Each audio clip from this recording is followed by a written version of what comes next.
Hello, hello. Welcome to the stream. Tonight we are going to do what we did a while ago. My first hey, hello Valen. Um my first multi-stream on Twitch and on TikTok was me reading The Hunger Games. Now we are on Catching Fire, and it's been a long while since we have done this. We're on like chapter 16. And I believe I would only read like about 5 chapters. Um, and so yeah, the challenge was to read all the books until Sunset of the Reaping, Sunset on the Reaping, um, movie drops. Uh, and I keep hearing that Sunset on the Reaping is genuinely heart wrenching. And so far in the series, I can believe it.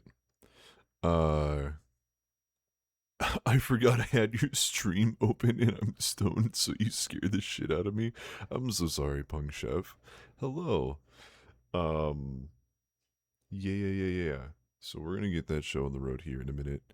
Um, but I want to say, let's see, the charity stream. Bullet dude jump scare. uh, the charity week. Um, we do have a bunch of stuff for the charity week weekathon.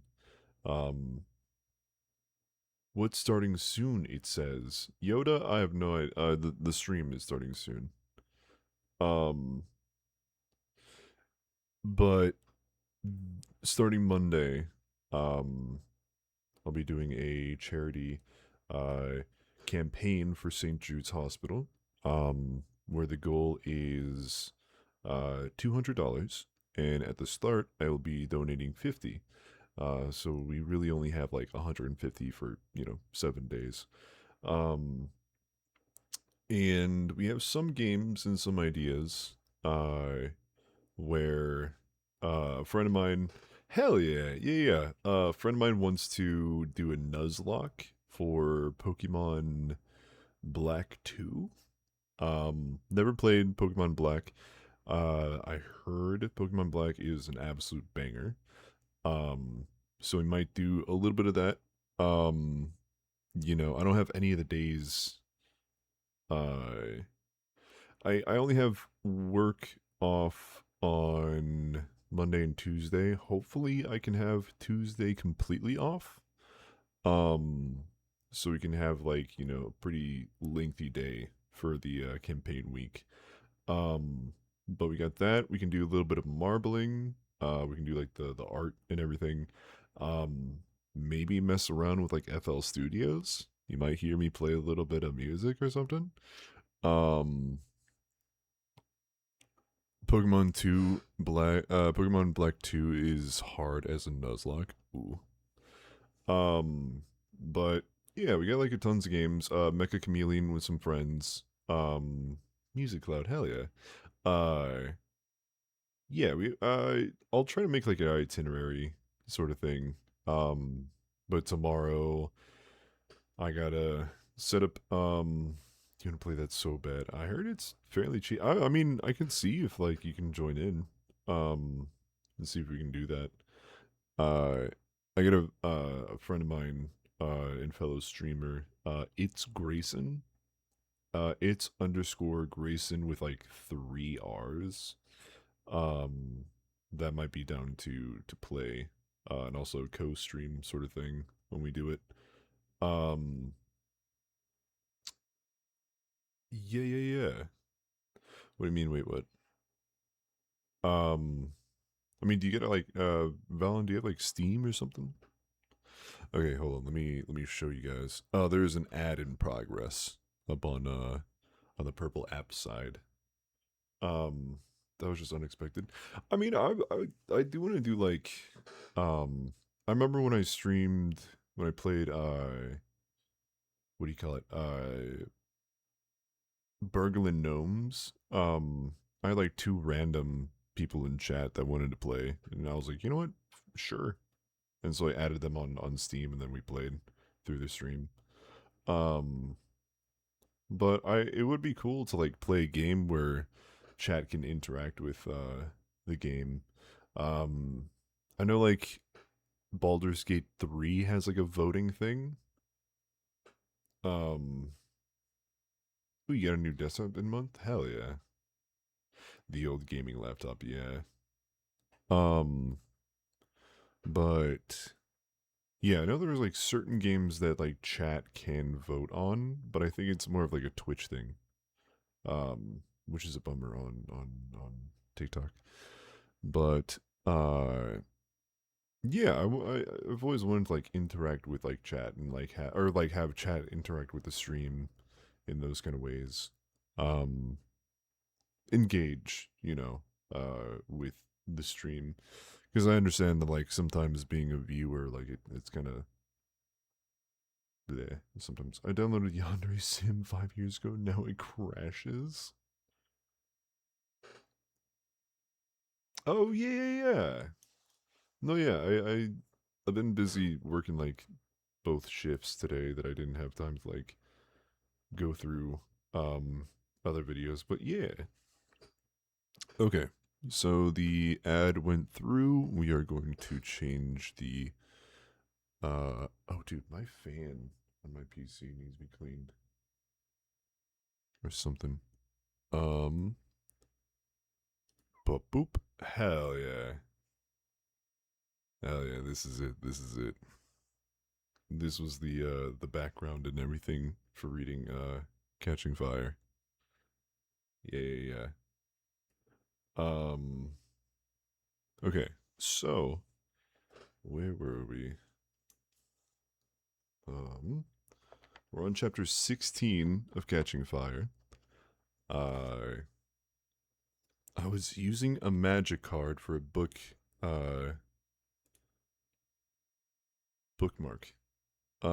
Foundry of the Consuls. It's a land. You tap to add 1 to your mana. Huh. Okay, okay. Okay, so chapter 16, let me read through a little bit of 15 just to see what we were at. Um how did you know we wanted to know what card? Yeah, I don't know. Hold on. Yeah, let me actually read the card. Hold on, let me see. So it's a land, right? You tap it to add 1 mana, but if you tap 5 and that land, you sacrifice it and you put 2 colorless Thopter artifact creature tokens with flying onto the battlefield. That's not bad. I mean, you're spending 5 mana, so like you are kind of like further into the game. Um, and then like a colorless artifact creature token, you're gonna have to rock like Thopter. I'm gonna say like is it like a blue and white? What am I doing? We're reading Hunger Games Catching Fire. Yeah, yeah, yeah. Been doing it. Been doing this little stream thing for a while now. Okay, so I need to find like a better magic card for a bookmark. I don't know if I would like even use that for anything. Well, artifact creature. Ooh, wait. I might add that to a deck. I don't know. Because, was that Brimaz? Does like an artifact creature thing whenever you play something. He like incubates. Magic. Okay, so chapter 15 was Venichil runs through me because I know him too, not from the capital, but from years of having easy conversations in the hob, joking over Greasy Say's soup, and that last day watching him lie unconscious in the square while the life bled out of Gale. Our new Avox is Darius. Oh, okay, okay, okay. So, tries to take a more serious tone successfully. Um, right. So, if you are kudos for my star. Um, in the movie, it's like the scene after Joanna elevator scene. It's like kind of uncomfortable if you really think about it. Um, so it's like after that, I'm pretty sure. Okay. So chapter 16. Hamish grips my wrist as if anticipating my next move, but I am speechless as the capital's torturers have rendered Darius. Hamish once told me they did something to Avox's tongues so they could never talk again. In my head, I hear Darius's voice, playful and bright, ringing across the hob to tease me. Not as my fellow victors make fun of me now, but because we genuinely liked each other. If Gale could see him, I know any move I would make toward Darius, any act of recognition, would only result in punishment for him. So we just stare into each other's eyes. Darius, now a mute slave, me, now headed to death. What would we say, anyway? That we're sorry for the other's lot? That we ache for the other's pain? That we're glad we had the chance to know each other? No. Darius shouldn't be glad he knew me. If I had been there to stop Thread, he wouldn't have stepped forward to save Gale.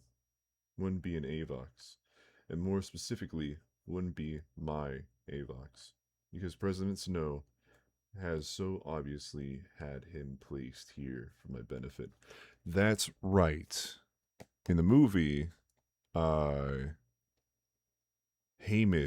like stepped in when Thread was messing things up, right? Was hitting Gale.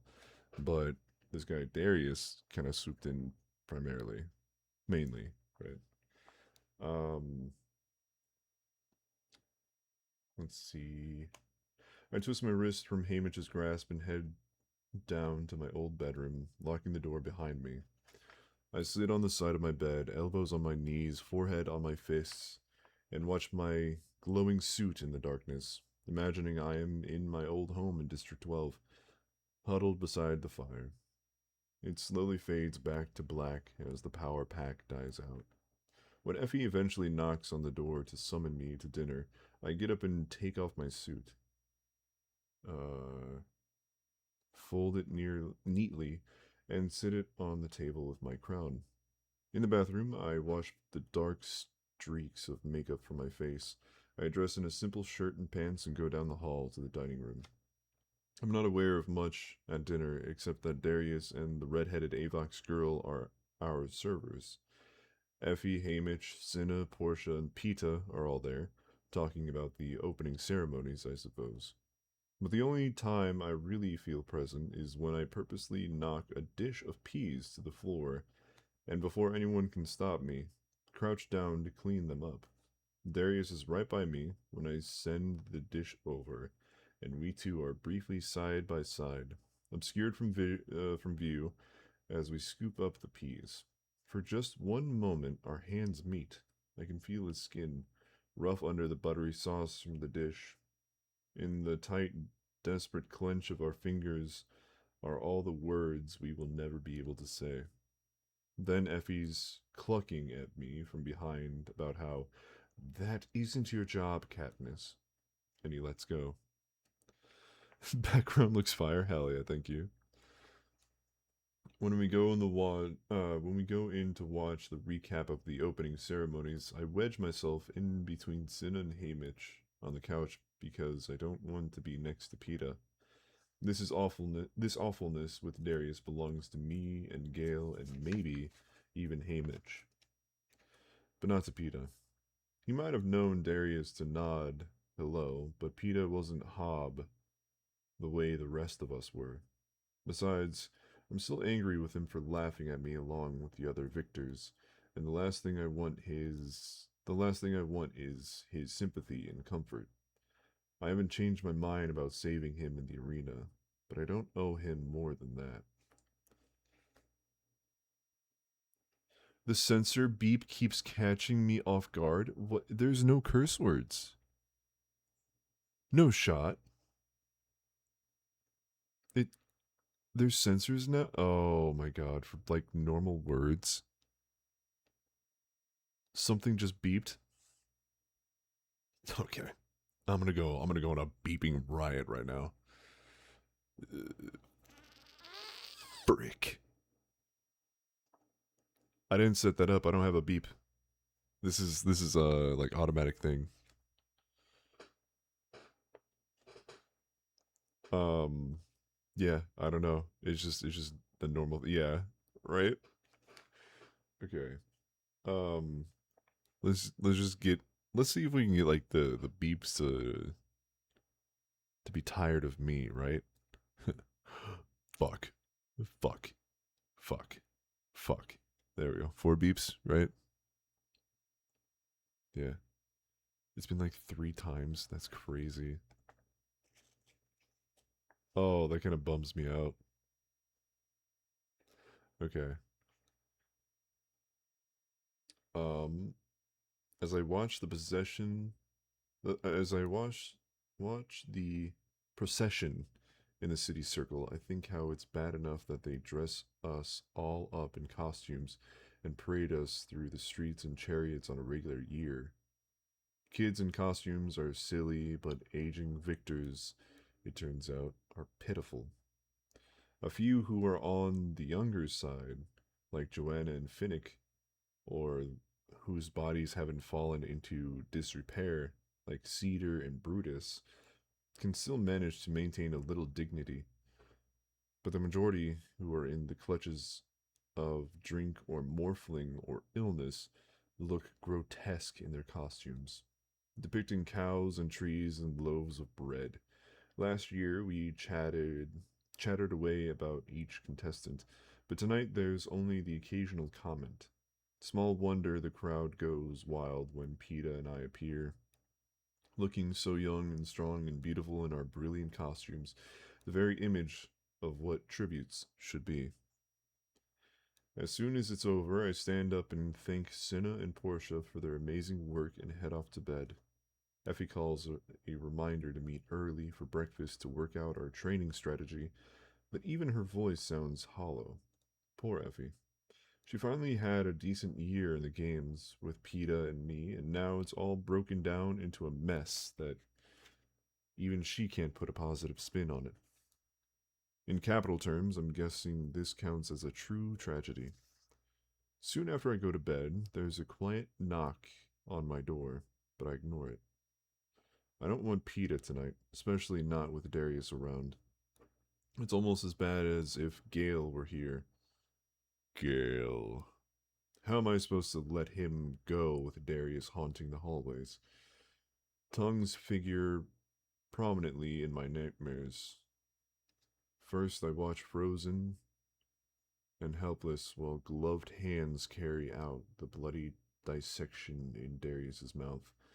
Then I'm at a party where everyone wears masks and someone with a flickering wet tongue, who I suppose is Finnick, stalks me. But when he catches me and pulls off his mask, it's President Snow, and his puffy lips are dripping in bloody saliva. Finally, I'm back in the arena, my own tongue as dry as sandpaper, while I try to reach a pool of water that recedes every time I'm about to touch it. When I wake, I stumble to the bathroom and gulp water from the faucet until I can hold no more. I strip off my sweaty clothes and fall back into bed, naked and somehow find sleep again. I delay going down to breakfast as long as possible the next morning because I really don't want to discuss our training strategy. What's to discuss? Every victor already knows what everybody else can do, or used to be able to do anyway. So Pete and I will continue to act in love, and that's that. Somehow I'm just not up to talking about it, especially with Darius standing mutely by. I take a long shower, dress slowly in the outfit Cinna has left for training, and order food from the menu in my room by speaking into a mouthpiece. In a minute, sausage, eggs, potatoes, bread, juice, and hot chocolate appear. I eat my fill, trying to drag out the minutes until 10 o'clock when we have to go down to the training center. By 9:30, Hamish is pounding on my door, obviously fed up with me, ordering me to the dining room now. Still, I brushed my teeth before meandering down the hall, effectively killing another 5 minutes. The the dining room's empty except for Peta and Hamish, whose face is flushed with drink and anger. On his wrist, he wears a solid gold bangle with a pattern of flames. This must be his concession to Effie's matching token plan that he twists unhappily. It's a very handsome bangle, really, but the movement makes it seem like something confining, a shackle, rather than a piece of jewelry. You're late, he snarls at me. Sorry, I slept in after the mutilated tongue nightmares kept me up half the night.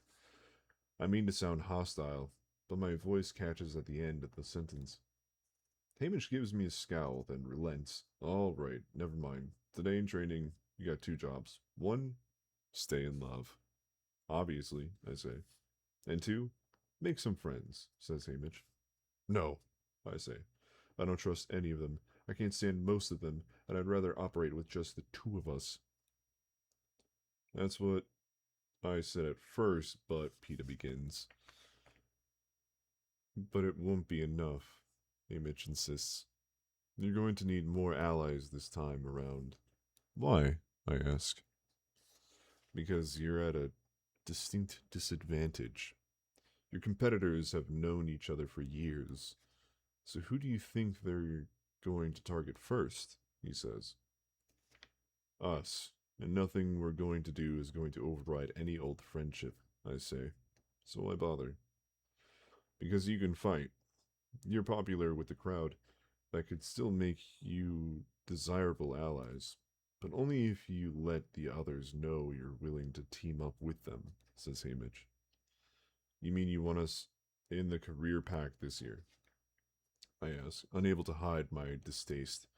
Traditionally, the tributes from Districts 1, 2, and 4 joined forces, possibly taking in a few other exceptional fighters, and hunt down the weaker competitors. That's been our strategy, hasn't it? To train like careers? Counters Hamish. And who makes up the career pack? And who makes up the career pack is generally agreed upon before the games begin. Peta barely got in with them last year.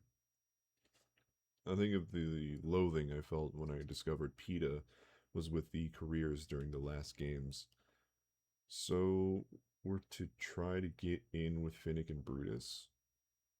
Is that what you're saying? Not necessarily. Everyone's a victor. Make your own pack if you'd rather. Choose who you like.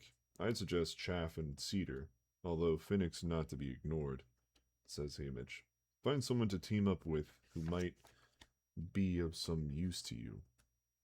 Remember, you're not in a ring full of trembling children anymore.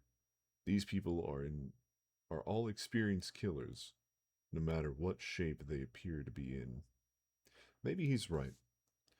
Only who could I trust? Cedar, maybe. But do I really want to make a pact with her? Only to possibly have to kill her later? No. Still, I made a pact with Rue under the same circumstances. I tell Hamish I'll try, even though I think I'll be pretty bad at the whole thing. Effie shows up a bit early to take us down because last year, even though we were on time, we were the last 2 tributes to show up. But Hamish tells her she doesn't want her taking us down to the gym.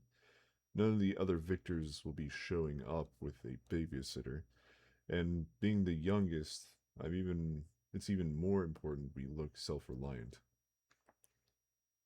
Gosh, I need to start reading the series again. Bro, this is my first time reading the series. I'm gonna try and get to Sunset on the Reaping before the movie drops in November. It's so good. Like, I watched the movies, right? But now that I'm reading, your voice would be great for an audiobook. Shucks, Kinger, thank you. I watched the movies, right? But reading the book, I realized that they are very complementary with each other. Some differences here and there. The books have more detail, they have more ground to cover more detail, and, you know, subtle differences and everything. Well, the film have, a limited stretch, then, like, what, 370? No, 390 pages. Um, but yeah, I'm loving the books. Um, okay. But Hamish tells her he doesn't want her taking us down to the gym. None of the other victors will be showing up with a babysitter, and being the youngest, it's even more important we look self-reliant. So she has to satisfy herself with taking us to the elevator, fussing over our hair and pushing the button for us. It's such a short ride that there's no real time for conversation. But when Peta takes my hand, I don't pull it away. I may have ignored him last night in private, but in training we must appear as an inseparable team. Effie needn't have worried about us being the last to arrive. Only Brutus and the woman from District 2 and Nobaria are present. Enobaria looks to be about 30, and all I can remember about her is that in hand-to-hand combat, she killed one tribute by ripping open his throat with her teeth. Oh no. Oh my god. Thank you, Michelle, for the heart puffs. Huh? She, she killed one tribute by ripping open his throat with her teeth. She became so famous for this act that after she was a victor, she had her teeth cosmetically altered so each one ends in a sharp point like a fang and is inlaid with gold. Huh. She has no shortage of admirers in the capital. Damn. Okay. Jaws? Alright. Nothing but teeth. By 10 o'clock, only about half of the tributes have shown up. Atala, the woman who runs training, begins her spiel right on time, unfazed by the poor attendance. Maybe she expected it. I'm sort of relieved because that means there are a dozen people I don't have to pretend to make friends with. Atala runs through the list of stations, which include both combat and survival skills, and releases us to train. I tell Peta I think we'd do best to split up, thus covering more territory. When he goes off to chuck spears with Brutus and Schaff, I hear over the knot tying station. Hardly anyone ever bothers to visit it. I like the trainer, and he remembers me fondly, maybe because I spent time with him last year. He's pleased when I show him I can still set the trap that leaves an enemy dangling by a leg from a tree. Clearly, he took note of my snares in the arena last year and now sees me as an advanced pupil. So I asked him to review every kind of knot that might come in handy and a few that I'll probably never use. Um, hello. Let's see. I'd be content to spend the morning alone with him, but after about an hour and a half, someone puts his arms around me from behind, his fingers easily finishing the complicated knot I've been sweating over. Of course, it's Finnick, who seems to have spent his childhood doing nothing but wielding tridents and manipulating ropes into fancy knots for nets, I guess. I watch for a minute while he picks up a length of rope, makes a noose, and then pretends to hang himself for my amusement. Huh? What the fuck? Okay. Okay. Alright, Finnick, what is going on? Huh? Rolling my eyes, it beeped. Hell yeah. Oh, heck yeah. Rolling my eyes. SMH. I head over to another vacant station where tributes can learn to build fires. Oh, hell safe? Not when I'm around. I already make excellent fires, but I'm still pretty dependent on matches for starting them. So the trainer has me work with flint and steel, and and some charred cloth. This is much harder than it looks. And even working as intently as I can, it takes me about an hour to get a fire going. I look up with a triumphant smile, only to find I have company. The two tributes from District 3 are beside me. Struggling to start a decent fire with matches, I think about leaving, but I really want to try using the flint again. And if I have to report back to Hamish that I tried to make friends, these two might be a bearable choice. Both are small in stature with ashen skin and black hair. The woman, Wyrus, is probably around my mother's age and speaks in a quiet, intelligent voice. But right away I notice she has a habit of dropping off her words in mid sentence, as if she's forgotten you're there. BT, the man, is older and somewhat fidgety. He wears glasses but spends a lot of time looking under them. They're a little strange, but I'm pretty sure neither of them is going to try to make me uncomfortable by stripping naked. What? And they're from District 3. Maybe they can even confirm my suspicions of an uprising there. I glance around the training center.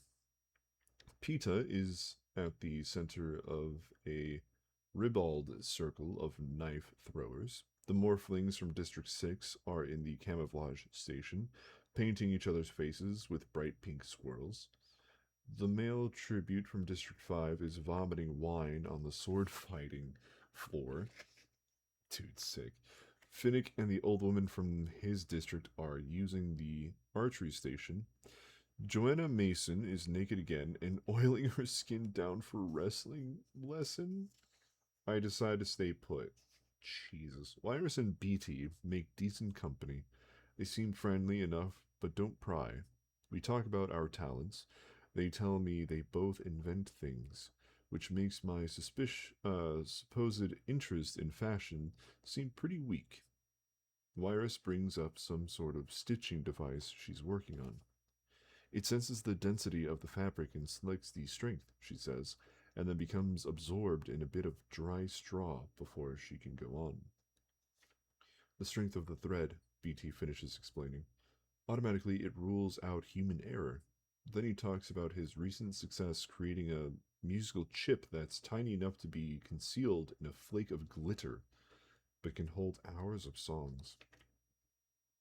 I remember Octavia talking about this during the wedding shoot, and I see a possible chance to allude to the uprising.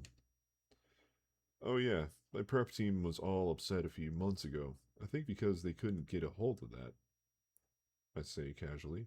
I guess a lot of orders from District 3 were getting backed up. BT examines me under his glasses. Yes. Did you have any similar backups in coal production this year? He asks. No. Well, we lost a couple of weeks when they brought in a new head peacekeeper and his crew, but nothing major, I say. Book time! Yes, be dog, it is book time.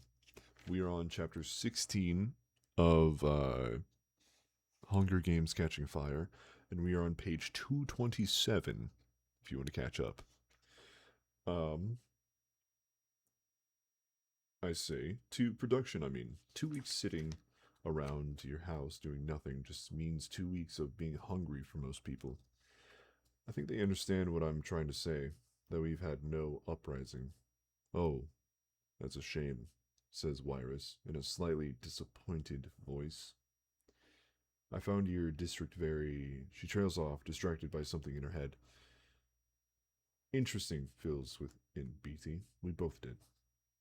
I feel bad, knowing that their district must have suffered much worse than ours. I feel I have to defend my people. Well, there aren't very many of us in 12, I say.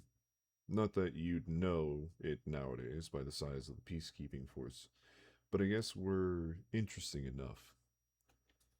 As we move over to the shelter station, Lyra stops and gazes up at the stands where the game makers are roaming around, eating and drinking, sometimes taking notice of us. Look, she says, giving her head a slight nod to their direction. I look up and see Plutarch Heavensby in the magnificent purple robe with the fur-trimmed collar that designates him as head game maker. He's eating a turkey leg. I don't see why this merits comment, but I say, yes, he's been promoted to head game maker this year. No, no, there by the corner of the table. You can just, says Wires. BT squints under his glasses. Just make it out. I stare in the direction, perplexed, but then I see it. A patch of space about 6 inches square at the corner of the table seems almost to be vibrating. It's as if the air is rippling, in tiny visible waves, distorting the shape edges of the wood, and a goblet of wine someone has set there. A force field. They've set up one between the game makers and us. I wonder what brought that on, BT says. Me, probably, I confess. Last year I shot an arrow at them during the private training session. BT and Wires look at me curiously. I was provoked. So, do all force fields have a spot like that? Oh, Wirus. Oh, Wirus. Oh, Wirus. No. No. Oh, I can't. Nope. Nope. Nope. No, I can't say that.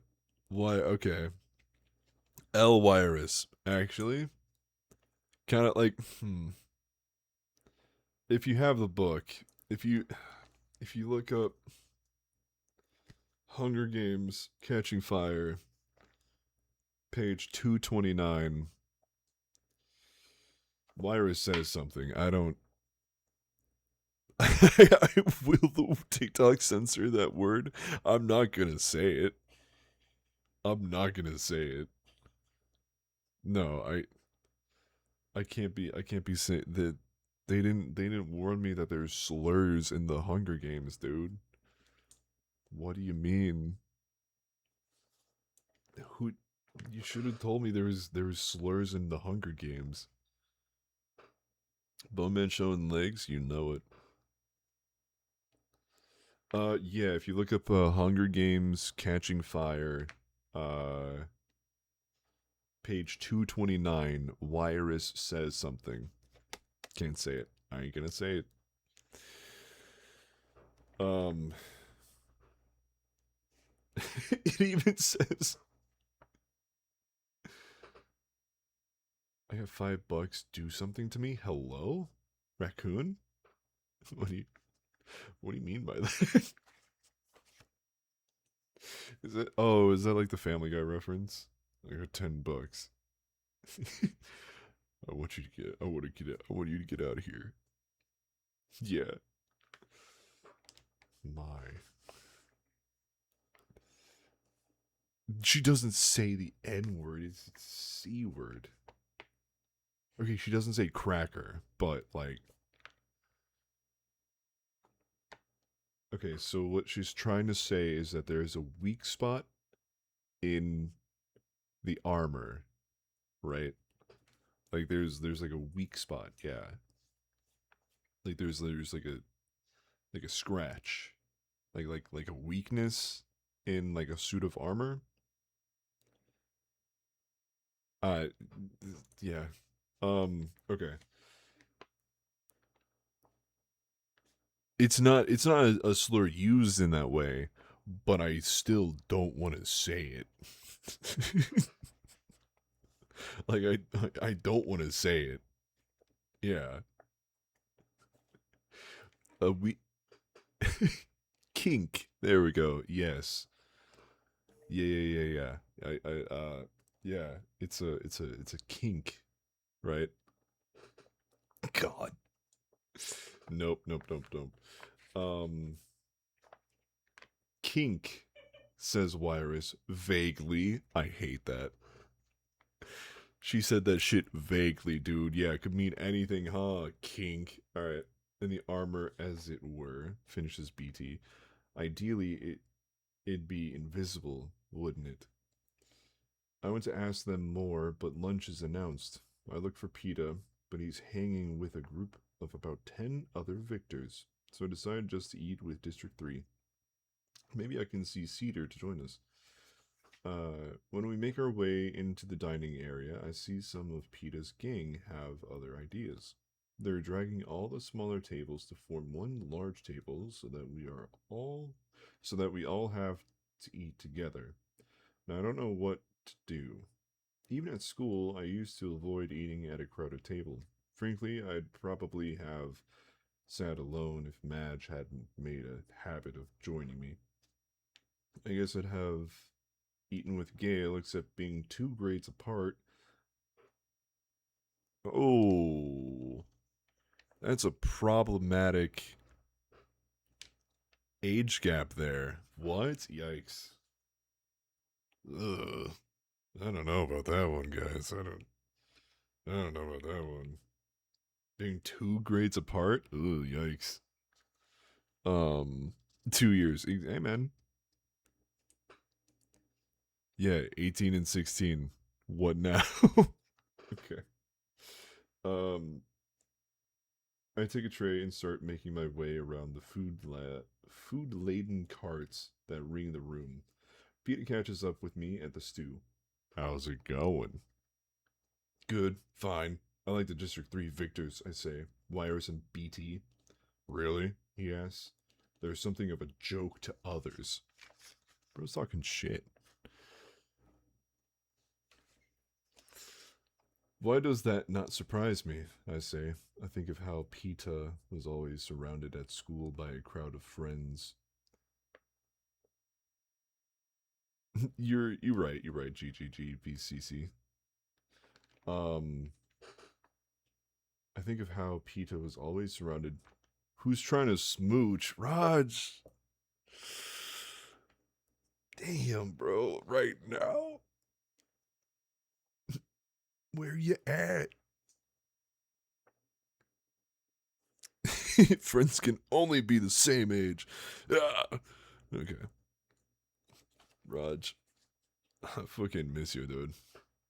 Who trying to smooch? Shit, about 7 hours from you. Oh, you know where I live. Oh. Oh. Why does that not surprise me, I say? I think of how Peta was always surrounded at school by a crowd of friends. It's amazing, really, that he even took any notice of me except to think I was odd. Snap. Oh, you're right, you're right, you're right. You're right, you're right, you're right. You're right, actually. You're right, you're right. Joanna's nicknamed them Nuts and Volts, he says. I think she's nuts and he's volts. And so I'm stupid for thinking they might be useful because of something Joanna Mason said while she was oiling up her breast for wrestling. Hello? I retort. Actually, I think the nickname's been around for years, and I didn't mean that as an insult. I'm just sharing information, he says. Okay, nerd emoji. Children's book, by the way, yes. What is happening? Um, well, Wires and BT are smart. They invented things they could tell by sight that a force field had been put up between us at the game and the game makers. And if we have to have allies, I want them. I toss the ladle back in a pot of stew, splattering us both with the gravy. Damn. What are you so angry about? Peter asks, wiping the gravy from his shirt front. Because I teased you on the elevator? I'm sorry. I thought you would just laugh about it. Forget it, I say with a shake of my head. It's a lot of things. Um, Darius, he says. Darius, the game's Hamish, making us team up with the others, I say. It can just be you and me, you know, he says. I know, but maybe Hamish is right, I say. Don't tell him I said so, but he usually is, where the games are concerned. Well, you can have final say about our allies, but right now I'm leaning toward Chaff, Chaff, Chaff, and Cedar, says Peta. Okay, I'm with Cedar, not Chaff, I say. Not yet, anyway. Come on and eat with him. I promise I won't let him kiss you again, says Peta. Oh, that's right. Chaff doesn't seem as bad as lunch. Chaff doesn't seem as bad at lunch. He's sober, and while he talks too loud and makes bad jokes a lot, most of them are at his own expense. I can see why he would be good for Hamish. whose thoughts run so darkly, but I'm still not sure I'm ready to team up with him. I try hard to be more sociable, not just with Shaft, but with the group at large. After lunch, I do the edible insect station with the District 8 tributes, Cecilia, who's got 3 kids at home, and Woof, the dog.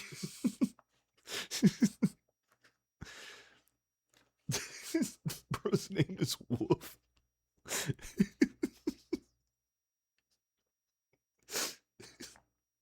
And Woof, the dog, who is just eating all the bugs.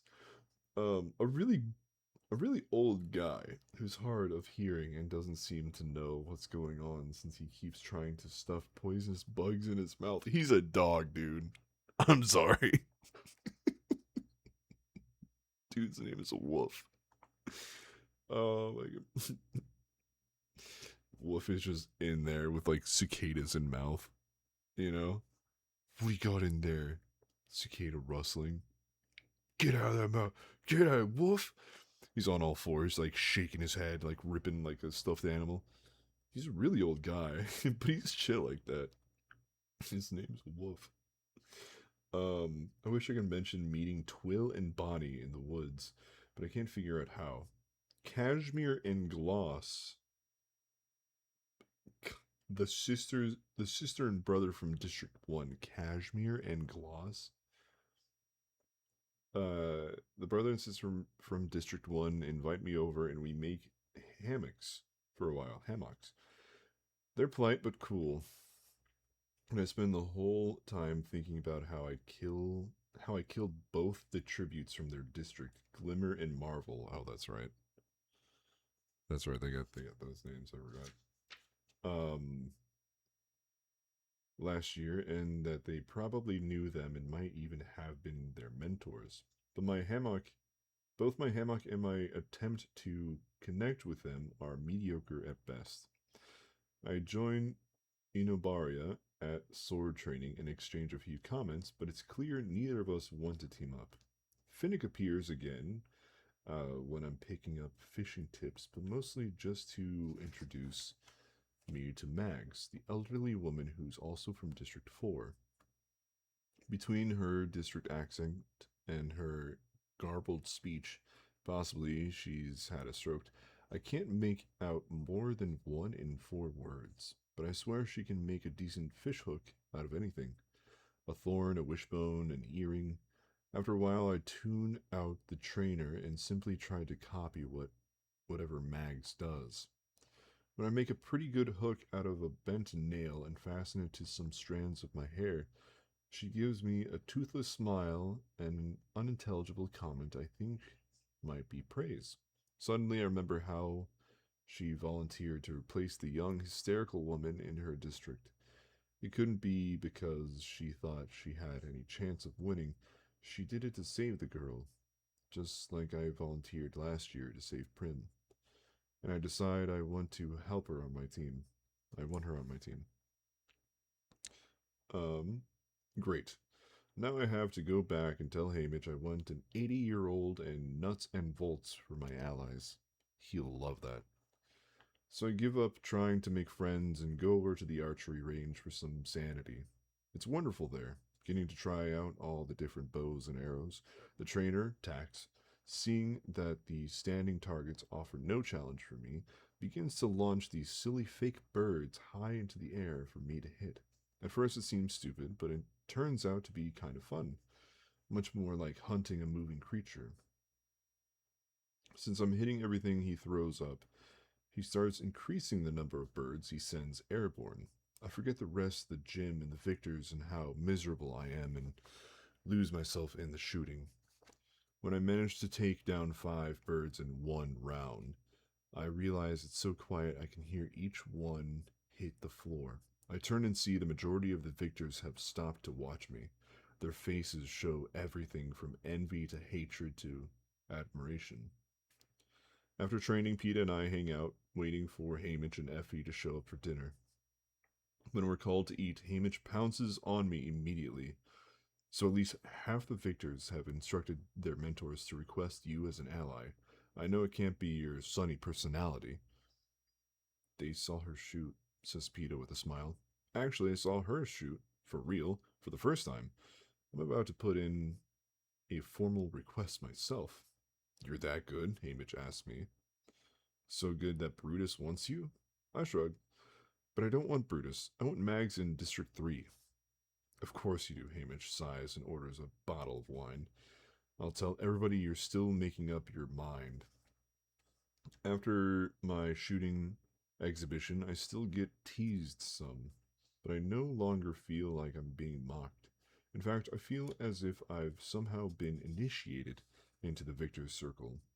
During the next 2 days, I spend time with almost everybody headed for the arena. Even the morphlings who, with Peeta's help, paint me into a field of yellow flowers. Even Finnick, who gives me an hour of trident lessons in exchange for an hour of archery instructions. And the more I come to know these people, the worse it is. Because, on the whole, I don't hate them. This is fire. This is me. Hello. And some I like. And a lot of them are so damaged that my natural instinct would be to protect them. But all of them must die if I am to save Peeta. Oh. Oh, man. The final day of training ends with our private sessions. We each get 15 minutes before the game makers to amaze them with our skills. But I don't know what any of us might have to show them. There's a lot of kidding about it at lunch. What we might do, sing, dance, strip, tell jokes. Mags, who I can understand a little better now, decides she's just going to take a nap. I don't know what I'm gonna do.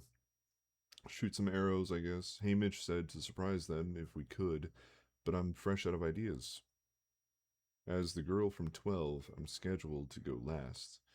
The dining room gets quieter and quieter as the tributes file out to go perform.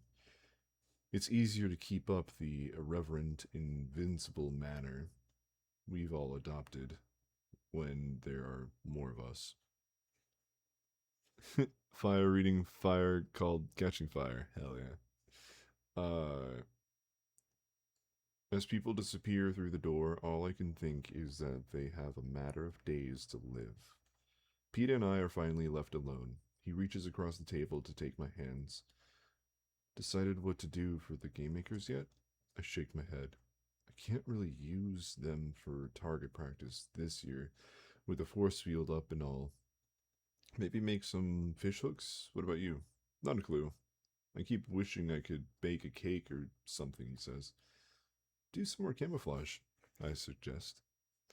If the morphlings have left me anything to work with, he says wryly.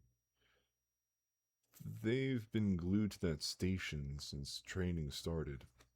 We sit in silence a while, and then I blurt out the thing that's on both our minds. How are we going to kill these people, Peeta? I don't know. He leans his forehead down on our entwined hands. I don't want them as allies. Why did Haymitch want us to get to know them? I say. It'll make it so much harder than last time, except for Rue, maybe. But I guess I never really could have killed her anyway.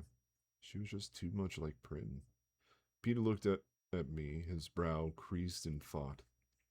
Her death was the most despicable, wasn't it? None of them were very pretty, I say, thinking of Glimmer's and Cato's ends. They call Peeta, so I wait by myself. 15 minutes pass, then half an hour. It's close to 40 minutes before I'm called. When I go in, I smell the sharp odor of cleaner and notice that one of the mats has been dragged to the center of the room. The mood is very different from last year's, when the game makers were half drunk and distractedly picking at tidbits from the banquet table. They whisper after this, yeah. Um, let's see. Where was I? They whisper amongst themselves, looking somewhat annoyed. What did Peeta do? Something to upset them? Why'd it bleep though? It's been like that. Thank you so much, Valen, for the finger heart. Um, yeah, there's like a sensor for like bleeps and stuff. It's meant for like, curse words or something, but it'll just occasionally beep.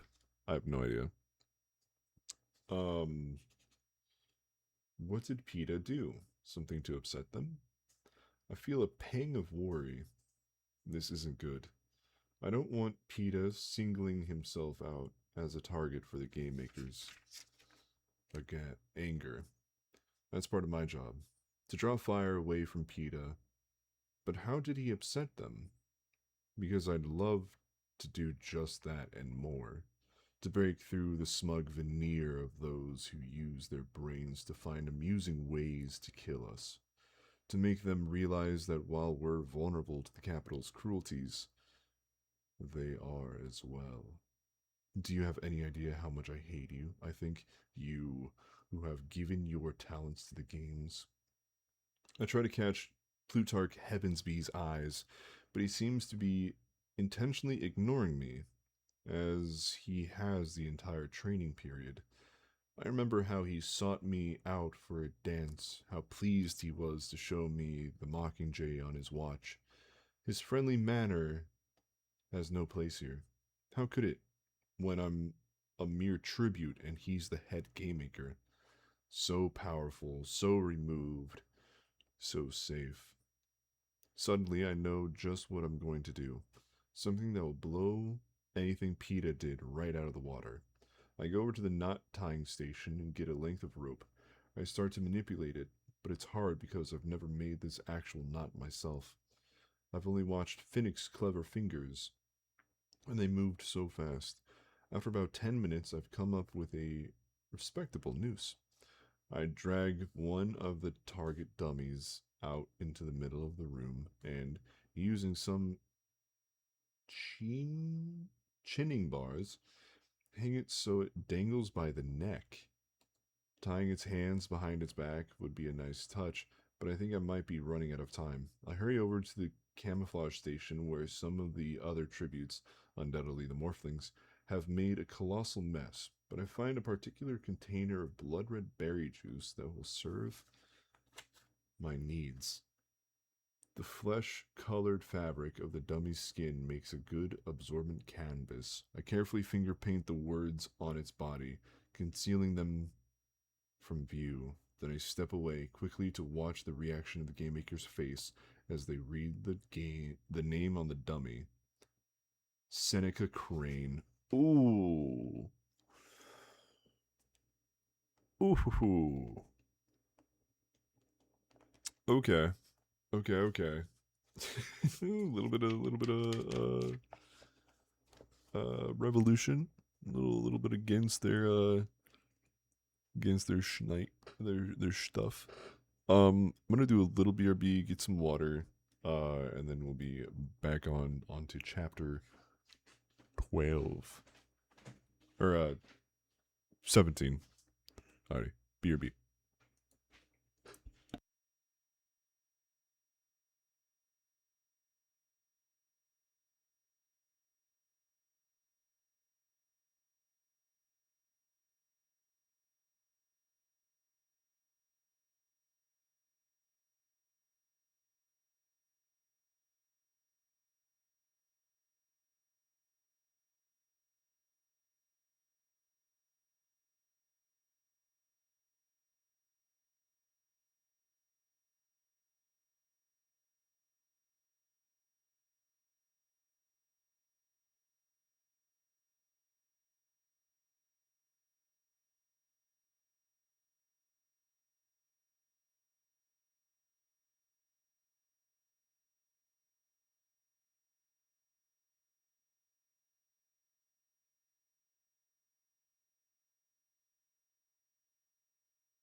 Alright, we are back.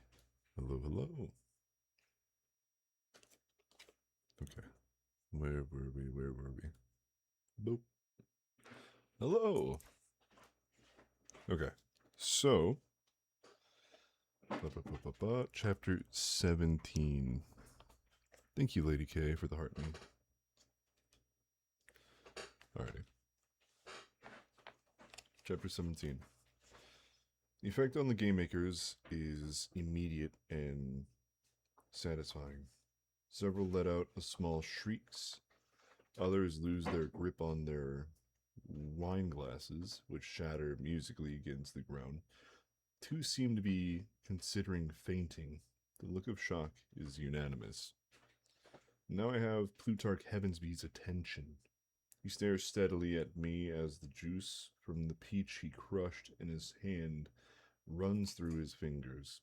Finally, he clears his throat and says, "You may go now, Miss Everdeen." I give a respectful nod and turn to go, but at the last moment I can't resist tossing the container of berry juice over my shoulder. I can hear the intense splatter against the dummy while a couple more wine glasses break. As the elevator doors close before me, I see no one has moved. That surprised them, I think. It was a rash and dangerous, and no doubt I will pay for it in 10 times over. But for the moment, I feel something close to elation. I let myself savor it. I want to find Hamish immediately and tell him about my session, but no one's around. I guess they're getting ready for dinner, and I decide to go take a shower myself since my hands are stained from the juice. As I stand in the water, I begin to wonder about the wisdom of my latest trick. The question that I should now always be my guide is, will this help Peeta stay alive? Indirectly, this might not. What happens in training is highly secretive, so there's no point in taking action against me when no one will know what my transgression was. In fact, last year I was rewarded for my brashness. This is a different sort of crime, though. If the game makers are angry with me and decide to punish me in the arena, Peeta could get caught up in the attack as well. Maybe it was too impulsive. Still, I can't say I'm sorry I did it. As we all gather for dinner, I notice Peeta's hands are faintly stained with a variety of colors, even though his hair is still damp from bathing. He must have done some form of camouflage after all. Once the soup is served, Hamish gets right to the issue on everyone's mind. Alright, so how did your private sessions go? I exchange a look with Peeta. Somehow I'm not that eager to put what I did into words. In the calm of the dining room, it seems very extreme. You first, I say to him. It must have been really special. I had to wait for 40 minutes to go in. Peeta seems to be struck with the same reluctance I'm experiencing.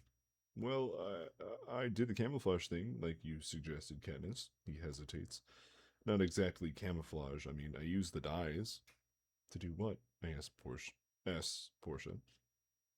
I think of how ruffled the game makers were when I entered the gym for my session.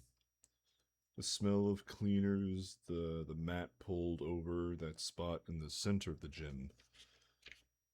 Was it to conceal something they were unable to wash away? You painted something, didn't you? A picture. Did you see it? Peeta asks. No, but they made a real point of covering it up, I say. Well, that would be standard. They can't let one tribute know what another did, says Effie, concerned. What did you paint, Peeta?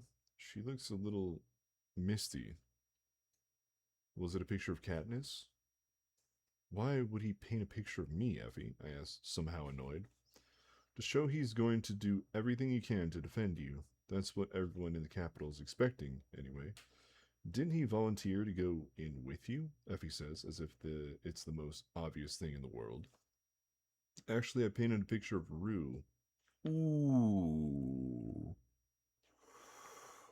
Ooh, Peeta says. How she looked after Katniss had covered her in flowers. There's a long pause at the table while everyone absorbs this.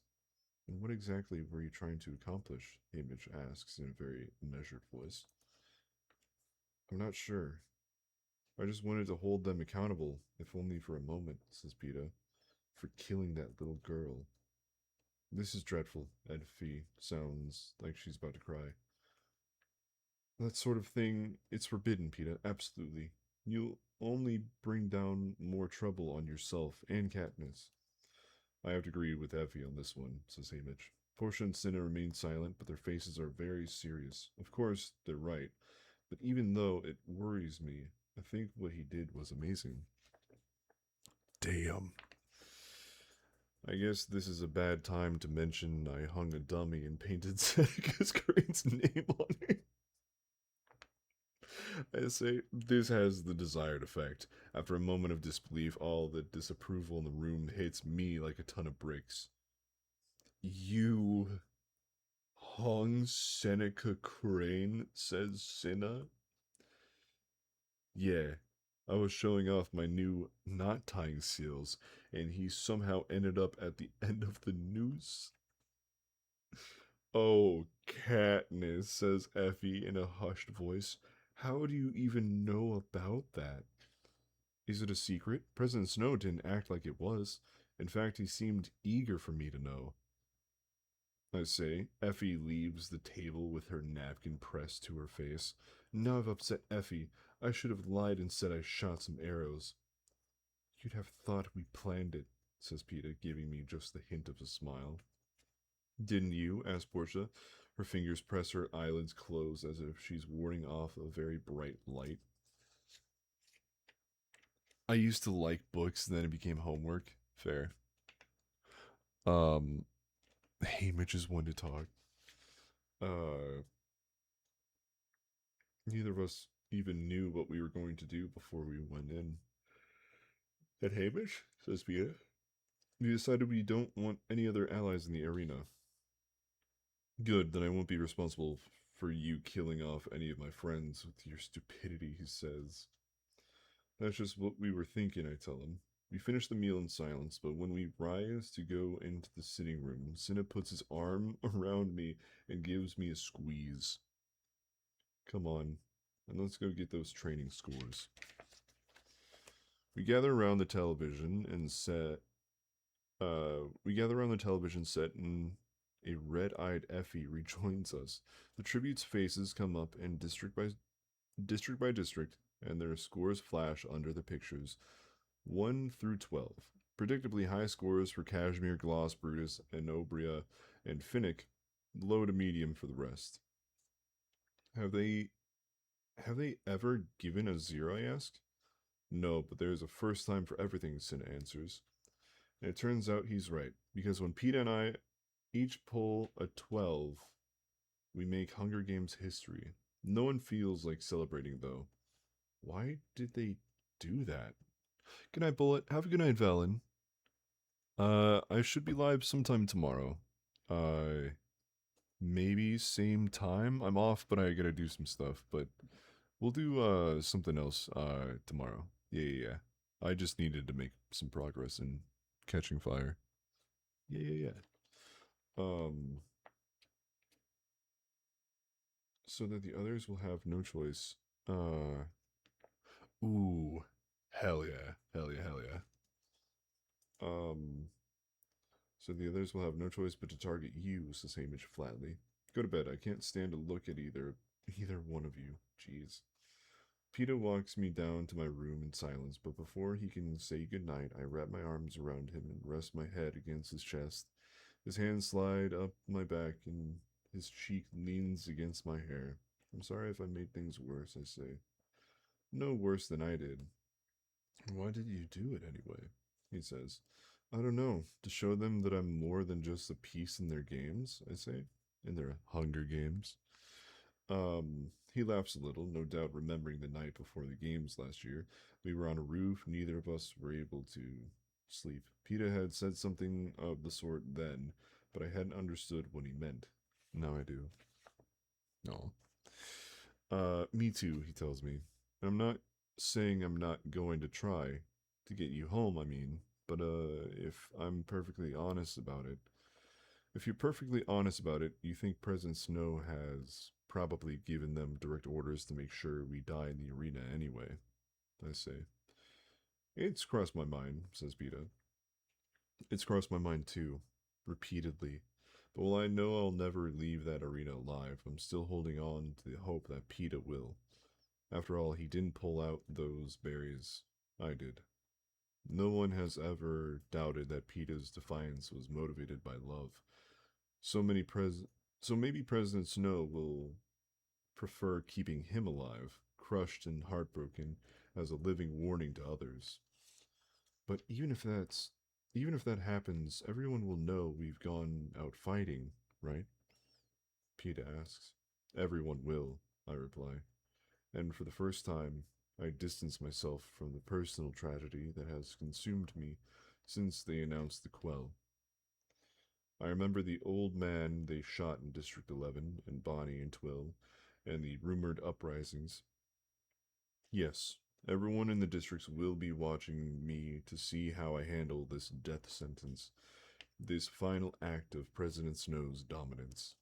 They will be looking for some sign that their battles have not been in vain.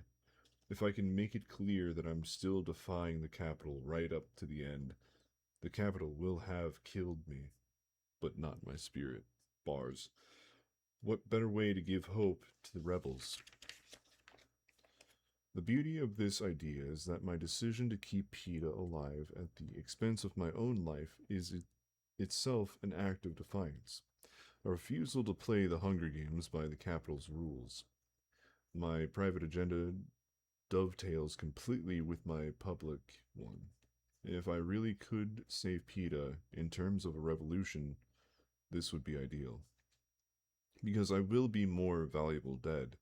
They can turn me into some kind of martyr for the cause and paint my face on banners, and it will do more to rally people than anything I could do if I was living.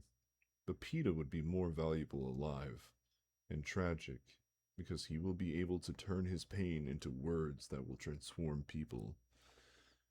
Dope. I like this.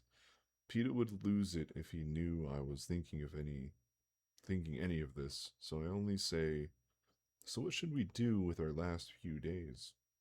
I just want to spend every possible minute of the rest of my life with you. Come on then, I say, pulling him into my room. It feels like such a luxury sleeping with Peeta again. I didn't realize until now how starved I've been for human closeness, for the feel of him beside me in the darkness. I wish I hadn't wasted the last couple of nights shutting him out. I sink down into sleep, enveloped in his warmth, and when I open my eyes again, daylight's streaming through the windows. No nightmares, he says. No nightmares, I confirm. You? None. I'd forgotten what a real night's sleep feels like, he says. Oh. We lie there for a while in no rush to begin the day. Tomorrow night will be the televised interview, so today Effie and Hamish should be coaching us. More high heels and sarcastic comments, I think.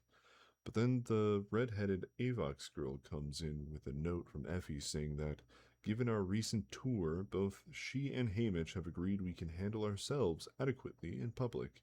The coaching sessions have been cancelled. Really? Says Peeta, taking the note from my hand and examining it. Do you know what this means? We'll have the whole day to ourselves. It's too bad we can't go somewhere, I say wistfully. Who says we can't? He says. He asks. The roof. We order a bunch of food, grab some blankets, and head up to the roof for a picnic. A day-long picnic in the flower garden that tinkles with wind chimes. We eat, we lie in the sun. I snap off hanging vines and use my newfound knowledge from training to practice knots and weave nets. Peeta sketches me. We make up a game with the force field that surrounds the roof. One of us throws an apple into it, and the other person has to catch it. No one bothers us. By late afternoon, I lie with my head on Peeta's laps, making a crown of flowers while he fiddles with my hair, claiming he's practiced his knots. After a while, his hands go still. What? I ask. I wish I could freeze this moment. Right here, right now, and live in it forever, he says. Usually this sort of comment, the kind that hints of his undying love for me, Makes me feel guilty and awful. But I feel so warm and relaxed and beyond worrying about a future I'll never have. I just let the words slip up. Okay. I can hear the smile in his voice. Then you'll allow it? I'll allow it, I say. His fingers go back to my hair and I doze off. But he rouses me to see the sunset. It's a spectacular yellow and orange blaze behind the skyline of the capital. I didn't think you'd want to miss it, he says. Thanks, I say, because I can count on my fingers the number of sunsets I have left, and I don't want to miss any of them. We don't go and join the others for dinner, and no one summons us. I'm glad. I'm tired of making everyone around me so miserable, says Peta. Everybody crying, or hey Mitch, he doesn't need to go on. We stay on the roof until bedtime and then quietly slip down to my room without encountering anyone. The next morning, we're roused by my prep team. The sight of Peta and me sleeping together is too much for Octavia because she bursts into tears right away. You remember what Cinna told us? Venia says fiercely. Octavia nods and goes out sobbing. Peta has to return to his room for prep, and I'm left alone with Venia and Flavius. The usual chatter has been suspended. In fact, there's little talk at all, other than to have me raise my chin or comment on a makeup technique. It's nearly lunch when I feel something dripping on my shoulder and turn to find Flavius, who's snipping away at my hair with silent tears running down his face. Venia gives him a look, and he gently sets the scissors on the table and leaves. Then it's just Venia, whose skin is so pale her tattoos appear to be leaping off it. Almost rigid with determination, she does my hair and nails and makeup, fingers flying swiftly to compensate for her absent teammates. The whole time she avoids my gaze. It's only when Cinna shows up to prove me and dismiss her that she takes my hands, looks me straight in the eyes, and says, Hi and bye, mi amor. I'm EP for real. Oh, thank you, lol. Hello, hello. I'm glad you had some time to stop by. Um, let's see. Uh, always for you. Thank you, thank you. Shucks. Um, we would all like you to know what a privilege it has been to make you look your best. Then she hastens from the door. My prep team, my foolish, shallow, affectionate pets, with their obsessions with feathers and parties, nearly break my heart with their goodbyes. Oh wait, while I'm here, what about a bedtime story, perchance? Oh, well, lol, I am currently reading Hunger Games. So I am reading a nighttime book. Yeah. I'm reading Catching Fire right now. My fault. No, you're fine. You're fine. Yeah. Hello, Melancholy. Yeah, so I'm so delirious, I'll shut up. No. You're fine. You're fine. Um, thank you so much for the rose.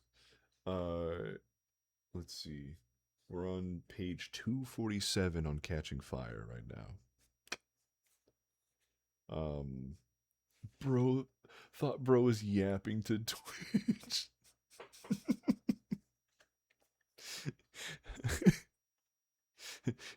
Yeah, you're right. Okay, I heard. My prep team, my foolish, shallow, affectionate pets with their obsessions with feathers and parties, nearly break my heart with their goodbye. It's certain from Venia's last words that we all know I won't be returning. Does the whole world know it? I wonder. I look at Cinna. He knows, certainly. But as he promised, there's no danger of tears from him. So what am I wearing tonight? I ask, eyeing the garment bag that holds my dress. President Snow put in the dress order himself, says Cinna. He unzips the bag, revealing one of the wedding dresses I wore to the photo shoot.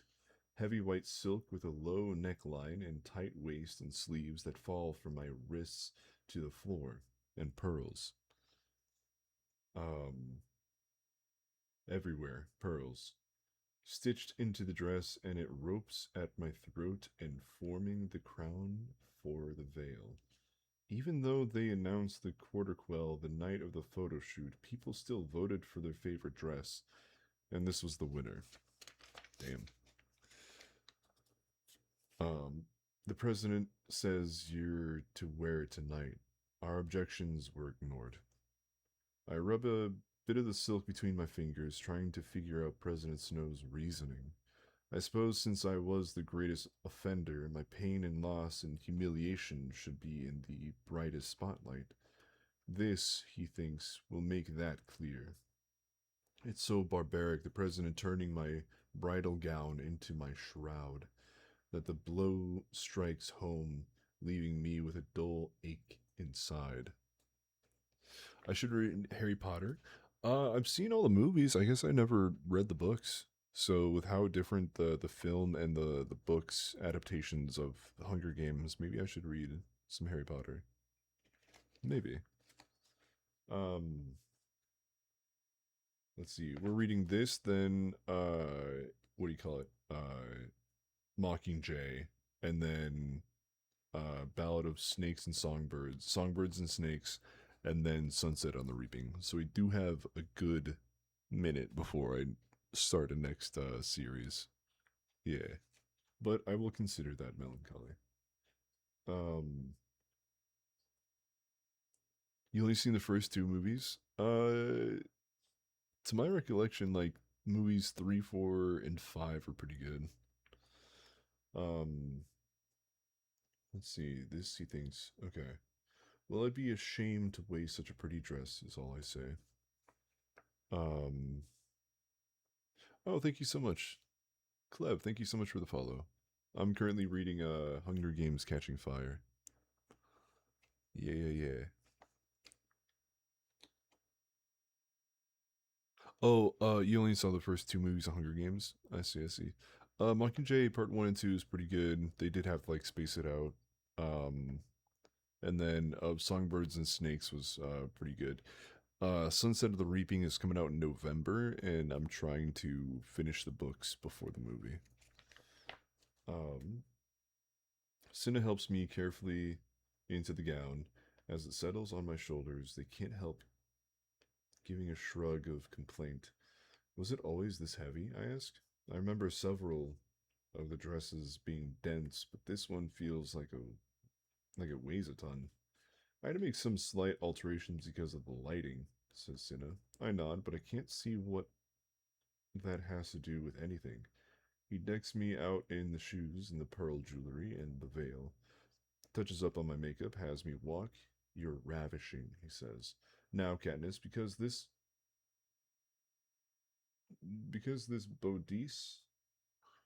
bodice is so fitted, I don't want you raising your arms above your head.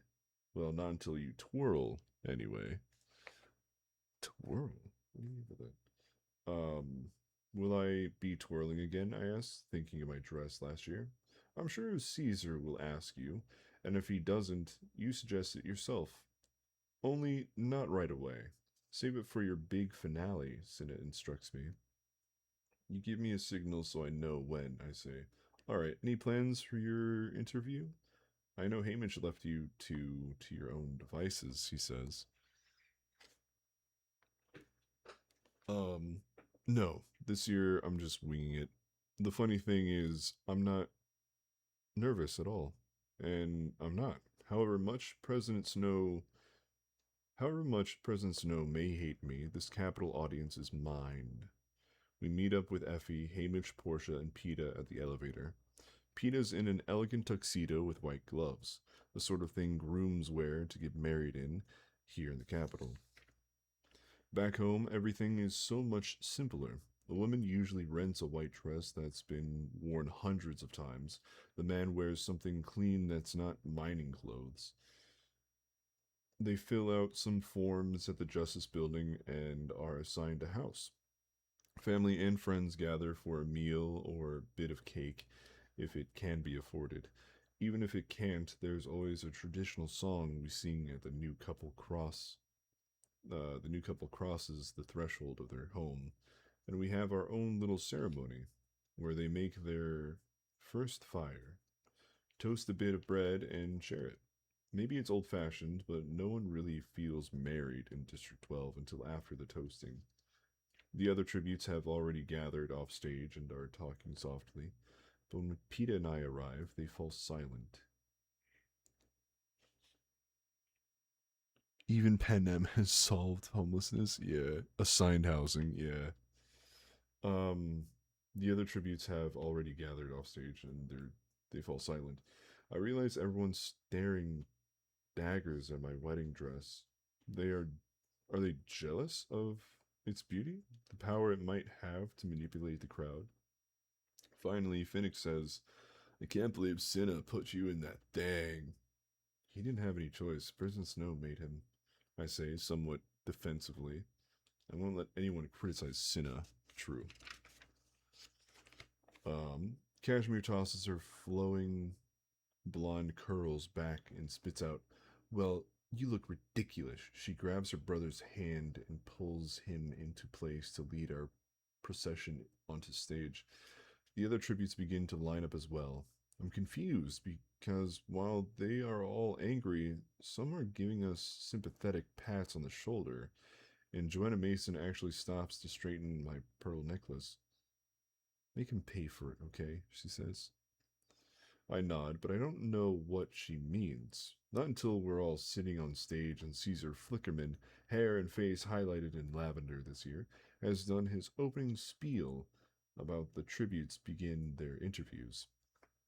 This is the first time I realized the depth of betrayal felt among the victors and the rage that accompanies it. But they are so smart, so wonderfully smart about how they play it, because it all comes back to reflect on the government and President Snow in particular. Not everyone. There are the old throwbacks like Brutus and Enobria, who are just here for another games, and those too baffled or drugged or lost to join in on the attack. But there are enough victors who still have their wits and the nerve to come out fighting. Kashmir starts the ball rolling with a speech about how she just can't stop crying when she thinks of how much the people in the capital must be suffering because they will lose. Gloss recalls the kindness shown here to him and his sister. Beatty questions the legality of the quell in his nervous, twitchy way, wondering if it's been fully examined by experts of late. Finnick recites a poem he wrote to his one true love in the capital, and about 100 people faint because they're sure he means them. By the time Joanna Mason gets up, she's asking if something can't be done about the situation. Surely the creators of the Quarter Quell never anticipated such love forming between the victors and the capital. No one could be so cruel as to serve such a deep bond. Cedar quietly ruminates about how, back in District 11, everyone assumes President Snow is all powerful. So if he's all powerful, why doesn't he change the Quell? And Shaff, who comes right on her heels, insists the president could change the Quell if he wanted to, but he must not think it matters much to anyone. Ooh. By the time I'm introduced, the audience is an absolute wreck. People have been weeping and collapsing and even calling for change. The sight of me in my white silk bridal gown practically causes a riot. No more me, no more star-crossed lovers living happily ever after, no more wedding. I can see even Caesar's professionalism showing some cracks as he tries to quiet them so I can speak, but my 3 minutes are ticking quickly anyway. Finally, there's a lull, and he gets out.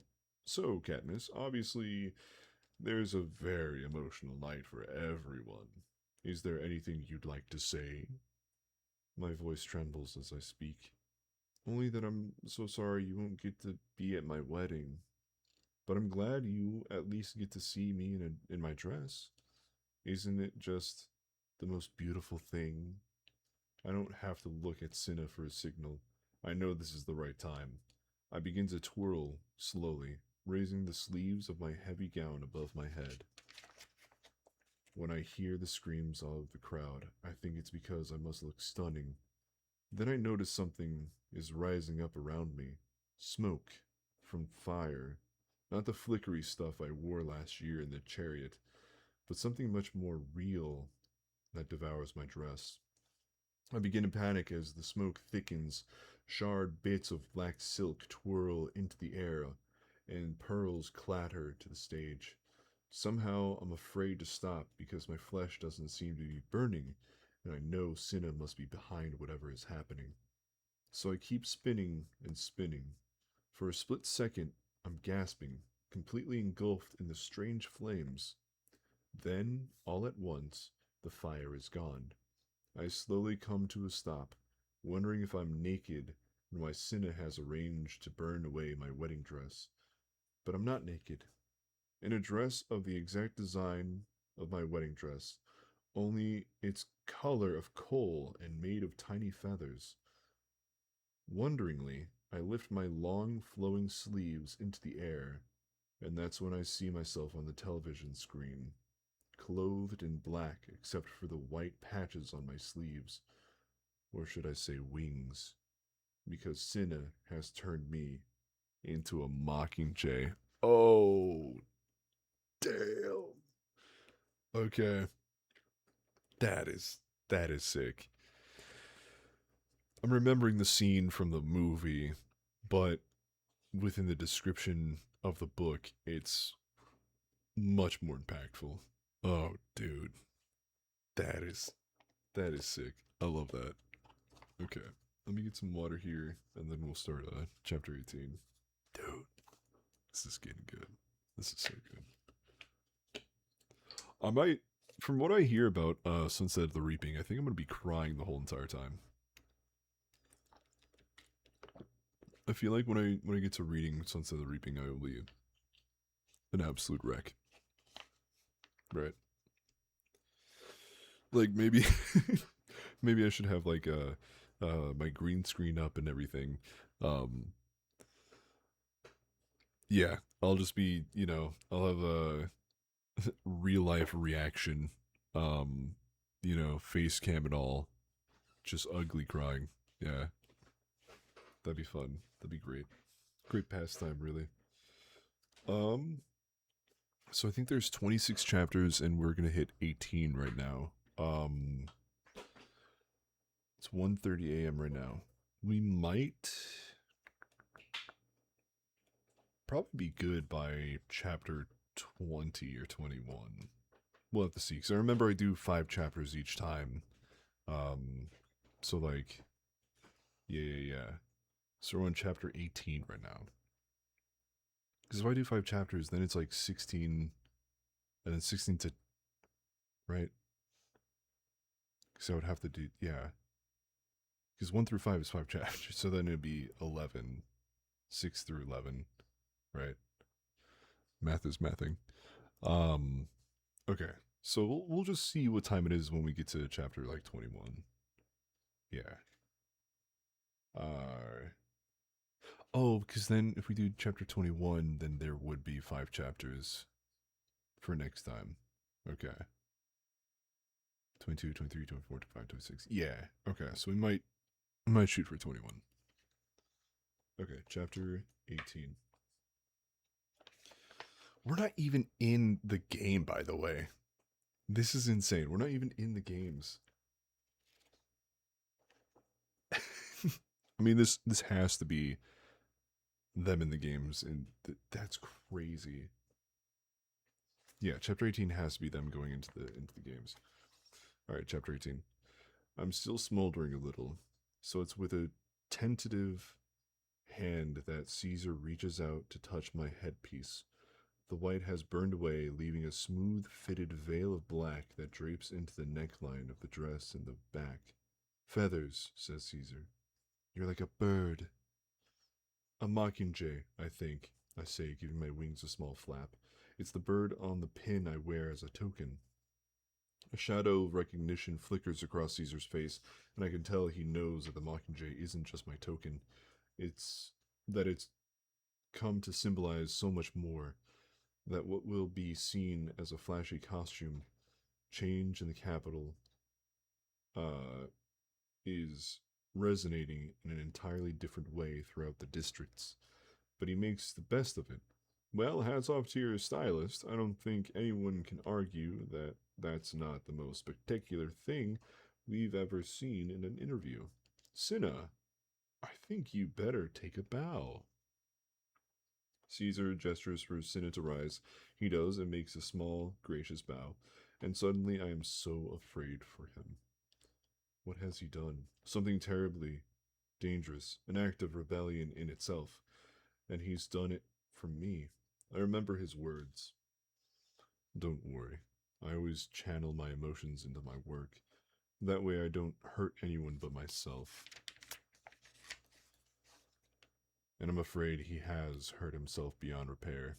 The significance of my fiery transformation will not be lost on President Snow. The audience, who's been stunned into silence, breaks into wild applause. I can barely hear the buzzer that indicates that my 3 minutes are up. Caesar thanks me and I go back to my seat. My dress now feels lighter than air. As I pass Peta, who's headed to his interview, he doesn't meet my eyes. I take my seat carefully, but aside from the puffs of smoke here and there, I seem unharmed. So I turn my attention to him. Caesar and Peta have been a natural team since they first appeared together a year ago. Their easy give and take comic timing and ability to segue into heart wrenching moments like Peta's confession of love for me have made them a huge success with the audience. They effortlessly open with a few jokes about fires and feathers and overcooking poultry, but anyone can see that Peta is preoccupied, so Caesar directs the conversation right into the subject that's on everyone's minds. So, Peta, what was it like when, after all you've been through, you found out about the quell? Asked Caesar. I was in shock. I mean, 1 minute I'm seeing Katniss looking so beautiful in all these wedding gowns, and then the next, Peta trails off. You realize there was never going to be a wedding? Asked Caesar, gently. Peta pauses for a long moment, as if deciding something.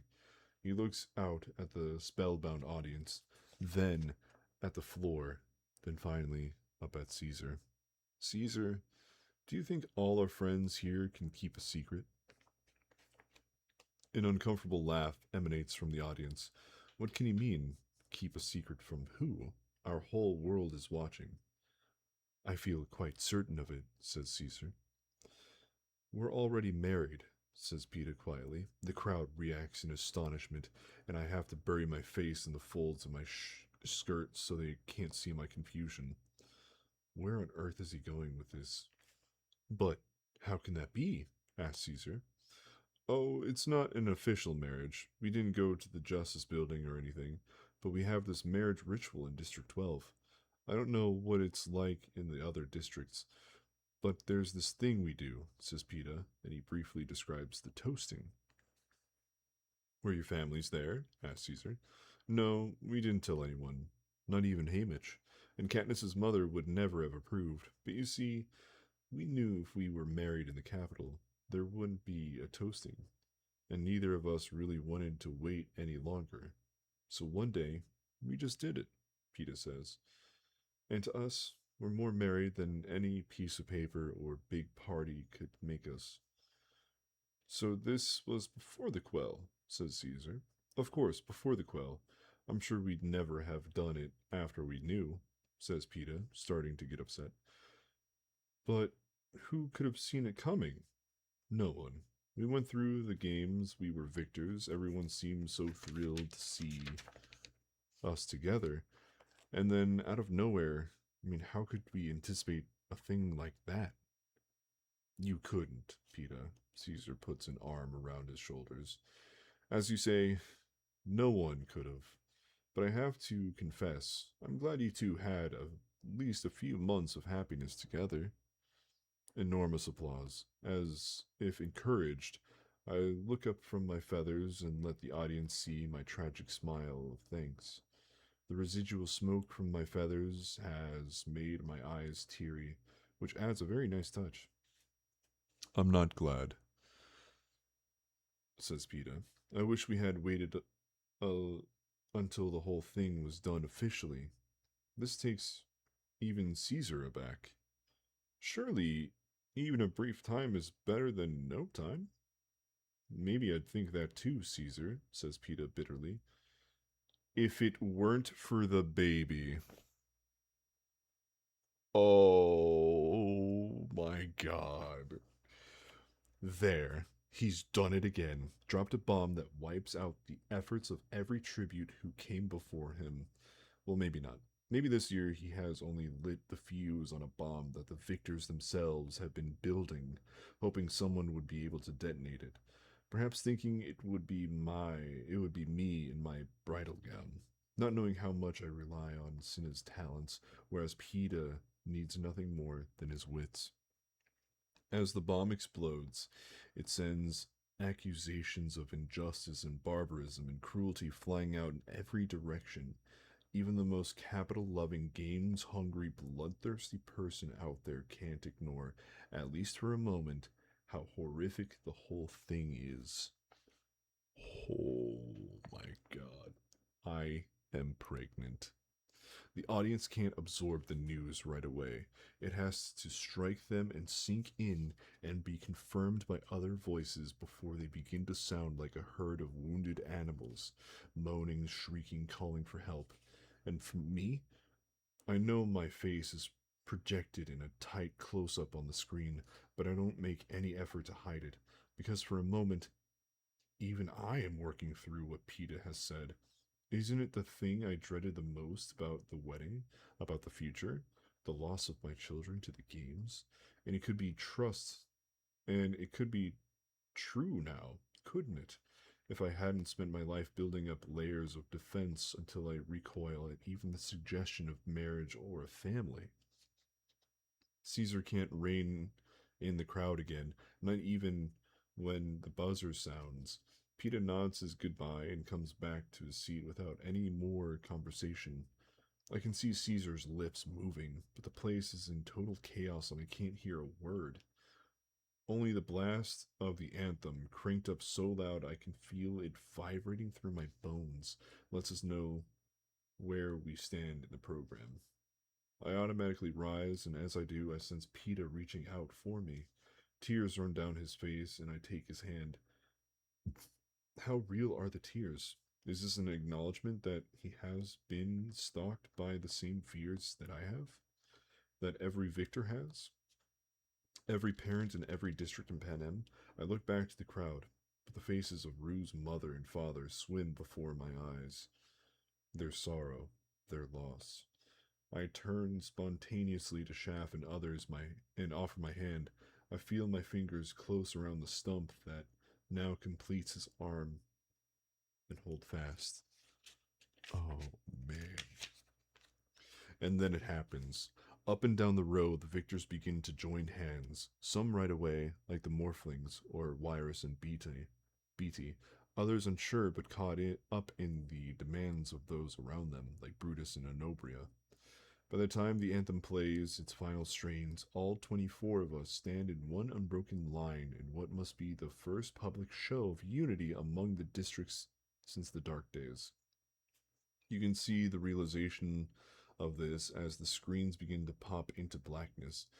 It's too late, though. In the confusion, they didn't cut us off in time. Everyone has seen. There's disorder on the stage now, too, as the lights go out and we're left to stumble back into the training center. I've lost hold of Shaft, but Peeta guides me into the elevator. Finnick and Joanna try to join us, but her hurried peacekeeper blocks their way and we shoot upwards alone. The moment we step off the elevator, Peeta grips my shoulders. There isn't much time, so tell me, is there anything I have to apologize for? Nothing, I say. It was a big leap to take without my okay, but I'm just glad I didn't know. Didn't have time to second guess him, to let any guilt over Gale detract from how I really feel about what Peeta did, which is empowered. Damn. Somewhere very far off is a place called District 12, where my mother and sister and friends will have to deal with the fallout from this night. Just a brief hovercraft ride away is an arena where, tomorrow, Pete and I and the other tributes will face our own form of punishment. But even if all of us meet terrible ends, something happened on that stage tonight that can't be undone. We victors staged our own uprising, and maybe, just maybe, the capital won't be able to contain this one. We wait for the others to return, but when the elevator opens, only Hamish appears. It's madness out there. Everyone's been sent home and they've cancelled the recap of the interviews on television. Peeta and I hurry to the window and try to make sense of the commotion far below us on the streets. What are they saying? Peeta asks. Are they asking the president to stop the games? I don't think they know themselves what to ask. The whole situation is unprecedented. Even the idea of opposing the capital's agenda is a source of confusion for the people here, says Hamish. But there's no way Snow would cancel the games. You know that, right? I do. Of course, he could never back down now. The only option left to him is to strike back, and strike back hard. The others went home? I asked. They were ordered to. I don't know how much luck they're having getting through the mob, says Hamish. Then we'll never see Effie again, says Peeta. We didn't see her on the morning of the games last year. You'll give her our thanks. More than that. Really make it special. It's Effie, after all, I say. Tell her how appreciative we are and how she was the best escort ever, and tell her we send our love. Oh. For a while, we just stand there in silence, delaying the inevitable. Then Hamish says it. I guess this is where we say our goodbyes as well. Any last words of advice? Peeta asks. Stay alive, Hamish says gruffly. That's almost an old joke with us now. He gives us each a quick embrace, and I can tell it's all he can stand. Go to bed. You need your rest. I know I should say a whole bunch of things to Hamish, but I can't think of anything he doesn't already know, really. And my throat is so tight I doubt anything would come out anyway. So once again, I let Peeta speak for us both. You take care, Hamish, he says. We cross the road, but in the doorway, Hamish's voice stops us. Katniss, when you're in the arena, he begins. Then he pauses. He's scowling in a way that makes me sure I've already disappointed him. What? I ask defensively. You just remember who the enemy is, Hamish tells me. That's all. Then go on. Get out of here. We walk down the hallway. Peeta wants to stop by his room to shower off the makeup and meet me in a few minutes, but I won't let him. I'm certain that if a door shuts between us, it will lock, and I'll have to spend the night without him. Besides, I have a shower in my room. I refuse to let go of his hand. Do we sleep? I don't know. We spend the night holding each other in some halfway land between dreams and waking, not talking, both afraid to disturb the other in the hope that we'll be able to store up a few precious minutes of rest. Cinna and Portia arrive with the dawn, and I know Peeta will have to go. Tributes enter the arena alone. He gives me a light kiss. See you soon, he says.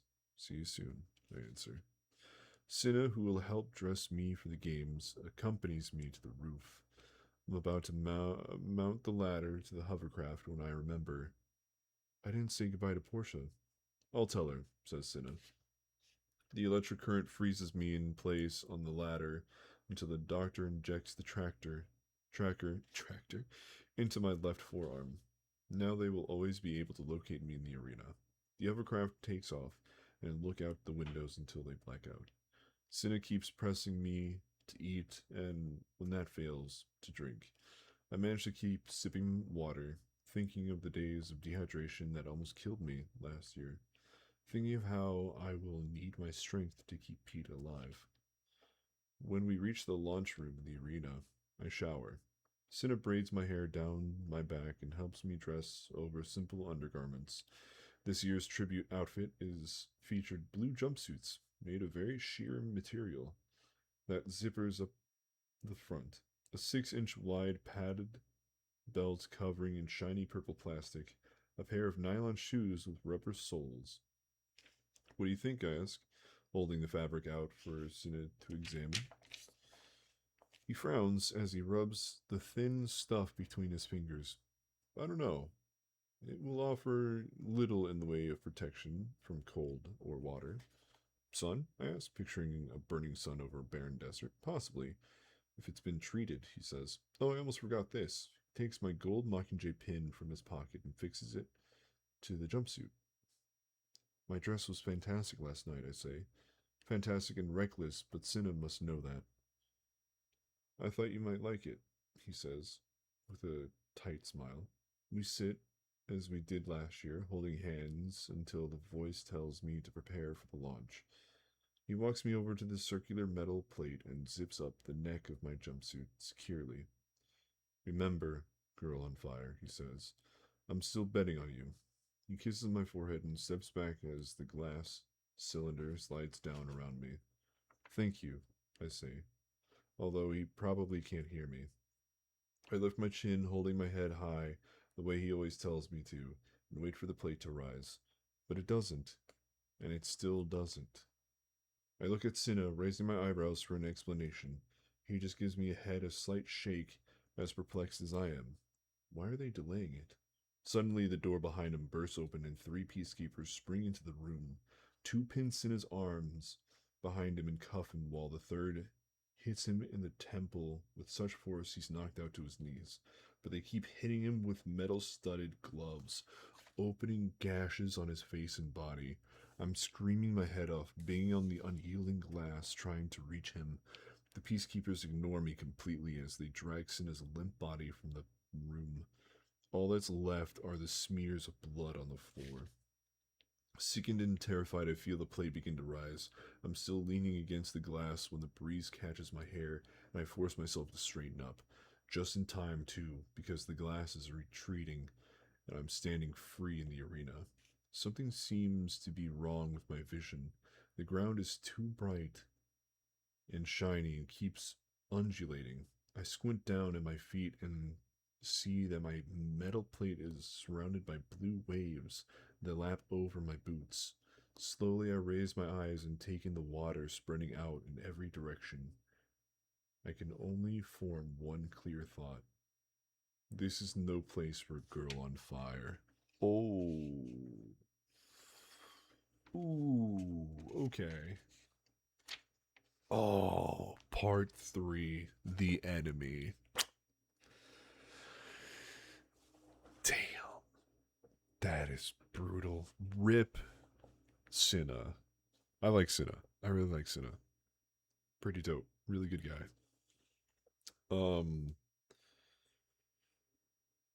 I don't really have any ops, man.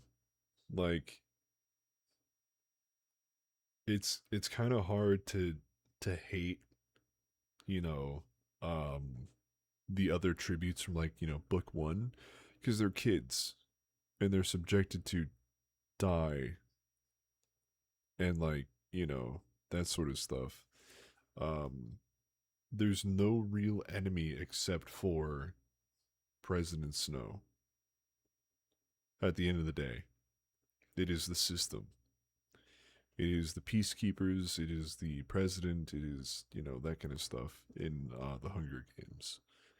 Um, so it's kind of hard. People are rude, uh, because of the history, because of the system. You know what I mean? Because of the system and trauma. Um, Everyone has, you know, their own issues, and their issues come from the system, the powers that be in Panem. You know what I mean? So, like,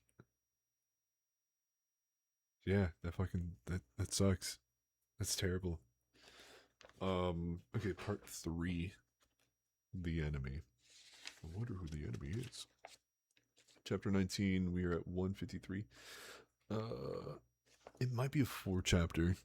It might be 4 chapter.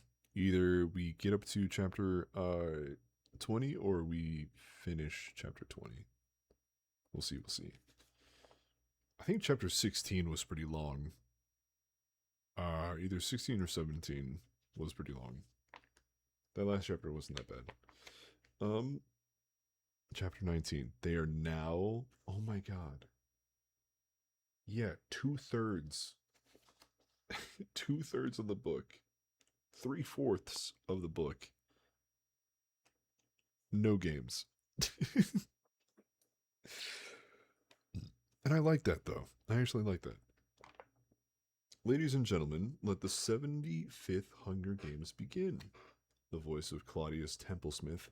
Amazing name, not gonna lie. I'm gonna have to use that name for like an OC, for like a game or something. Little shout out to Claudius Templesmith. That's sick. The Hunger Games announcer hammers my ears. I have less than a minute to get my bearings. Then the gong will sound and the tributes will be free to move off their metal plates. But move where?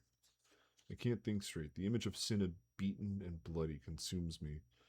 Where is he now? What are they doing to him? Torturing him? Killing him? Turning him into an Avox? Obviously, his assault was staged to unhinge me, the same way Darius's presence in my quarters was. And it has unhinged me. All I want to do is collapse on my metal plate, but I can hardly do that after what I just witnessed. I must be strong. I owe it to Cinna, who risked everything by undermining President Snow and turning my bridal silk into mockingjay plumage. And I owe it to the rebels who, emboldened by Cinna's example, might be fighting to bring down the capital at this moment. My refusal to play the games on the capital's terms is to be my last act of rebellion. So I grit my teeth and will myself to be a player. Where are you? I can still make no sense of my surroundings. Where are you? I demand an answer from myself. And slowly the world comes into focus. Blue water, pink sky, white hot sun beating down. All right, there's the cornucopia, the shining gold metal horn, about 40 yards away.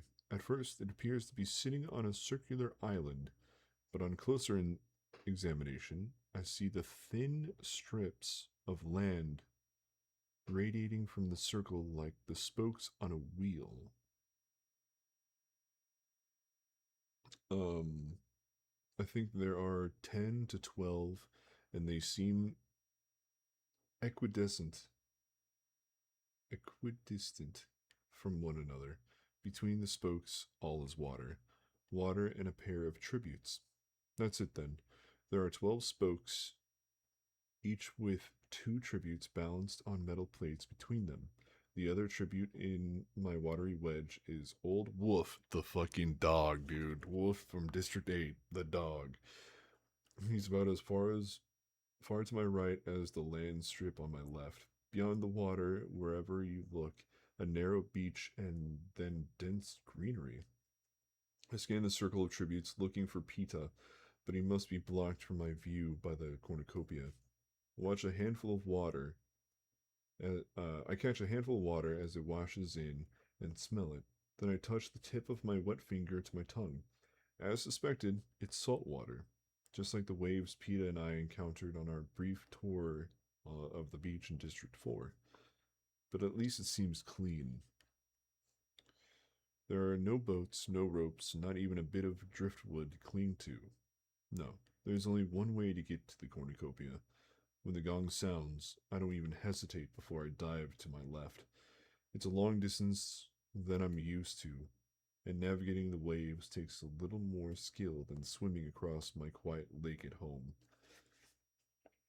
Oh, I'm doing good. I am reading Hunger Games.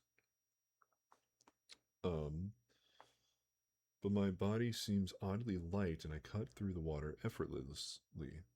Maybe it's the salt. I pull myself dripping onto the land strip and sprint down the sandy stretch for the cornucopia. I can see no one else converging from my side, although the gold horn blocks a good portion of my view. I don't let the thought of adversaries slow me down, though. I'm thinking like a career now, and the first thing I want is to get my hands on a weapon. Last year, the supplies were spread out quite a distance around the cornucopia, with the most valuable closest to the horn, but this year the booty seems to be piled at the 20-foot high mouth. My eyes instantly hone in on a golden bow just in arm's reach, and I yank it free. There's someone behind me. I'm alerted by, I don't know, a soft shift of sand or maybe just a change in the air currents. I pull an arrow from the sheath that's still wedged in the pile and arm my bow as I turn. Finnick, glistening and gorgeous, stands a few yards away with a trident poised to attack. A net dangles from his other hand. He's smiling a little, but the muscles in his upper body are rigid in anticipation. You can swim too, he says. Where did you learn that in District 12? We have a big bathtub, I answer. You must, he says. You like the arena? Not particularly, but you should. They must have built it especially for you, I say with an edge of bitterness. It seems like it, anyway, with all the water, when I bet on a handful of the victors can swim. And there was no pool in the training center. No chance to learn. Either you came in here to a swimmer or you'd better be a really fast learner. Even participation in the initial bloodbath depends on being able to cover 20 yards of water. That gives District 4 an enormous advantage. For a moment, we're frozen, sizing each other up, our weapons, our skill. Then Finnick suddenly grins. Lucky thing we're allies, right? Sensing a trap, I'm about to let an arrow fly, hoping it finds his heart before the trident impales me. When he shifts his hand and something on his wrist catches the sunlight, a solid gold bangle patterned with flames. The same one I remember on Hamish's wrist this morning. I began training. This morning I began training. I briefly considered that Finnick could have stolen it to trick me, but somehow I know this isn't the case. Hamish gave it to him as a signal to me. An order, really, to trust Finnick. I can hear other footsteps approaching. I must decide at once. Right, I snap, because even though Hamish is my mentor and trying to keep me alive, this angers me. Why didn't he tell me he'd made this arrangement before? Probably because Peeta and I have ruled out allies. Now Hamish has chosen one on his own. Duck, Finnick commands in such a powerful voice, so different from his usual seductive purr that I do. His trident goes whizzing over my head, and there's a sickening sound of impact as it finds its target. The man from District 5, the drunk who threw up on the sword fighting floor, sinks to his knees as Finnick frees the trident from his chest. Don't trust 1 and 2, Finnick says. There's no time to question this. I work the sheath of arrows free. Each take one side, I say. He nods, and I dart around the pile, around 4 spokes apart. Anobria and Gloss are just reaching land. Either they're slow swimmers or they thought the water might be laced with other dangers, which it might as well be. Sometimes it's not good to consider too many scenarios, but now that they're on the sand, they'll be here in a matter of seconds. Anything useful? I hear Finnick shout. I quickly scan the pile on my side and find maces, swords, bows and arrows, tridents, knives, spears, axes, metallic objects I have no name for, and nothing else. Weapons, I call back. Nothing but weapons. Same here, he confirms. Grab what you want and let's go. I shoot an arrow at Anobria, who's gotten in too close for comfort, but she's expecting it and dives back into the water before I can find its mark. Gloss isn't quite as swift, and I sink an arrow into his calf as he plunges into the waves. I sling an extra bow and a second sheath of arrows over my body, slide 2 long knives and an awl into my belt, and meet up with Finnick at the front of the pile. Hold up. Let's see. Do something about that, would you? He says. I see Brutus barreling toward us. His belt is undone, and he has it stretched between his hands as a kind of shield. I shoot at him, and he manages to block the arrow with his belt before it can skewer his liver. Ooh. Where it punctures the belt, and purple liquid spew forth, coating his face. As I reload, Brutus flattens on the ground, rolls the few feet to the water, and submerges. There's a clang of metal falling behind me. Let's clear out, I say to Finnick. This last altercation has given Anobria and Gloss time to reach the cornucopia. Brutus is within shooting distance, and somewhere, certainly, Kashmir is nearby too. These four classic careers will no doubt have a prior alliance. If I had only my own safety to consider, I might be willing to take them on with Finnick by my side. But it's Peta I'm thinking about. I spot him now, still stranded on his metal plate. I take off, and Finnick follows without a question, as if knowing this will be my next move. When I'm as close as I can get, I start removing knives from my belt, preparing to swim out to reach him and somehow bring him in. Finnick drops a hand on my shoulder. I'll get him. Suspicion flickers up inside me. Could this all just be a ruse? For Finnick to win my trust and then swim out and drown Peta? I can, I insist. But Finnick has dropped all his weapons to the ground. Better not exert yourself. Not in your condition, he says, and reaches down and pats my abdomen. Oh, right, I'm supposed to be pregnant. Oh, that's right. While I'm trying to think what that means and how I should act, maybe throw up or something, Finnick has positioned himself at the edge of the water.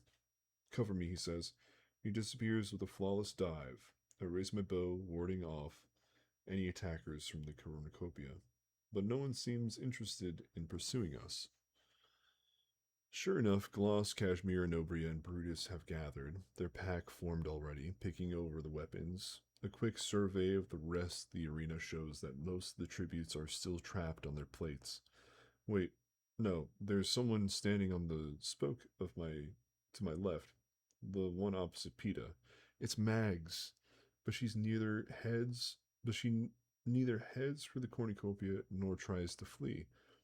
Instead, she splashes into the water and starts paddling towards me, her gray head bobbing above the waves. Well, she's old, but I guess after 80 years of living in District 4, she can keep afloat. Aw. Finnick has reached Peta now and is toward him and is towing him back. One arm across his chest while the other propels them through the water with easy strokes. Peta rides along without resisting. I don't know what Finnick said or did that convinced him to put his life on his hands. Showed him the bangle, maybe. Or just the sight of me waiting might have been enough. When they reach the sand, I help haul Peta up onto dry land. Hello again, he says, and gives me a kiss. We've got allies. Yes, just as Hamish intended, I answer. Remind me, did we make deals with anyone else? Peta asks. Only Mags, I think, I say. I nod toward the old woman, doggedly making her way towards us. Well, I can't leave Mags behind, says Finnick. She's one of the few people who actually likes me. I've got no problem with Mags, I say, especially now that I see the arena. Her fish hooks are probably out, our best chance of getting a meal. Katniss wanted her on the first day, says Peta. Katniss has remarkably good judgment, says Finnick. With one hand, he reaches into the water and scoops out Mags like she weighs no more than a puppy. She makes some remark that I think includes the word Bob, then pats her belly. Then pats her belt. Looks like she's right. Someone figured it out, Finnick points to BT. He's flailing around in the waves, but managing to keep his head above the water. What? The belts. They're flotation devices, says Finnick. I mean, you have to propel yourself, but they'll keep you from drowning. I almost asked Finnick to wait to get BT and Lyris take them with us, but BT's 3 spokes over, and I can't even see Lyris. For all I know, Finnick would kill them as quickly as he did the tribute from 5, so instead I suggest we move on. I hand Peta a bow, a sheath of arrows, and a knife, keeping the rest for myself, but Mags tugs on my sleeve and babbles on until I've given the all to her. Pleased, she clamps the handle between her gums and reaches her arms up to Finnick. He tosses his net over his shoulder, hoists Mags on top of it, grips his tridents in his free hand, and we run away from the cornucopia. When the sand ends, woods begin to rise sharply. No, not really woods. At least, not the kind I know. Jungle. The foreign, almost obsolete word come to mind. Something I heard from another Hunger Games or learned from my father. Most of the trees are unfamiliar, with smooth trunks and few branches. The earth is very black and spongy underfoot, often obscured by tangles of vines with colorful blossoms. While the sun's hot and bright, the air is warm and heavy with moisture, and I get the feeling I will never really be dry here. The thin blue fabric of my jumpsuit lets the seawater evaporate easily, but it's already begun to cling to me with sweat. PETA takes the lead, cutting through the patches of dense vegetation with his long knife. I make Finnick go second because even though he's the most powerful, he's got his hands full of mags. Besides, while he's a whiz with the trident, it's a weapon less suited for the jungle than my arrows. It doesn't take long between the steep incline and the heat to become short of breath. PETA and I have been training intensely, though, and Finnick's such an amazing physical specimen that even with mags over his shoulder, we climb rapidly for about a mile before he requests a rest. And then I think it's more of Mag's sake than his own. The foliage has hidden the wheel from sight, so I scale a tree with rubbery limbs to get a better view, and then wish that I hadn't. Around the cornucopia, the ground appears to be bleeding. The water has purple stains. Bodies lie on the ground and float in the sea. But at this distance, with everyone dressed exactly the same, I can't tell who lives or dies. All I can tell is that some of the tiny blue figures still battle. Well, what did I think? That the victor's chain of locked hands last night would result in some sort of universal truce in the arena? No, I never believed that. But I guess I had hoped people might show some, what, restraint? Reluctance, at least? Before they jumped right into massacre mode. And you all knew each other, I think. You acted like friends. I have only one real friend in here, and he isn't from District 4. I let the slight, soupy breeze cool my cheeks while I come to a decision. Despite the bangle, I should just get it over with and shoot Finnick. There's really no future in this alliance, and he's too dangerous to let go. Now, when we have this tentative trust, may be our only chance to kill him. I could easily shoot him in this back as we walk. It's despicable, of course, but will it be any more despicable if I wait? Know him better? Owe him more? No. This is the time. I take one last look at the battling figures, the bloody ground, to harden my resolve, and then slide to the ground. But when I land, I find Phoenix kept pace with my thoughts, as if he knows what I have seen and how it will have affected me. He has one of his tridents raised in a casually defensive position. What's going on? What's going on down there, Cadmus? Have they all joined hands? Take a vow of nonviolence? Toss the weapons in the sea in defiance of the capital? Finnick asks. No, I say. No, Finnick repeats. Because whatever happened in the past is in the past, and no one in this arena was a victor by chance. He eyes PETA for a second. Except maybe PETA. Finnick knows then what Hamish and I know about PETA, being truly deep down better than the rest of us. Finnick took out that tribute from 5 without blinking an eye. And how long did I take to turn deadly? I shot to kill when I targeted Nobria and Gloss and Brutus. PETA would at least have attempted negotiations first, seeing if some wider alliance was possible. But to what end? Finnick's right. I'm right. The people in this arena weren't crowned for their compassion. I hold his gaze, weighing his speed against my own. The time it will take to send an arrow through his brain versus the time his trident will reach my body.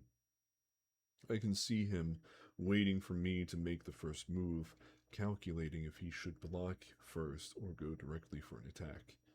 I can feel we've both about worked it out when PETA steps deliberately between us. So how many are dead, he asks. Movie idiot, I think. but he remains planted firmly between us. Hard to say, I answer. At least 6, I think, and they're still fighting. Let's keep moving. We need water, he says.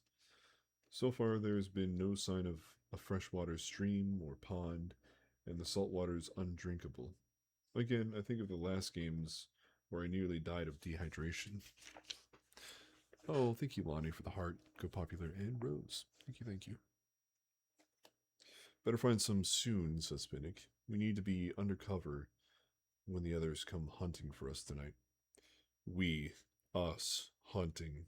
Alright, maybe killing Finnick would be a little premature. He's been helpful so far. He does have Hamish's stamp of approval, and who knows what the night will hold. If worse comes to worse, I can always kill him in his sleep. So I let the moment pass, and so does Finnick. The absence of water intensifies my thirst. I keep a sharp eye out as we continue our trek upward, but with no luck, after about another mile, I can see an end to the tree line and assume we're reaching the crest of the hill. Maybe we'll have a better luck on the other side. I find a spring or something. But there is no other side. I know this before anyone else, even though I am farthest from the top. My eyes catch on a funny rippling square hanging like a warped pane of glass in the air. At first, I think it's the glare from the sun or the heat shimmering up off the ground, but it's fixed in space, not shifting when I move. And that's when I connect the square with Wirus and BT in the training center and realize what lies before us. My warning cry is just reaching my lips when Peta's knife swings out and slashes away some vines. There's a sharp zapping sound. For an instant, the trees are gone. I see open space over a short stretch of bare earth. Then Peta's flung back from the force field, bringing Finnick and Mags to the ground. I rush over to where he lies, motionless in a web of vines. Peta? There's a faint smell of singed hair. I call his name again, giving him a little shake, but he's unresponsive. My fingers fumble across his lips where there's no warm breath along moments ago. He was panting. I press my ear against his chest to the spot where I always rest my head, where I know I will hear the strong and steady beat of his heart. Instead, I find silence. Oh no. Bro hit the force field without knowing, got pushed back. Oh, chapter 20. Let me get some water. This is good. This is really good. I know that Susan Collins, her least favorite, welp, her least favorite part of writing these books are the games themselves, because she doesn't like writing kids killing each other. And I don't blame her. I don't blame her at all. Okay, let me get a little bit more water.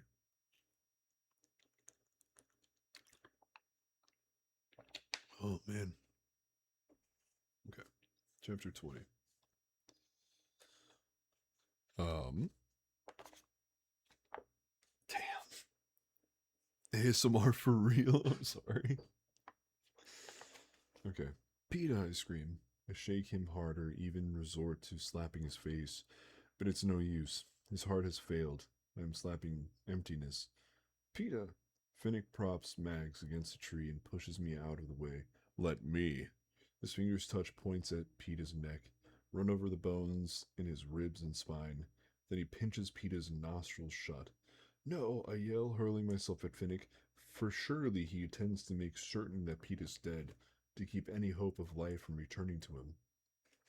Finnick's hand comes up and hits me so hard so squarely in the chest that I go flying back into a nearby tree trunk. I'm stunned for a moment by the pain, by trying to regain my wind, as I see Finnick close off Peta's nose again. From where I sit, I pull an arrow, whip the notch into place, and I'm about to let it fly when I'm stopped by the sight of Finnick kissing Peta. Ayo! And it's so bizarre, even for Finnick, that I stay my hand. No, he's not kissing him. He's got Peta's nose blocked off, but his mouth tilted open, and he's blowing air into his lungs. I can see this. I can actually see Peta's chest rising and falling. Then Finnick unzips the top of Peta's jumpsuit and begins to pump the spot over his heart with the heels of his hands. Now that I've gotten through my shock, I understand what he's trying to do. Once in a blue moon, I've seen my mother try something similar, but not often. If your heart fails in District 12, it's unlikely your family could get you to my mother in time, anyway. So our usual patients are burned or wounded by oil, or ill, or starving, of course. But Finnick's world is different. Whatever he's doing, he's done it before. There's a very set rhythm and method, and I find the arrow tip sinking to the ground as I lean in to watch, desperately for some sign of success. Agonizing minutes drag past as my hopes diminish. Around the time that I'm deciding it's too late, that Pete is dead, moved on, unreachable forever, he gives a small cough, and Finnick sits back. I leave my weapons in the dirt and fling myself to him. Peta, I say softly. I brush the damp blonde strands of hair back from his forehead, find the pulse drumming against my fingers at his neck. His lashes flutter open, and his eyes meet mine. Careful, he says weakly. There's a force field up there. Something I would say. Get pushed back like 20 feet, flung from hitting a force field. The heart stops. Get resuscitated and goes, careful, there might be something tells me there might be a force field or something. I laugh, but there are tears running down my cheeks. Must be a lot stronger than the one on the training center, Rufi says. I'm alright though, just a little shaken. You were dead. Your heart stopped. I burst out before really considering if this is a good idea. I clap my hand over my mouth because I'm starting to make those awful choking sounds that happens when I sob. Well, it seems to be working now, he says.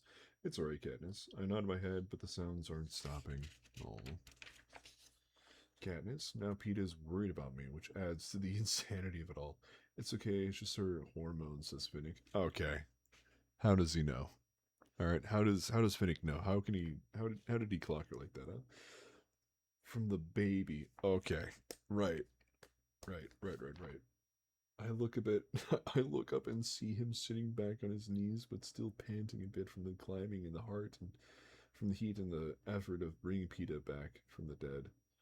No, it's not. I get out and I'm cut off by even more hysterical round of sobbing that seems only to confirm what Finnick said about the baby. Saved. He meets my eyes and I glare at him through my tears. It's stupid, I know, that his efforts make me so vexed. All I wanted was to keep Peta alive, and I couldn't, and Finnick could, and I should be nothing but grateful. And I am. But I am also furious because it means that I will never stop owing Finnick Odair. Ever. So how can I kill him in his sleep? I expect to see a smug or sarcastic expression on his face, but his look is strangely quizzical. He glances between Peta and me, as if trying to figure something out, and gives his head a slight shake as if to clear it. How are you? He asks Peta. Do you think you can move on? No, he has to rest, I say. My nose is running like crazy, and I don't even have a shred of fabric to use as a handkerchief. Mags rips off a handful of hanging moss from a tree limb and gives it to me. I'm too much of a mess to even question it. I blow my nose loudly and mop the tears off my face. It's nice, the moss. Absorbent and surprisingly soft. Nice. I notice a gleam of gold on Peta's chest. I reach out and retrieve the disc that hangs from a chain around his neck. My mockingjay has been engraved on it. Is this your token, I ask? Yes. Do you mind if I use your mockingjay? I wanted us to match. No, of course I don't mind. I force a smile. Peta showing up in the arena wearing a mockingjay is both a blessing and a curse. On the one hand, it should give a boost to the rebels in the district. On the other hand, it's hard to imagine President Snow will overlook it, and that makes the job of keeping Peta alive harder. So you want to make camp here then? Finnick asks. I don't think that's an option, Peeta answers. Staying here with no water, no protection, I feel alright, really. If we could just go slowly. Slowly would be better than not at all. Finnick helps Peeta to his feet while I pull myself together. Since I got up this morning, I've watched Cinna beaten to a pulp, landed in another arena, and seen Peeta die. Still, I'm glad Finnick keeps playing the pregnancy card for me, because from a sponsor's point of view, I'm not handling things all that well. I check over my weapons, which I know are in perfect condition, because it makes me seem more in control. I'll take the lead, I announce. Peeta starts to object, but Finnick cuts him off. No, let her do it. He frowns at me. You knew that force field was there, didn't you? Right at the last second, you started to give a warning. I nod. How did you know? I hesitate to reveal that I know BT and Wirus's trick of recognizing a force field could be dangerous. I don't know if the game makers made note of that moment during training when the two pointed it out to me or not. One way or another, I have a very valuable piece of information. And if they know I have it, they might do something to alter the force field so I can't see the aberration anymore. So I lie. I don't know. It's almost as if I could hear it. Listen. We all become still. There's the sound of insects, birds, the breeze of the foliage. I don't hear anything, says Peeta. Yes, I insist. It's like when the fence around District 12 is on, only much quieter. Everyone listens again intently. I do too, although there's nothing to hear. There, I say. Can't you hear it? Coming from right where Peeta got shocked. I don't hear it either, says Finnick. But if you do, by all means, take the lead. I decide to play this for all it's worth. That's weird, I say. I turn my head from side to side as if puzzled. I can only hear it out of my left ear. Oh. The one the doctors reconstructed? Asks Peeta. Yeah, I say. Then give a shrug. Maybe they did a better job than they thought. You know, sometimes I do hear funny things on that side, things you wouldn't ordinarily think have a sound, like insect wings or snow hitting the ground. Perfect. No, now all the attention will turn to the surgeons who fixed my deaf ear after the games last year, and they'll have to explain why I can hear like a bat. You, says Mags, nudging me forward, so I take the lead. Since we're to be moving slowly, Mags prefers to walk with the aid of a branch Finnick quickly fashions into a cane for her. He makes a staff for Peeta as well, which is good because despite his uh, protest protestations, I think all Peeta really wants to do is lie down. Finnick brings up the rear, so at least someone alert has our backs. I walk with the force field on my left because that's supposed to be the side with my superhuman ear. But since that's all made up, I cut down a bunch of hard nuts that hang like grapes from a nearby tree and toss them ahead of me as I go. It's good I do too, because I have a feeling I'm missing the patches that indicate the force field more often than I'm spotting them.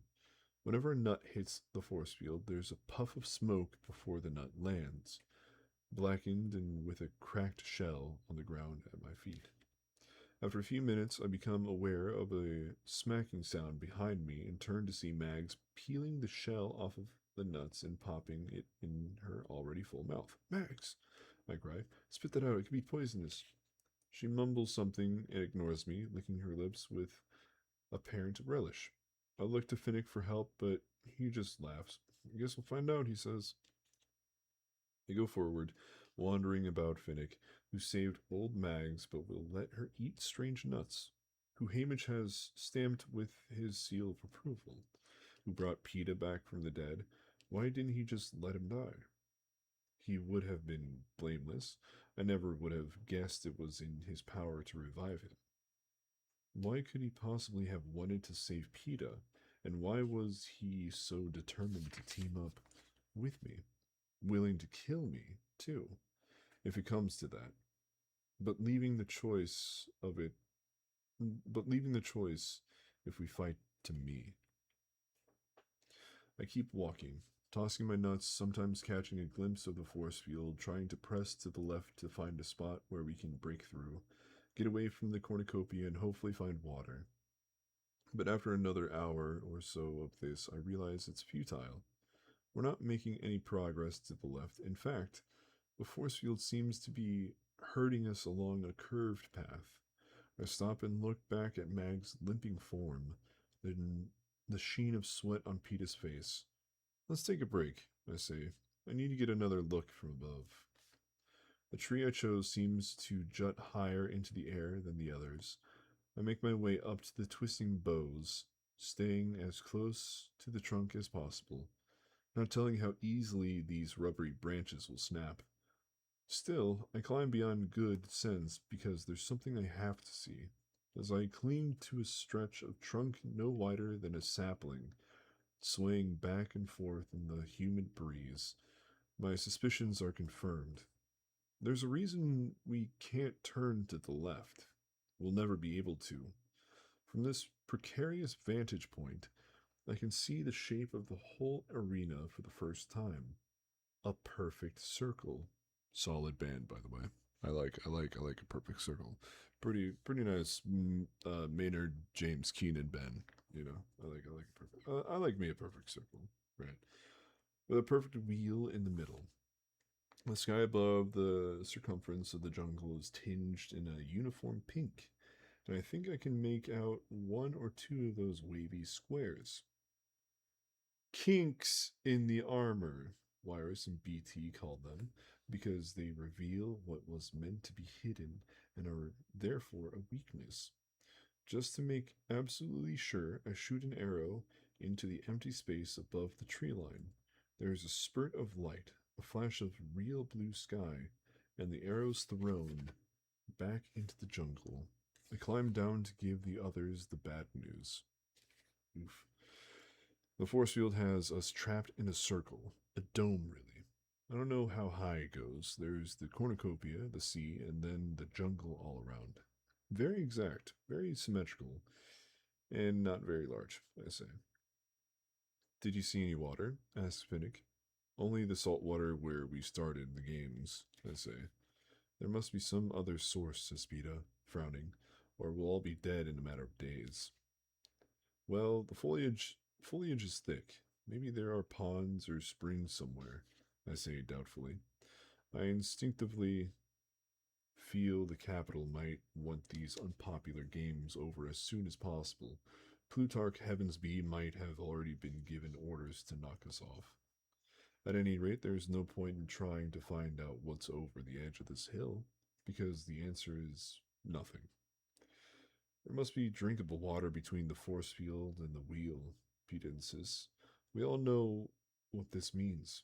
Heading back down, heading back to the careers and the bloodshed. With Mags hardly able to walk and Peeta too weak to fight, we decide to move down the slope a few hundred yards and continue circling. See if maybe there's some water at that level. I stay in the lead, occasionally chucking a nut to my left, but we're well out of range of the force field now. The sun beats down on us, turning the air to steam, playing tricks on our eyes. But by mid-afternoon, it's clear Peeta and Mags can't go on. Ooh. Finnick chooses a campsite about 10 yards below the force field, saying we can use it as a weapon by deflecting our enemies into it if attacked. Then he and Mags pull blades of the sharp grass that grows in 5-foot high tufts and begin to weave them together into mats.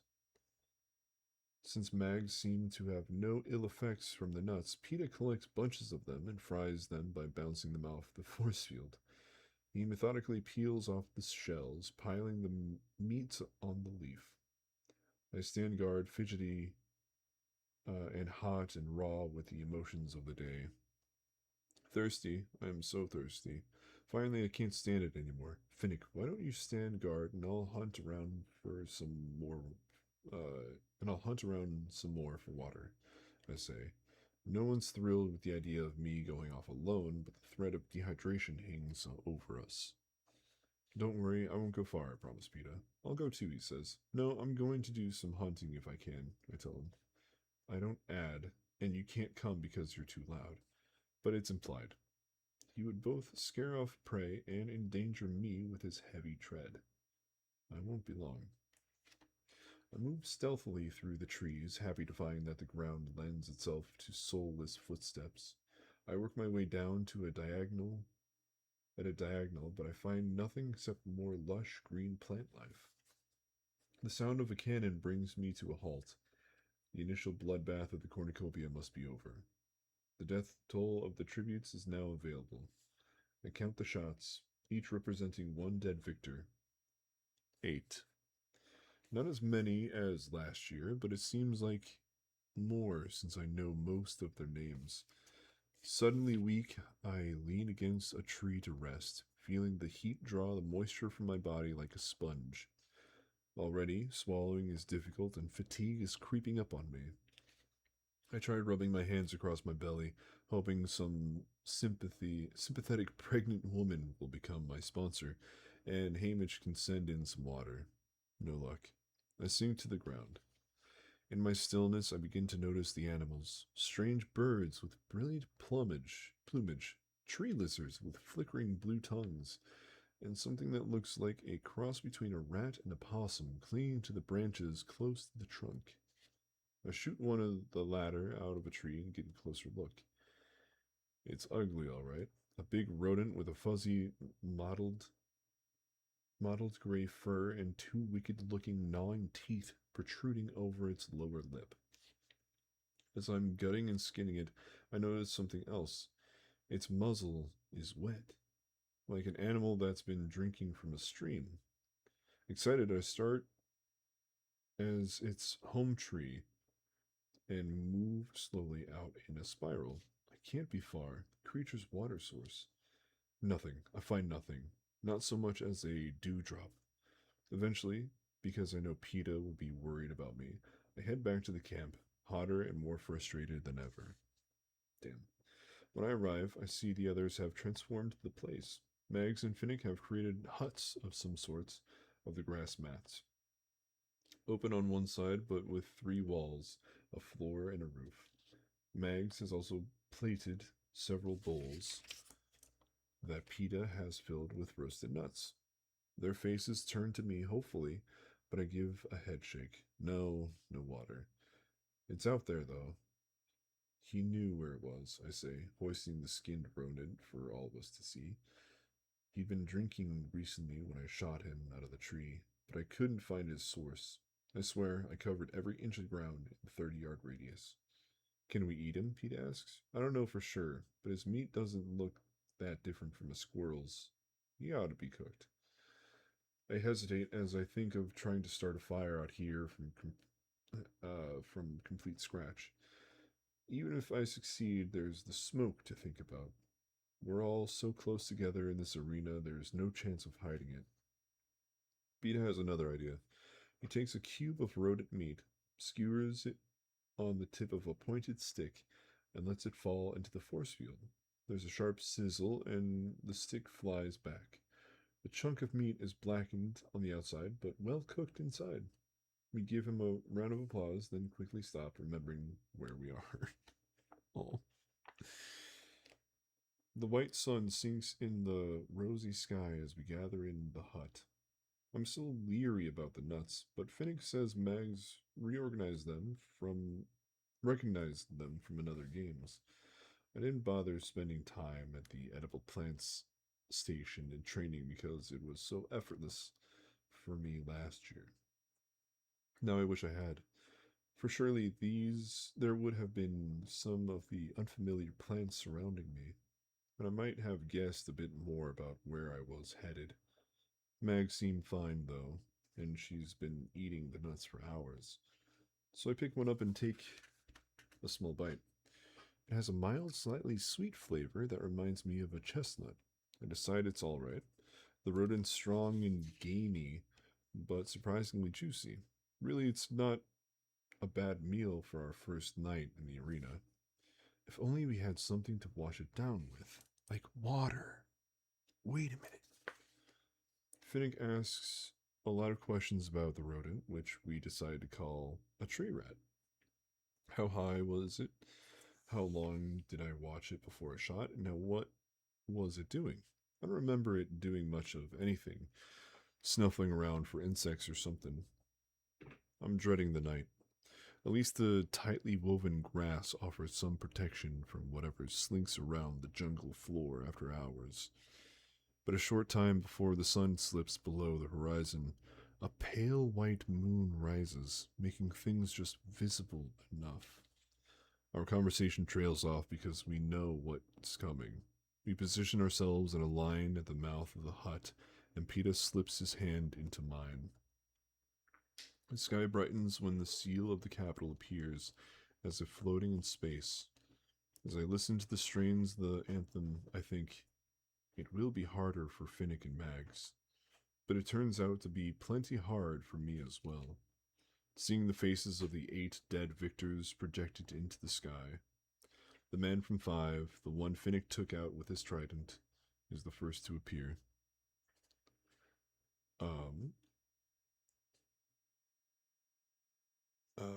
that means that all the tributes in 1 through 4 are alive. The 4 careers, BT and Wirus, and of course, Mags and Finnick. The man from District 5 is followed by the male morphling from 6, Cecilia and Wolf the dog. Oh, the the skeleton was laying down. Yeah, it was glitched. Um, Wolf the dog. Yeah. From 8, both from 9. The woman from 10 and Cedar from 11. Capital seals back with a final bit of music, and then the sky goes dark except for the moon. No one speaks. I can't pretend I knew any of them, but I'm thinking of those 3 kids hanging on to Cecilia when they took her away. Cedar's kindness to me at our meeting, even the thought of the glazed eyed morphling painting my cheeks with yellow flowers give me a pang. All dead. How do you get it to bleep when I curse? It's a TikTok thing now. Skelly needed an app. Yeah, it's now like a TikTok thing. I don't get it. I don't know. Yeah. When we did Elden Ring Night Rain, we like went crazy with it. It was funny. I love that. Um, I noticed that. Yeah. I don't know how long we might have sat here if it weren't for the arrival of the silver parachute which glides down through the foliage to land before us. No one reaches for it. Whose is it, do you think? I say finally. No tellin', says Finnick. Why don't we let PETA claim it, since he died today? PETA unties the cord and flattens out the circle of silk. On the parachute sits a small metal object that I can't place. What is it? I ask. No one knows. We pass it from hand to hand, taking turns examining it. It's a hollow metal tube, tapered slightly at one end. On the other end is a small lip curves downward. It's vaguely familiar, a part that could have fallen off a bicycle. A curtain rod, anything really. PETA blows on one end to see if it makes a sound. It doesn't. Finnick slides his pinky into it, testing it out as a weapon. Useless. Can you fish with it, Mags? I ask. Mags, who can fish with almost anything, shakes her head and grunts. I take it and roll it back and forth on my palm. Since we're allies, Hamish will be working with District 4 mentors. He had a hand in choosing this gift. That means it's valuable, life saving, even. I think back to last year when I wanted water so badly, but he wouldn't send it because he knew I could find it if I tried. Hamish's gifts, or lack thereof, carry weight, carry weighty messages. I can almost hear him growling at me. Use your brain if you have one. What is it? I wipe the sweat from my eyes and hold the gift out in the moonlight.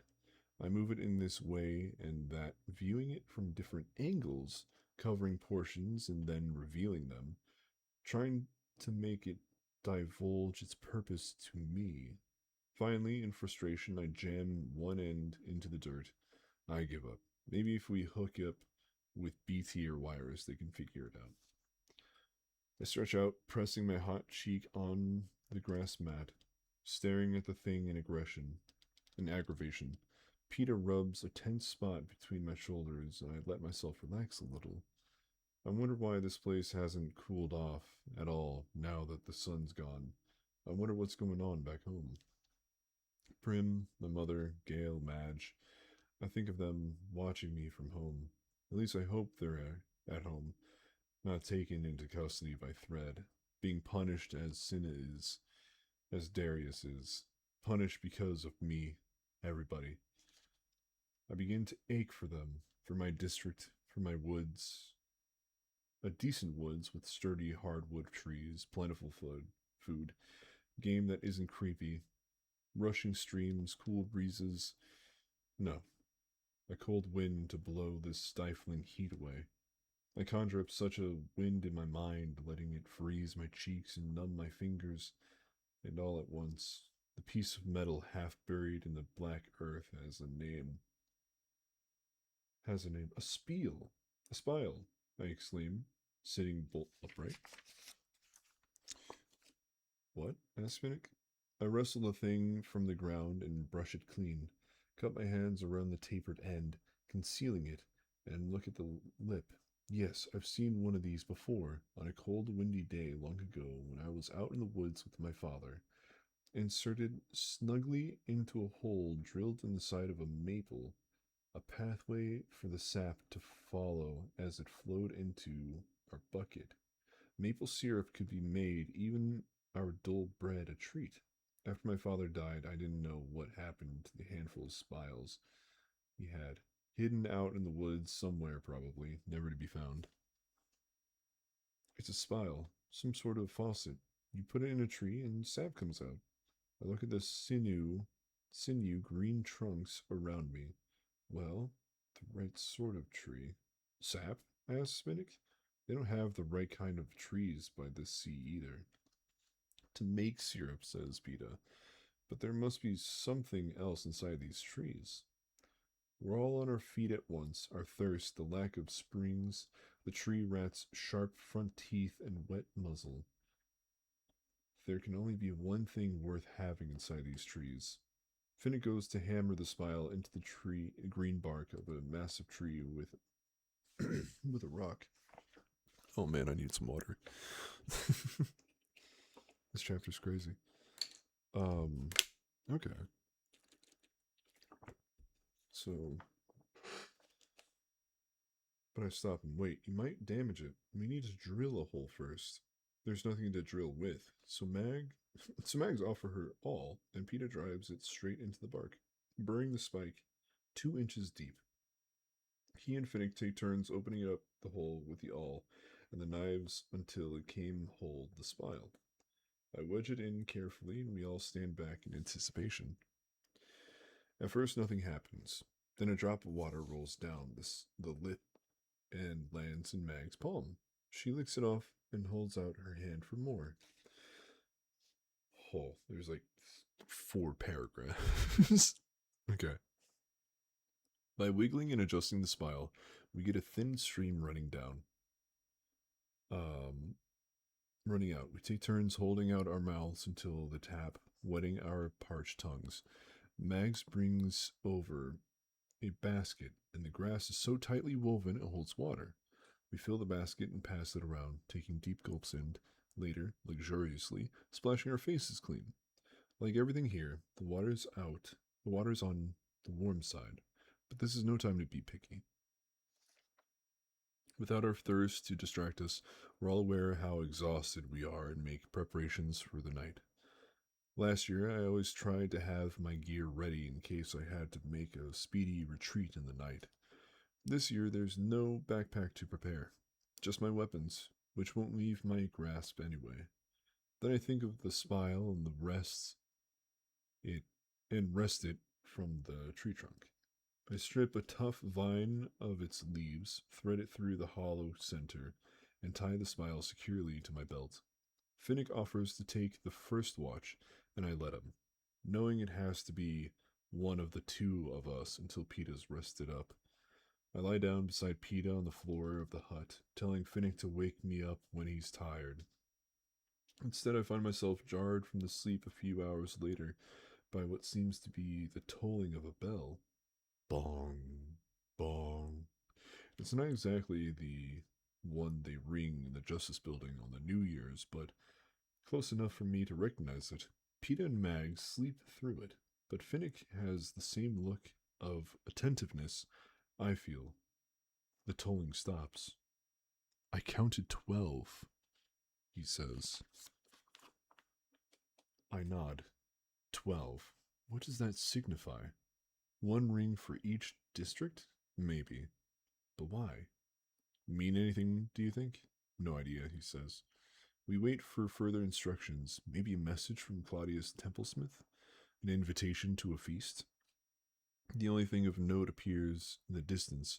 A dazzling bolt of electricity strikes a towering tree, and then lightning storm begins. I guess it's an indication of rain, of water source for those who don't have mentors as smart as Hamish. Go to sleep, Finnick. It's my turn to watch anyway, I say. Finnick hesitates, but no one can stay awake forever. He settles down at the mouth of the hut, one hand gripped around a trident, and drifts into a restless sleep. Finnick has, I sit with my bow loaded, watching the jungle, which is ghostly pale and green in the moonlight. After an hour or so, the lightning stops. I can hear the rain coming in, though pattering on the leaves a few hundred yards away. I keep waiting for it to reach us, but it never does. The sound of the cannon startles me, although it makes little impression on my sleeping companions. There's no point in awakening them for this. Another victor dead. I don't even allow myself to wonder who it is. The elusive rain shuts off suddenly, like the storm did last year in the arena.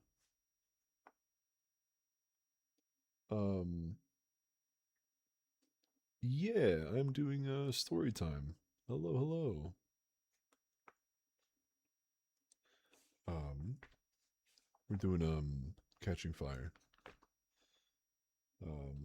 Moments after it stops, I see the fog sliding softly in from the direction of the recent downpour. Just the reaction. Cool rain on the steaming ground, I think. It continues to approach at a steady pace. Tendrils reach forward and then curl like fingers as if they are pulling the rest behind them. As I watch, I feel the hairs on my back begin to rise. Something's wrong with this fog. The progression of the front line is too uniform to be natural. And if it's not natural, a sickeningly sweet odor begins to invade my nostrils, and I reach for the others, shouting for them to wake up. In the few seconds it takes to rouse them, I begin to blister. Ooh. Oh no. Okay. Let's see. We're on to chapter 21? Yeah, chapter 21 of Catching Fire. I'm really liking this. I like everyone's interactions and everything. This will be tonight's final chapter. Yeah, we're gonna do chapter 21. We're getting pretty close to the end here. There's, I think, 26 chapters. And just under, or just around, oh, less than 100 pages left. Okay. Tiny searing stabs. Wherever the droplets of mist touch my skin. Run, I scream at the others. Run! Finnick snaps awake instantly, rising to counter an enemy.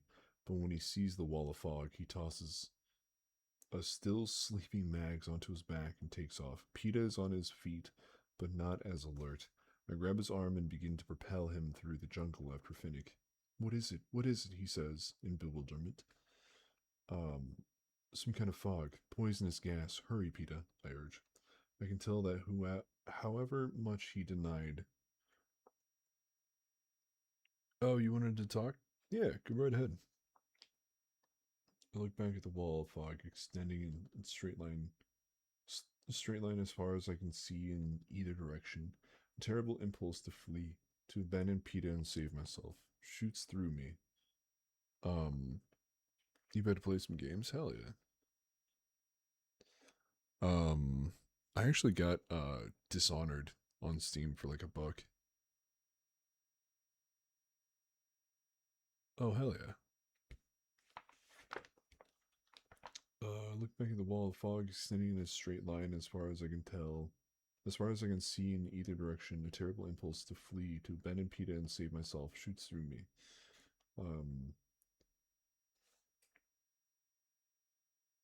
Oh, you got Kingdom Come Delivery 2?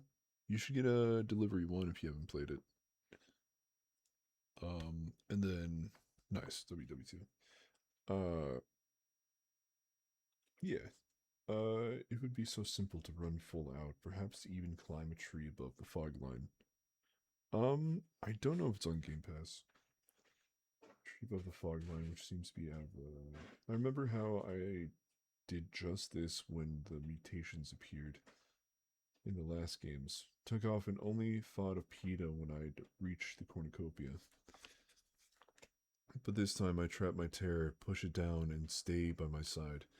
This time my survival isn't the goal. PETA's is. I think of the eyes glued to the television screens in the districts, seeing if I will run, as the capital wishes, or hold my ground. I lock my fingers tightly into his and says, is it, is it Deliverance, or is that a side game that's another KCD? No, Deliverance is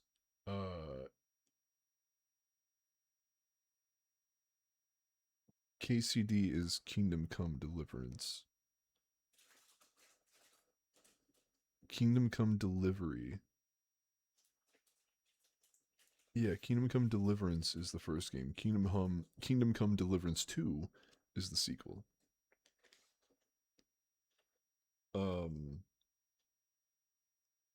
It was confusing. It's all good.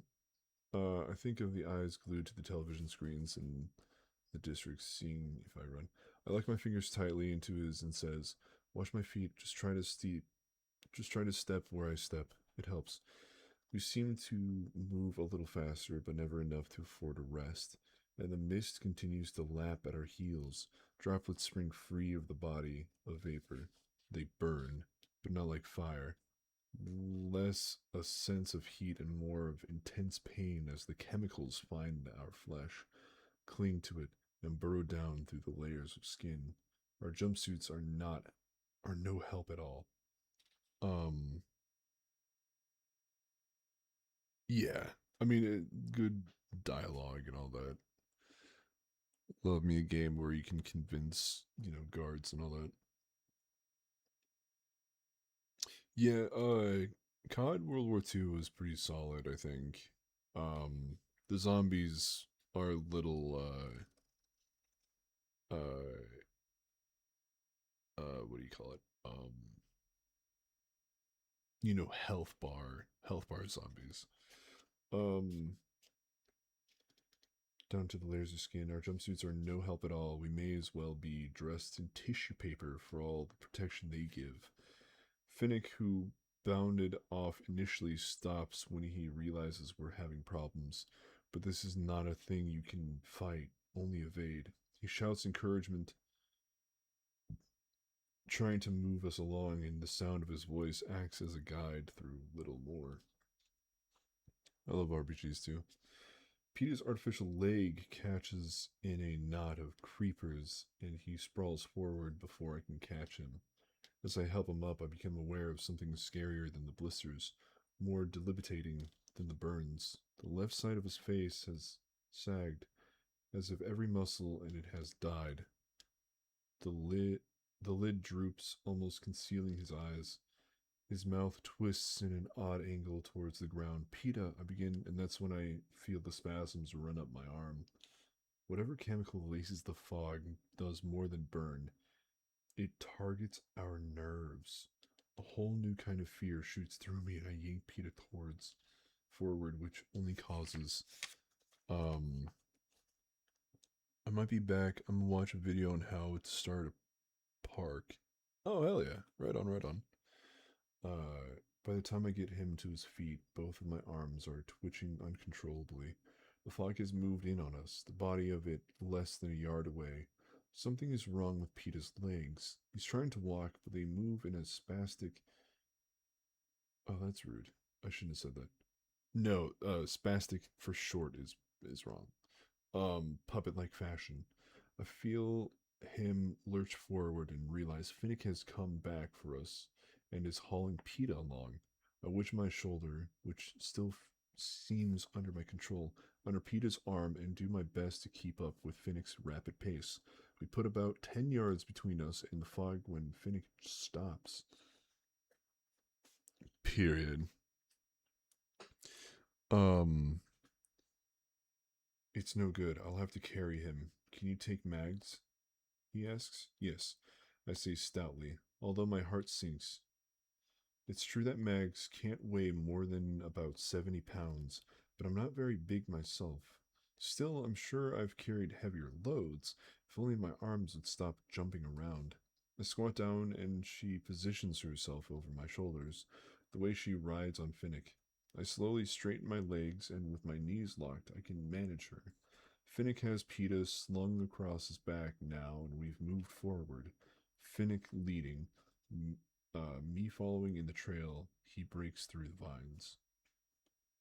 On the on the fog on the fog comes, silent and steady and flat, except for the grasping tendrils.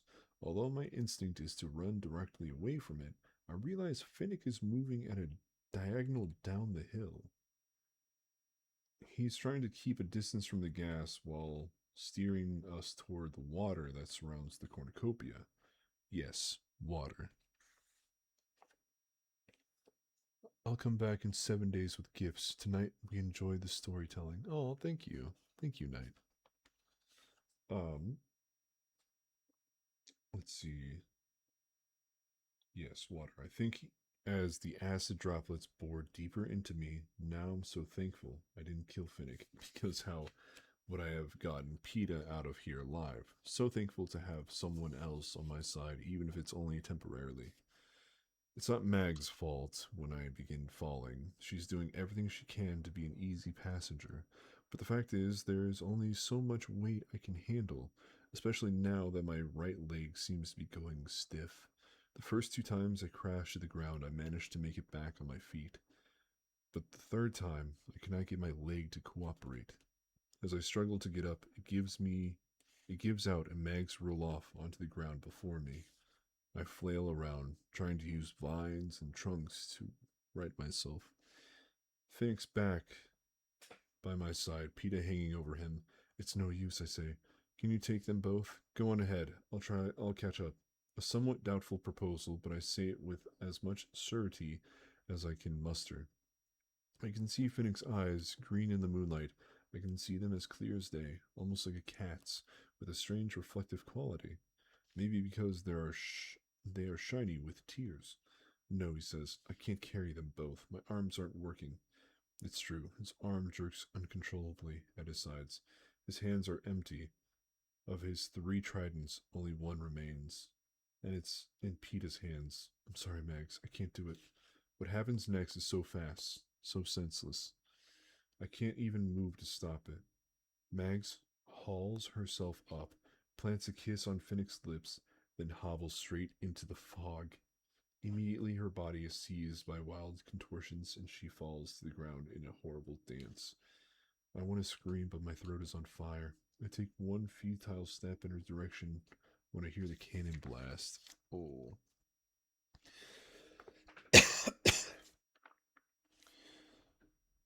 I know her heart has stopped, that she is dead. Finnick, I call out hoarsely, but he has already turned from the scene, already continued his retreat from the fog. Dragging my useless leg behind me, I stagger after him, having no idea what else to do. Time and space lose meaning as the fog seems to invade my brain, muddling my thoughts, making everything unreal.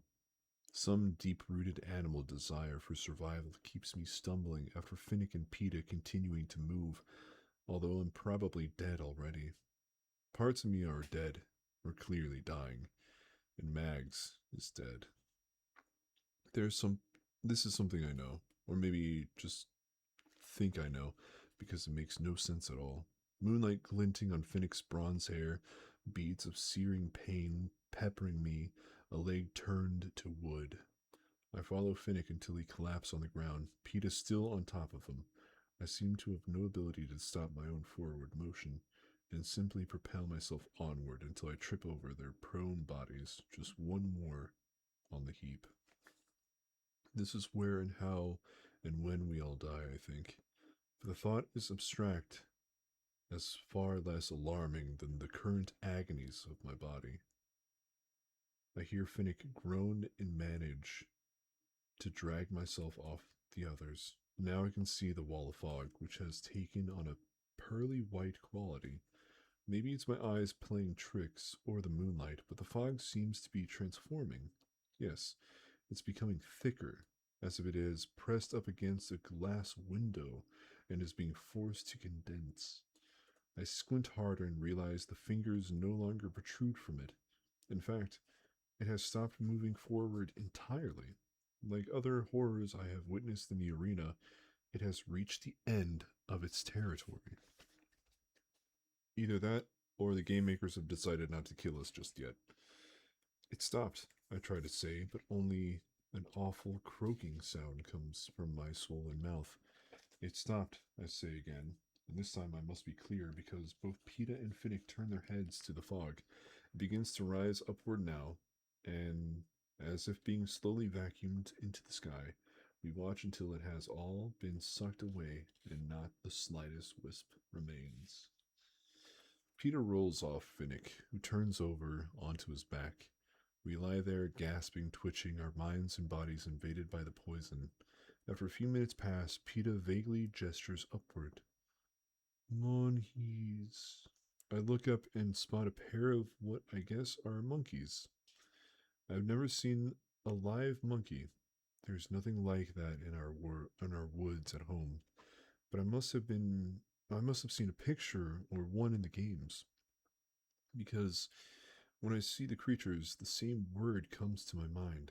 I think these have orange fur, although it's hard to tell, and about half the size of a full grown human. I take the monkeys for a good sign. Surely they not hang around if the air is so deadly. For a while, we quietly observe one another, humans and monkeys. Then Peta struggles to his knees and crawls down the slope. We all crawl, since walking now seems as remarkable a feat as flying. We crawl until the vines turn to a narrow strip of sandy beach, and the warm water that surrounds the cornucopia laps our faces. I jerk back as if I have touched an open flame, rubbing salt in a wound. For the first time, I truly appreciate the expression, because the salt in the water makes the pain of my wounds so blinding I nearly black out. But there's another sensation of drawing out. I experiment by gingerly placing only my hand in the water. Torturous, yes, but then less so. And through the blue layers of water, I see a milky substance leaching out of the wounds on my skin. As the whiteness diminishes, so does the pain. I unbuckle my belt and strip off my jumpsuit, which is little more than a perforated rag. My shoes and undergarments are inexplicably unaffected. Little by little, one small portion of a limb at a time, I soak the poison out of my wounds. Peta seems to be doing the same, but Finnick backed away from the water at first touch and lies face down on the sand, either unwilling or unable to purge himself. Finally, when I have survived the worst, opening my eyes underwater, sniffing water into my sinuses and snorting it out, and even gargling repeatedly to wash out my throat, I'm functional enough to help Finnick. Some feeling has returned to my leg, but my arms are still riddled with spasms. I can't drag Finnick into the water, and possibly the pain would kill him anyway. So I scoop up shaky handfuls and empty them in onto his fists. Since he's not underwater, the poison comes out of his wounds just as it went in wisps of fog that I take great care to steer clear of. PETA recovers enough to help me. He cuts away Finnick's jumpsuit. Somewhere he finds two shells that work much better than our hands do. We concentrate on soaking Finnick's arms first, since they have been so badly damaged. And even though a lot of white stuff pours out of them, he doesn't notice. He just lies there, eyes shut, giving an occasional moan. Oh, Finnick.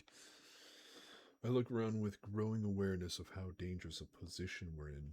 It's night, yes, but this moon gives off too much light for concealment. We're lucky no one's attacked us yet. We could see them coming from the cornucopia.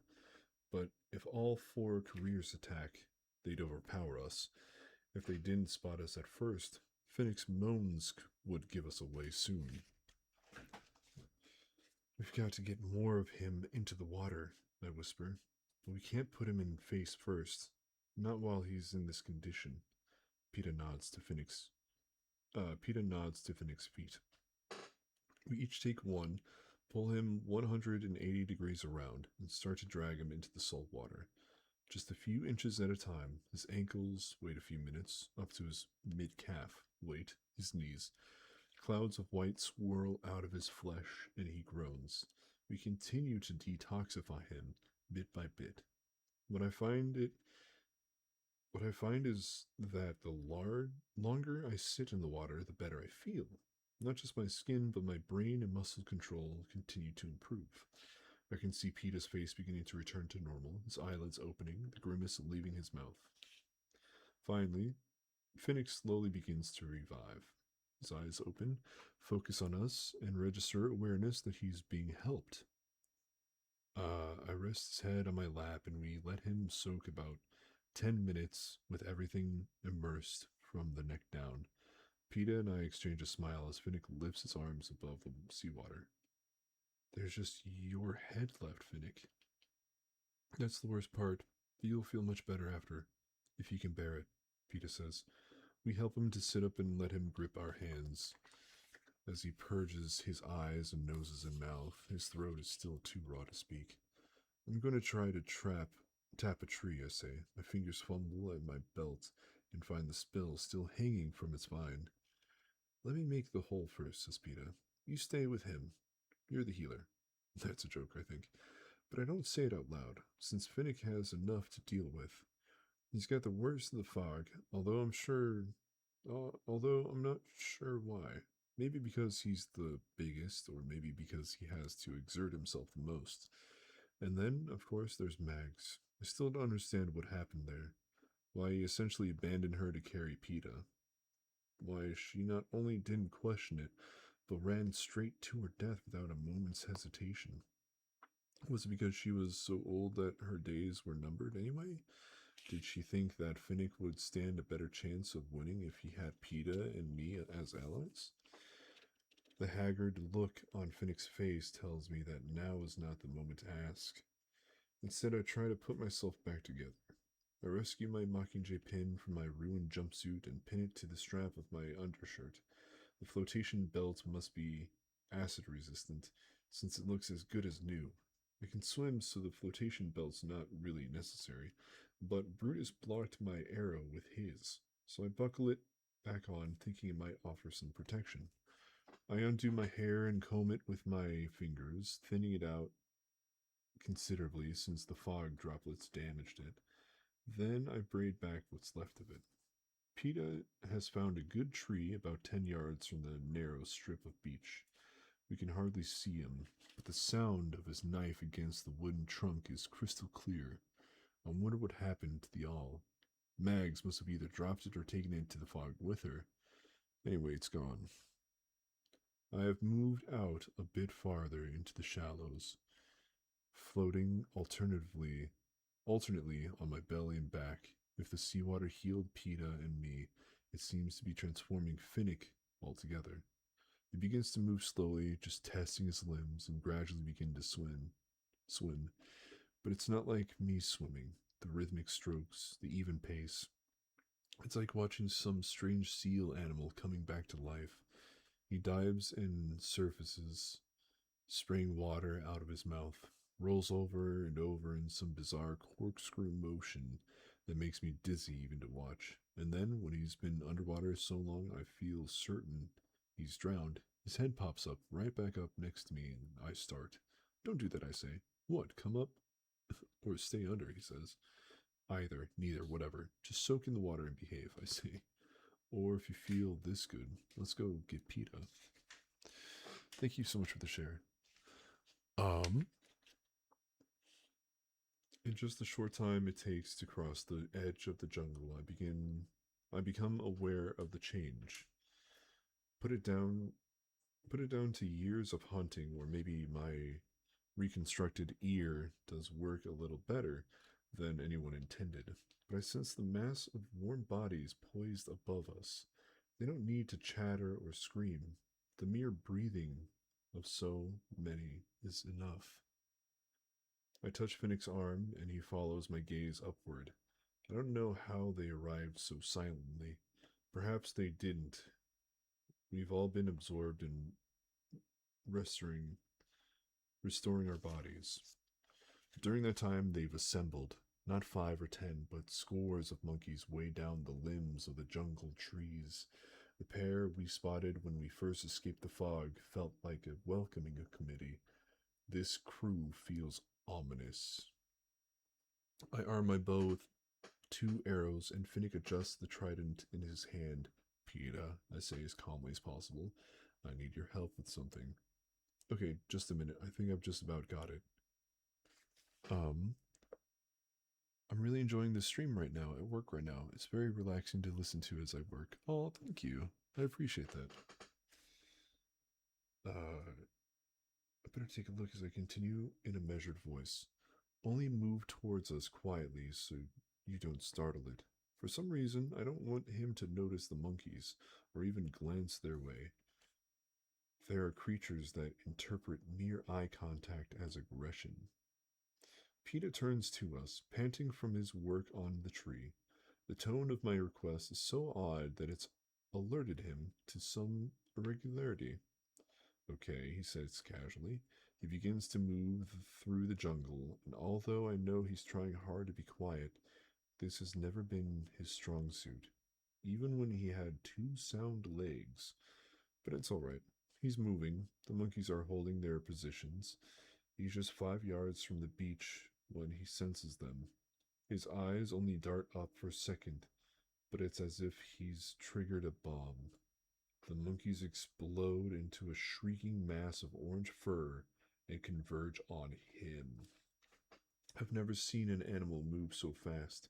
They slid down the vines as if the things were greased, leap impossible distances from tree to tree, fangs bared, hackles raised, claws shooting out like switchblades.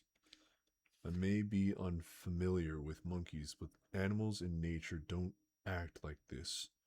Mutes! I spit out as Finnick and I crash into a greenery. I know every arrow must count, and they do. In the eerie light, I bring down monkey after monkey, targeting eyes and hearts and throats, so that each hit means a death. But still, it wouldn't be enough without Finnick spearing the beasts like fish and flinging them aside. PETA slashing away with his knife. I feel claws on my leg, down my back, before someone takes out the attacker. The air grows heavy with trampled plants, the scent of blood, and the musty stink of the monkeys. PETA and Finnick and I position ourselves in a triangle, a few yards apart, our backs to one another. My heart sinks as my fingers draw back my last arrow. Then I remember PETA has a sheath too, and he's not shooting. He's hacking away with that knife. My own knife is out now. The monkeys are quicker, can spring in and out so fast you can barely react. PETA, your arrows!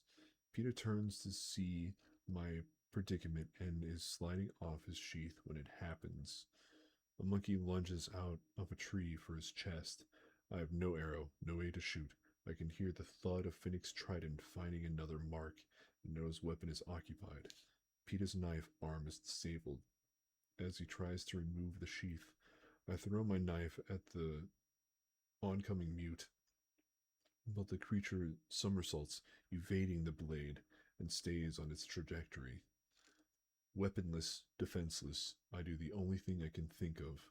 I run to PETA to knock him to the ground, to protect his body with mine, even though I know I won't make it in time. She does, though. Materializing, it seems, from thin air, one moment, nowhere.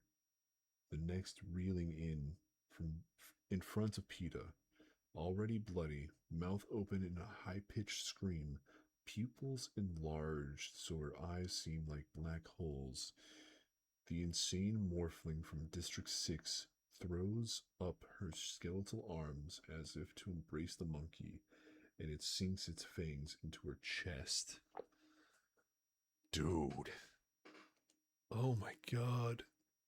So the morphling lady just like throws her body? Okay. Oh, we're at chapter 22. Oh, we're at chapter 22.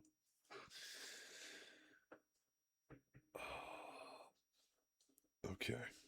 This is getting crazy, yeah. This is getting crazy. Let's see. Let's see. I'm doing math here. Do we want to do one more chapter? I seem to have an audience. Your first time reading Catching Fire? Yes, but I have seen the movie. But the book compared to the movie complements each other. Like they did pretty good with the movies. But the book here doing a couple more numbers compared to the movie. A nice, +1, +2 kind of deal. The book sounds better than the movie. I mean, it's very descriptive. The books give a lot more detail, yeah. Um, hello. Yeah, the beginning of this, I've been streaming on Twitch for like a couple of years now, and at the start of this year, I decided to multi-stream on here. Um, so I'm live on both ends, and my first multi-stream was reading book one, and so I managed to finish book one, and now we're on Catching Fire, and the goal is to read Sunset on the Reaping before the movie drops. So we're like about 4 chapters left of Catching Fire. Then we have this, and then we have Mockingjay, and then we have Ballads of Songbirds and Snakes. And then what I'm hearing is a constant ugly cry through Sunset on the Reaping. And every once in a blue moon, I'll do like a face cam and stuff. So I think when I get to Sunset Reaping, I'll do a little face cam deal. Mockingjay's your favorite? Okay, okay. So far, I mean, Catching Fire kind of hits. It's been like I know like 3/4 of the book, is no game. book book with almost 400 pages, but little to no game, or game, so much game, but little pages. Um, yeah, I'm liking Catching Fire. 3/4 of it has no Hunger Game in it, and it still pays off. It's still like really good. Um, yeah, I really like Catching Fire so far. Um, shoot, man. I mean, do we want to do another chapter? I kind of want to do another chapter. Yeah, yeah, we're gonna read another chapter. This is really good. But we're like at the fucking it bleeped. We're like practically at the end. So when we finish this chapter, I feel like I'm gonna look at chapter 23 out of 26. Fuck it, finish the book.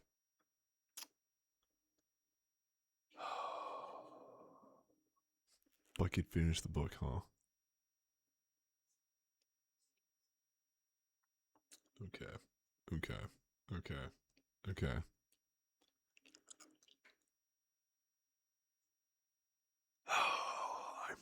I mean, lock in. Yeah, yeah, yeah. Okay, okay, okay. Let's go.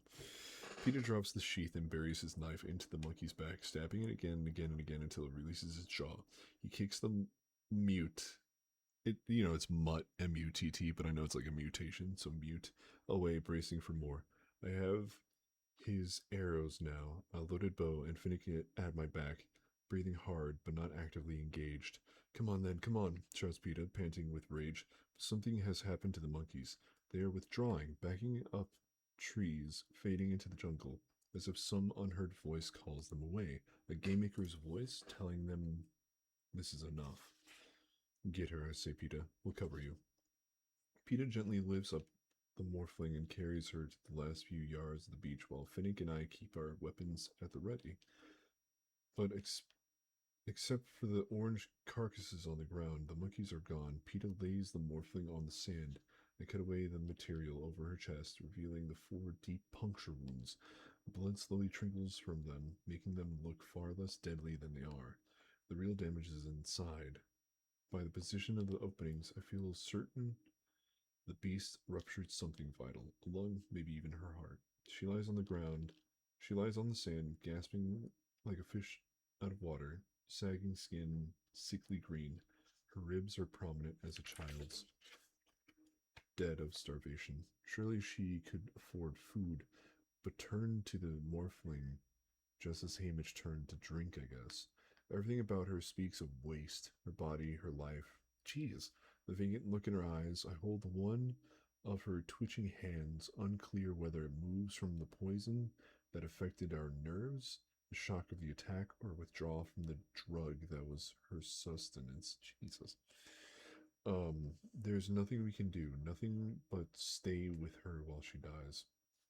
I'll watch the trees, Finnick says before walking away.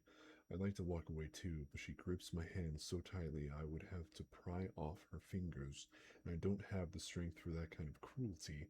I think of Rue, how maybe I could sing a song or something, but I don't even have the morphing's name, let alone if she likes songs. I just know she's dying. Peeta crouches down on the other side of her and strokes her hair. When he begins to speak in a soft voice, it seems almost nonsensical, but the words aren't for me.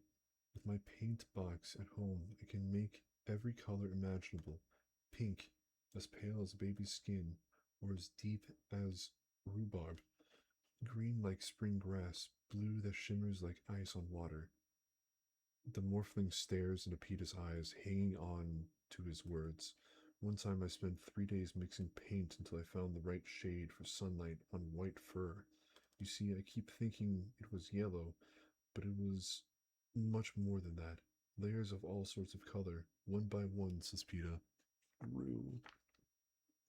The morphling's breath, breathing is slowing down, slowing to shallow catch breaths.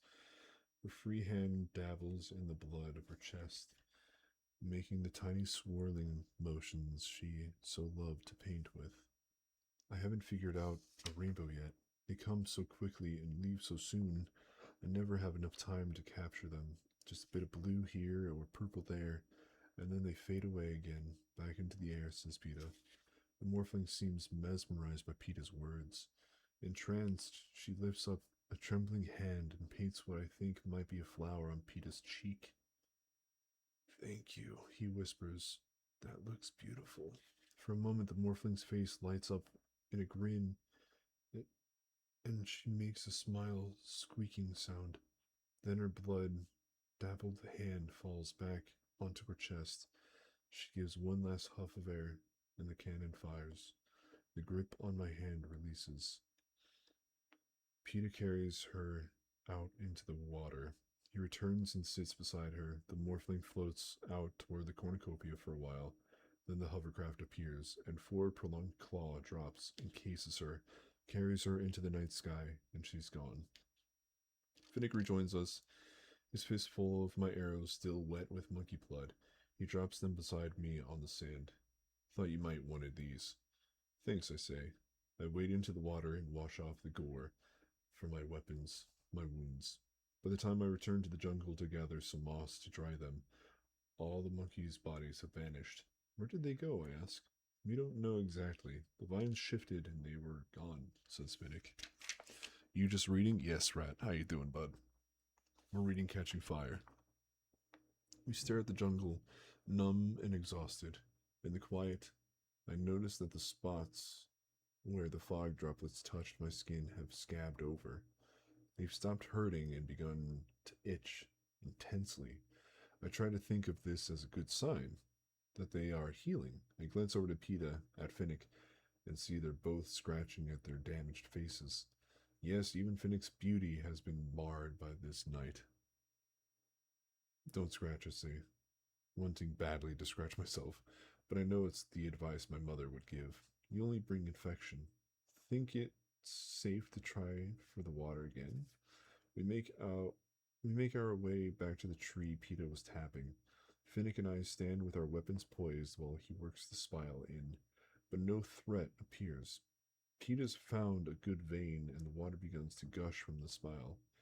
We slack our thirst, let the warm water pour over our itching bodies.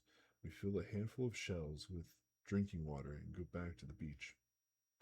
It's still night, though dawn can't be too many hours away, unless the game makers want it to be. Why don't you two get some rest, I say.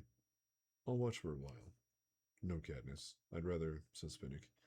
I look in his eyes, at his face, and realize he's barely holding back tears. Mags.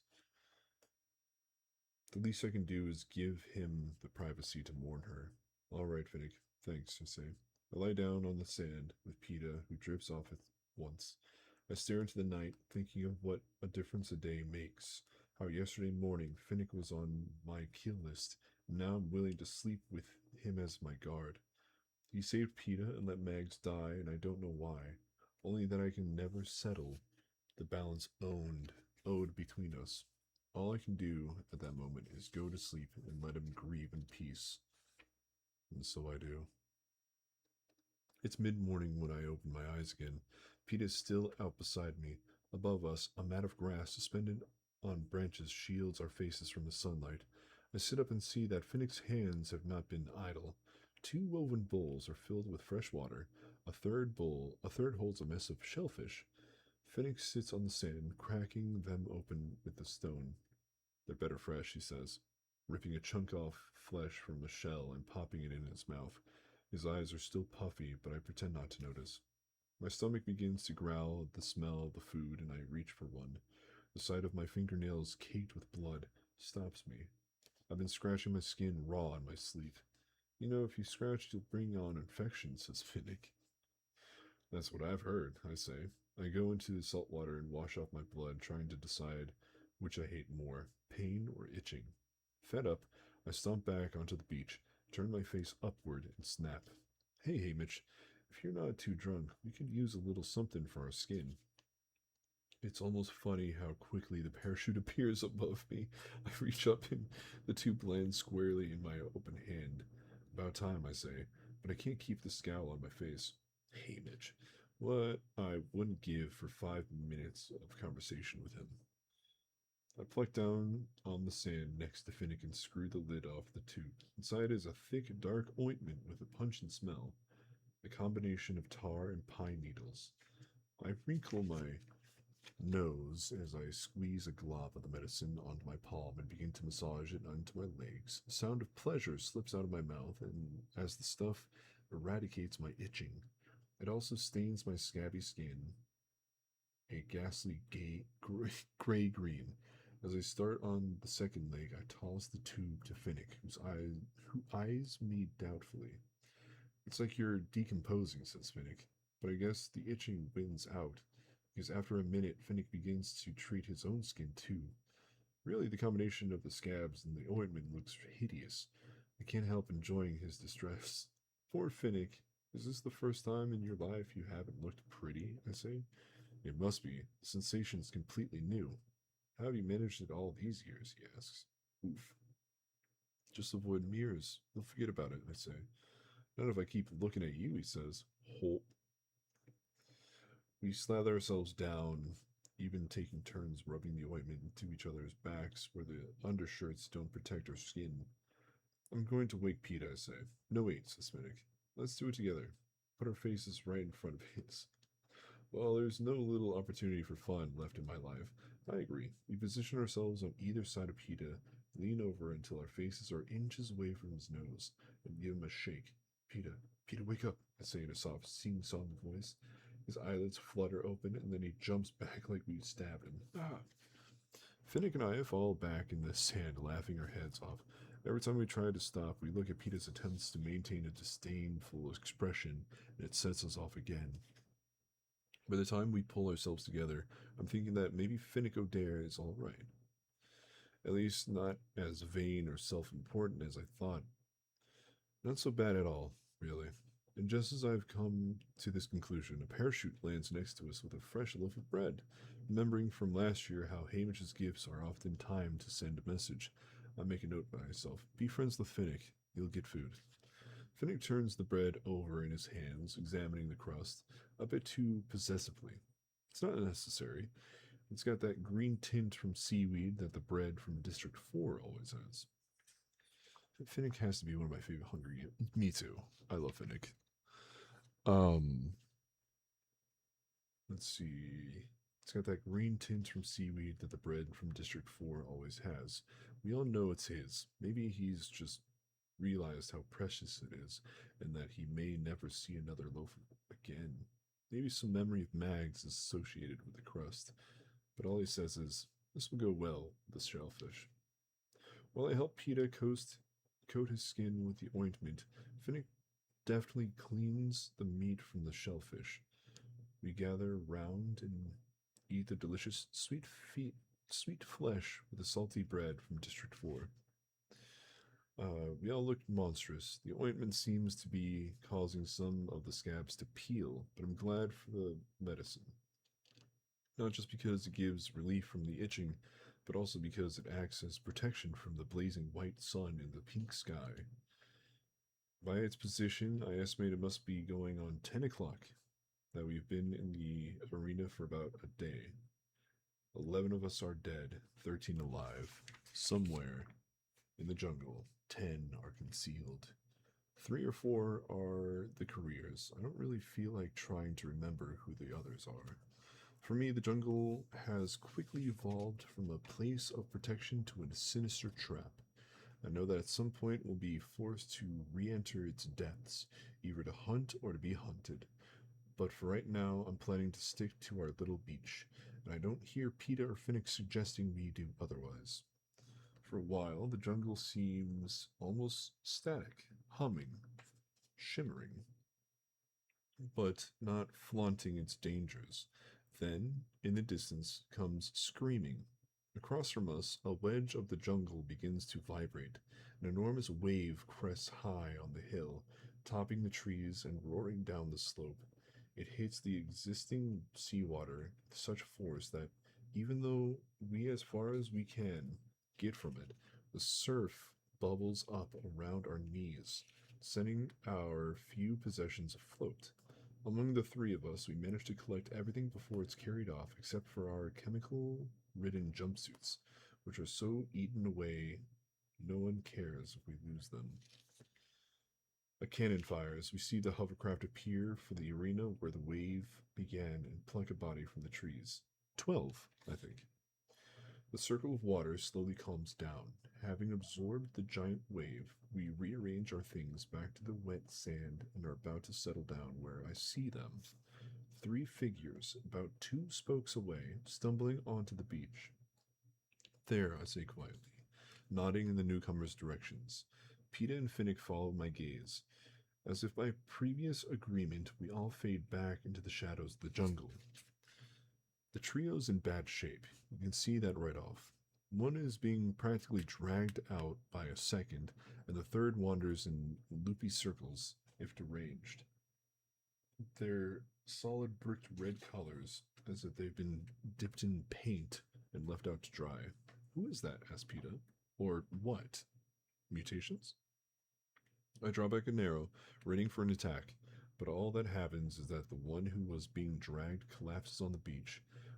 The dragger stamps the ground in frustration and, in an apparent fit of temper, turns and shoves the circling deranged one over. Finnick's face lights up.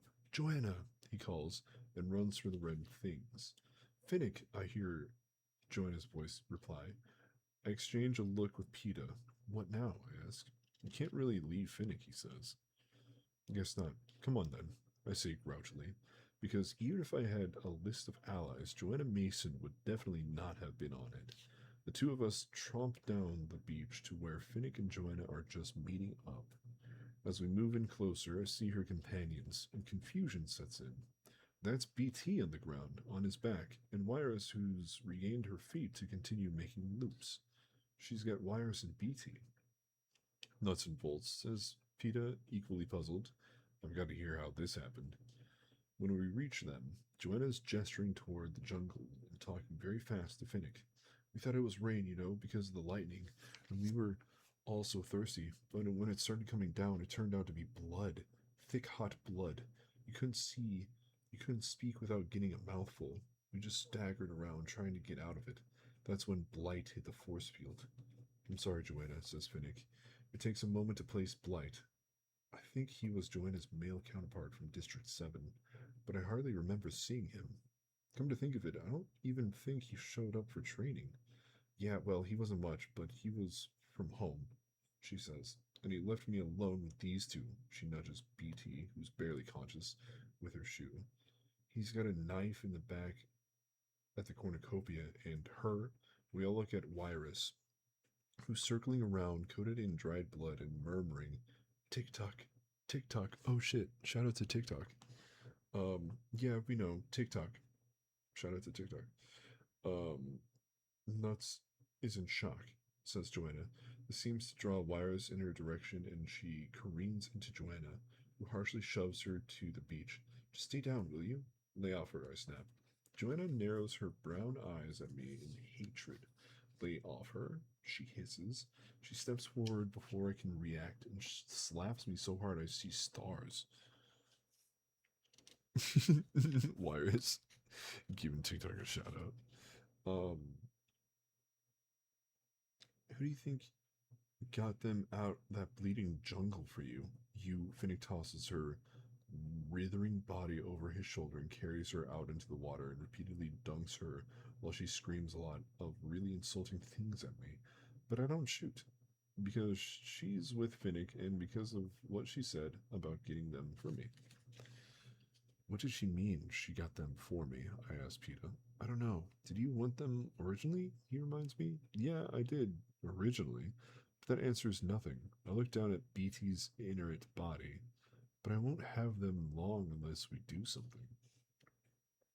Peeta lifts BT up in his arms, and I take Wyrus by the hand, and we go back to our little beach camp.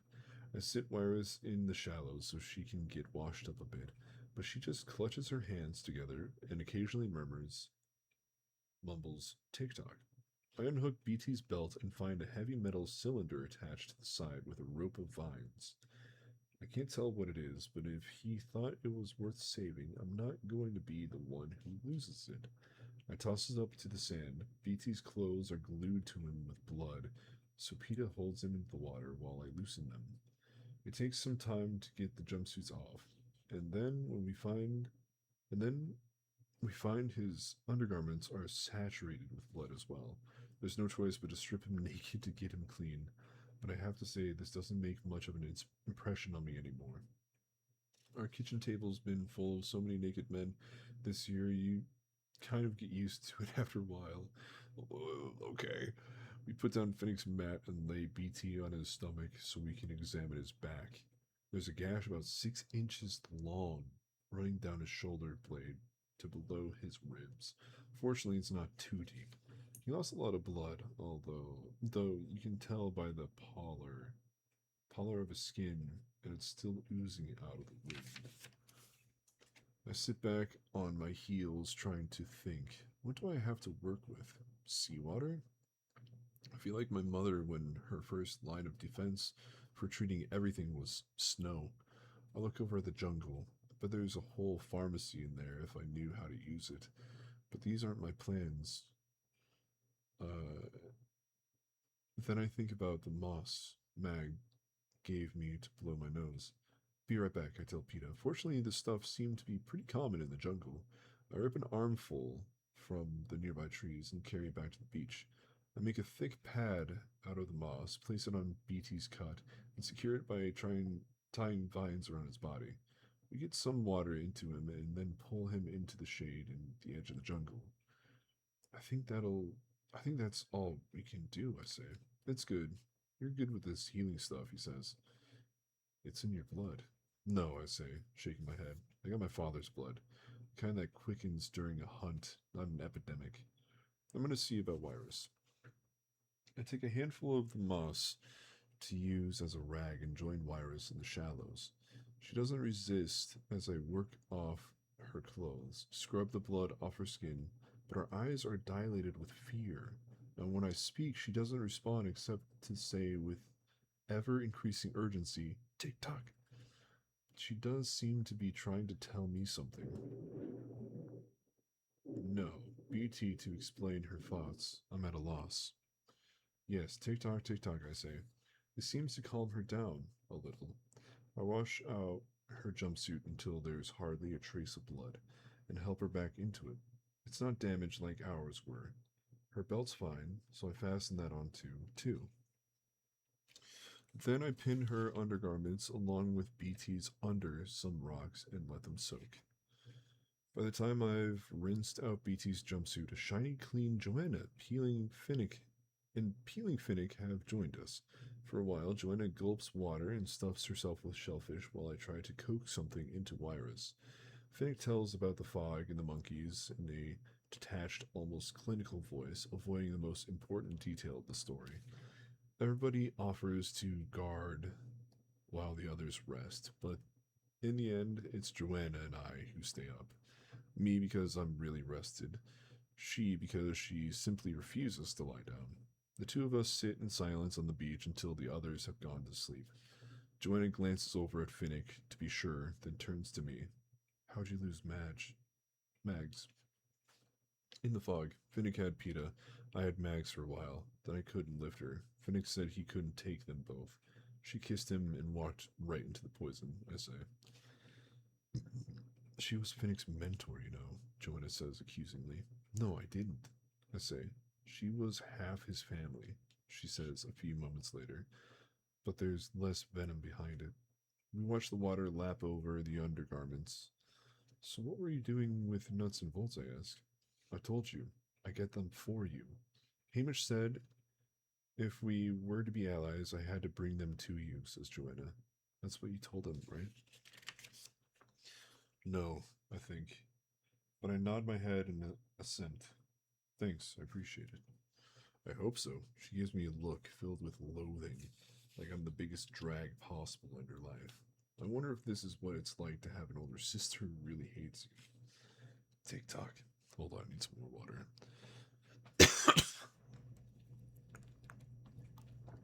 Oh man.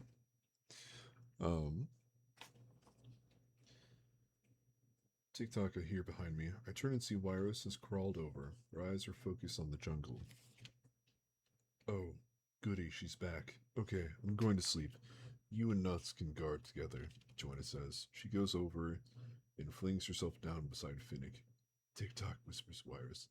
I guide her in front of me and get her to lie down, stroking her arm to soothe her. She drifts off, stirring restlessly, occasionally sighing out her phrase tick-tock. I agree softly. It's time for bed, tick-tock. Go to sleep. Sun rises in the sky until it's directly over us. It must be noon, I think, absently. Not that it matters. Across the water, off to the right, I see the enormous flash of the lightning bolt hit the tree and the electrical storm begins again. Right in the same area it did last night. Someone must have moved into its range, triggered the attack. I sit for a while watching the lightning, keeping Wires calm, lulled into a sort of peacefulness by the lapping of the water. I think of last night, how the lightning began just after the bell tolled. 12 bongs. Dude, 12 of them? 12 bongs? That's crazy.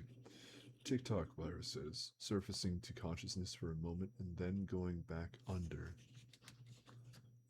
12 bongs last night. Dude. 12 of them in one night. Like it was midnight. Then lightning. The sun overhead now. Like it's noon. And lightning. Slowly I rise up and survey the arena. The lightning there. In the next pie wedge overcame the blood rain, where Joanna, Wyrus, and BT were caught. We would have been in the third section. Right next to that, when the fog appeared, and as soon as it was sucked away, the monkeys began to gather in the fourth. Tick-tock. My head snaps to the other side. A couple of hours ago, around 10, that wave came out of the second section to the left where the lightning strikes now. At noon. At midnight. At noon. Tick tock, Lyra says in her sleep. As the lightning ceases and the blood rain begins just to the right of it, her words suddenly make sense. Oh, tick tock. My eyes sweep around the full circle of the arena, and I know she's right. Tick tock. This is a clock. Dude, bars. That's sick.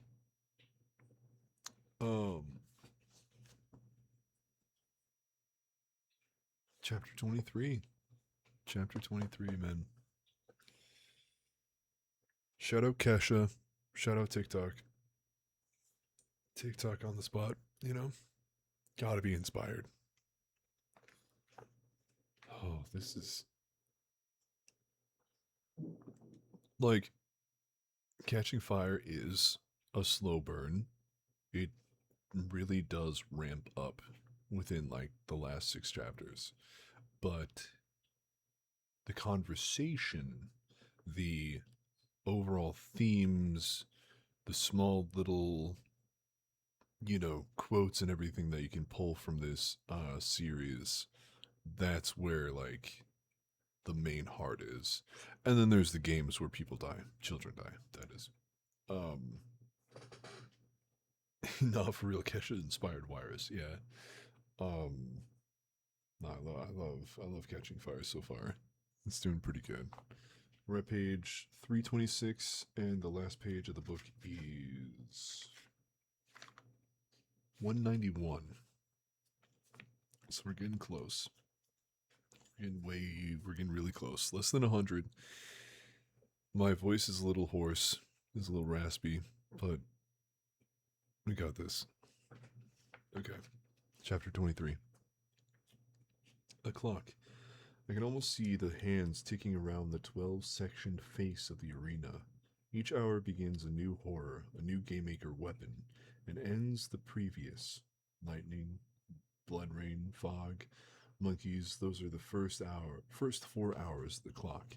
And then at 10, the wave. I don't know what happens in the other 7, but I know Wyrus is right. At present, the blood rain's falling, and we're on the beach below the monkey segment. Far too close to the fog for my liking. Do the various attacks stay within the confines of the jungle? Not necessarily. The wave didn't. If that fog leaches out of the jungle, or the monkeys return.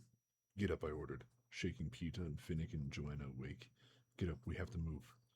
There's enough time, though, to explain the clock theory to them, about Wyrus's tick-tocking and how the movements of the invisible hands trigger a deadly force in each section. I think I've convinced everyone who's conscious, except for Joanna, who's naturally opposed to liking anything I suggest, but even she agrees it's better to be safe than sorry. While the others collect our few possessions and get BT back into his jumpsuit, I rouse Wyrus. She wakes with a panicked tick tock. Yes, tick tock, the arena's a clock. It's a clock, Wyrus. You were right. I say, you were right. Relief floods her face, I guess because somebody has finally understood what she's known probably for the first tolling of the bells. Midnight. It starts at midnight, I confirm. A memory struggles to surface in my brain. I see a clock. No, it's a watch, resting in Plutarch's Heaven's Bee's palm. It starts at midnight, Plutarch said. And then my Mockingjay lit up briefly and vanished. In retrospect, it's like he was giving me a clue about the arena, but why would he? At the time, I was no more than a tribute in these games than he was. Maybe he thought it would help me as a mentor, or maybe this had been the plan all along.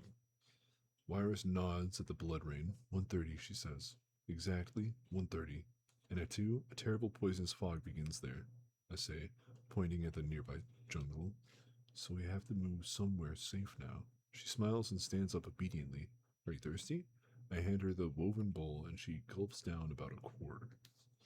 Finnick gives her the last bit of bread and she gnaws on it. With the inability to communicate overcome, she's functioning again. I check my weapons, tie up the spile, and the tube of the medicine in the parachute, and fix it to my belt with Vine. BT's still pretty out of it, but when Pizza tries to lift him, he objects. Wire, he says.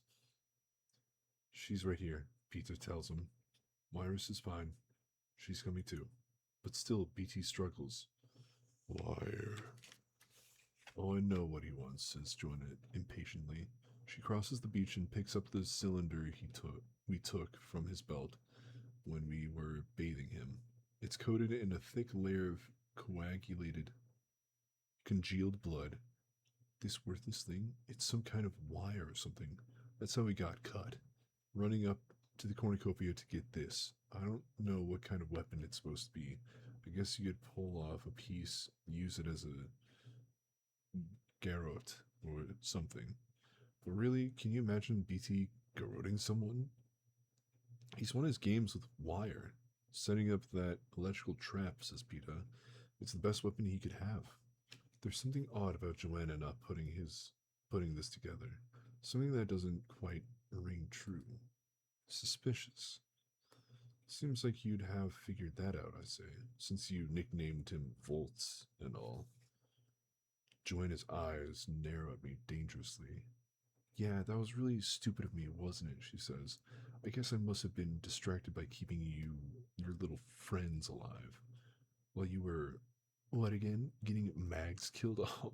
My fingers tighten on the knife I handle at my belt. Go ahead, try it. I don't care if you are knocked up. I'll rip your throat out, says Joanna. Jeez. Big if true, you know? Yeah, damn, Joanna. I know I can't kill her right now, but it's just a matter of time with Joanna and me before one of us offs the other. Maybe we all had better be careful where we step, says Finnick, shooting me a look. He takes the coil and sets it on BT's chest. There's your wire, Volts. Watch where you plug it. Peta picks up the now unresisting BT. Where to? I'd like to go to the cornucopia and watch. Just to make sure we're right about the clock, says Finnick. Seems as good as a plan as any. Besides, I wouldn't mind the chance of going over to the weapons again. And there are 6 of us now, even if you count BT and Wires out. We got 4 good fighters. It's so different from where I was last year at this point, doing everything on my own. Yes, it's great to have allies as long as you can ignore the thought that you'll have to kill them. BT and Wyrus will probably find some way to die on their own. If we have to run from something, how far would they get? Joanna, frankly, I could easily kill if it came down to protecting Peta, or maybe even just to shut her up. What I really need is for someone to take out Finnick for me, since I don't think I can do it personally. Not after all he's done for Peta. I think about maneuvering him into some kind of encounter with the careers. It's cold, I know, but what are my options? Now that we know about the clock, he probably won't die in the jungle, so someone's going to have to kill him in the battle. Because this is so repellent to think about, my mind frantically tries to change topics. But the only thing that distracts me from my current situation is fantasizing about killing President Snow. Not very pretty daydreams for a 17-year-old girl, I guess, but very satisfying. We walk down to the nearest sand strip, approaching the cornucopia with care, just in case the careers are concealed there. I doubt they are because we've been on the beach for hours and there's no sign of life. The area is abandoned, as I expected. Only the big golden horn and the picked over pile weapons remain. When PETA lays BT in the bit of shade the cornucopia provides, he calls out to Wyrus. She crouches beside him and he puts the coil of the wire in her hands. Clean it, will you? Wyrus nods and scampers over to the water's edge, where she dunks the coil into the water. She starts quietly singing some funny little song about Mouse running up a clock. It must be for children, but it seems to make her happy. Oh, not the song again, says Joanna, rolling her eyes. That went on for hours before she started tick-tocking. Suddenly, Wyra stands up very straight and points to the jungle. Two, she says. I follow her fingers to where the wall of fog has just begun to seep onto the beach. Yes, look, Wyrus is right. It's 2 o'clock and the fog has started. Like clockwork, says PETA. You were very smart to figure that out, Wyrus. Wyrus smiles and goes back to singing and dunking her coil. She's more than smart, says BT. She's intuitive. We all turn to look at BT, who seems to be coming back to life. She can sense things before anyone else can, like a canary in one of your coal mines. What's that? Finnick asked me. It's a bird that we take down into the mines to warn us if there's bad air. What's it do? Die? It stops singing. It stops singing first. That's when you should get out. Oh, canary in a coal mine. But if the air's too bad, it dies, yes, and so do you. I don't want to talk about dying songbirds. They bring up thoughts of my father's death, and Rue's death, and Maisley's daughter's death, and my mother's inheriting her songbird. Oh, great, now I'm thinking of Gale, and deep down in my horrible mind, with President Snow's threat hanging over his head. So easy to make it look like an accident down there. Silent canary, a spark, nothing more. I go back to imagining killing the president. Despite her annoyance at Wyrus, Joan is as happy as I've seen her in the arena. While I'm adding to my stock of arrows, she pokes around until she comes up with a pair of lethal-looking axes. It seems an odd choice until I see her throw one with such force it sticks to the softened gold of the cornucopia. Of course, Joanna Mason, District 7, lumber. I bet she's been tossing around axes ever since she could toddle. It's like Finnick with his trident, or BT with his wire, Rue with her knowledge of plants. I realize it's just another disadvantage the District 12 tributes have faced over the years. We don't go down in the mines until we're 18. It looks like most of the other tributes learn something about their trades early on. There are things you do in a mine that could come in handy in the games. Wielding a pick, blowing things up, give you an edge the way my hunting did, but we learn them too late. While I've been messing with the weapons, PETA's been squatting on the ground and drawing something with the tip of his knife on a large, smooth leaf he brought from the jungle. I look over his shoulder and see he's creating a map of the arena. In the center of the cornucopia, on its circle of sand, with the 12 strips branching out from it, it looks like a pie sliced into 12 equal wedges. There's another circle representing the waterline and a slightly larger one indicating the edge of the jungle.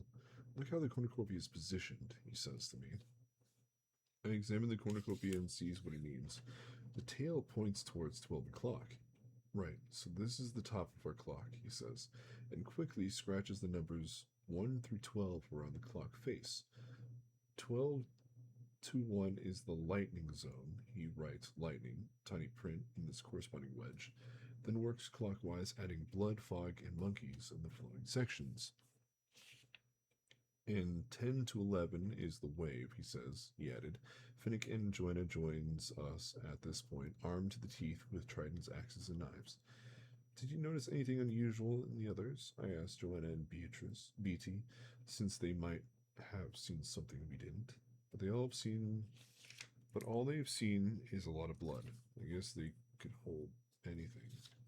I'm going to mark the ones where we know the game maker's weapons follows us out past the jungle, so we'll stay clear for those, says Peta, drawing diagonal lines on the fog and the waves beaches. Then he sits back. Well, it's a lot more than we knew this morning, anyway. We all nod in agreement, and that's when I noticed it. The silence. Our canary has stopped singing. I don't wait. I load an arrow and I twist and get a glimpse of a dripping wet gloss, letting wires slide to the ground. Her throat Oh no. Wires slid to the ground, her throat slit open in a bright red smile. The point of my arrow disappears into his right temple, and in the instant it takes to reload, Joanna has buried an axe in Cashmere's chest. Finnick knocks away a spear Brutus throws at Peta and takes Enobria's knife in his thigh. If there wasn't a cornucopia to duck behind, they'd be dead. Both of the tributes from District 12. I spring forward in pursuit. Boom, boom, boom. The Canadians confirms there's no way to help Wirus, no need to finish off Colossus or Kashmir.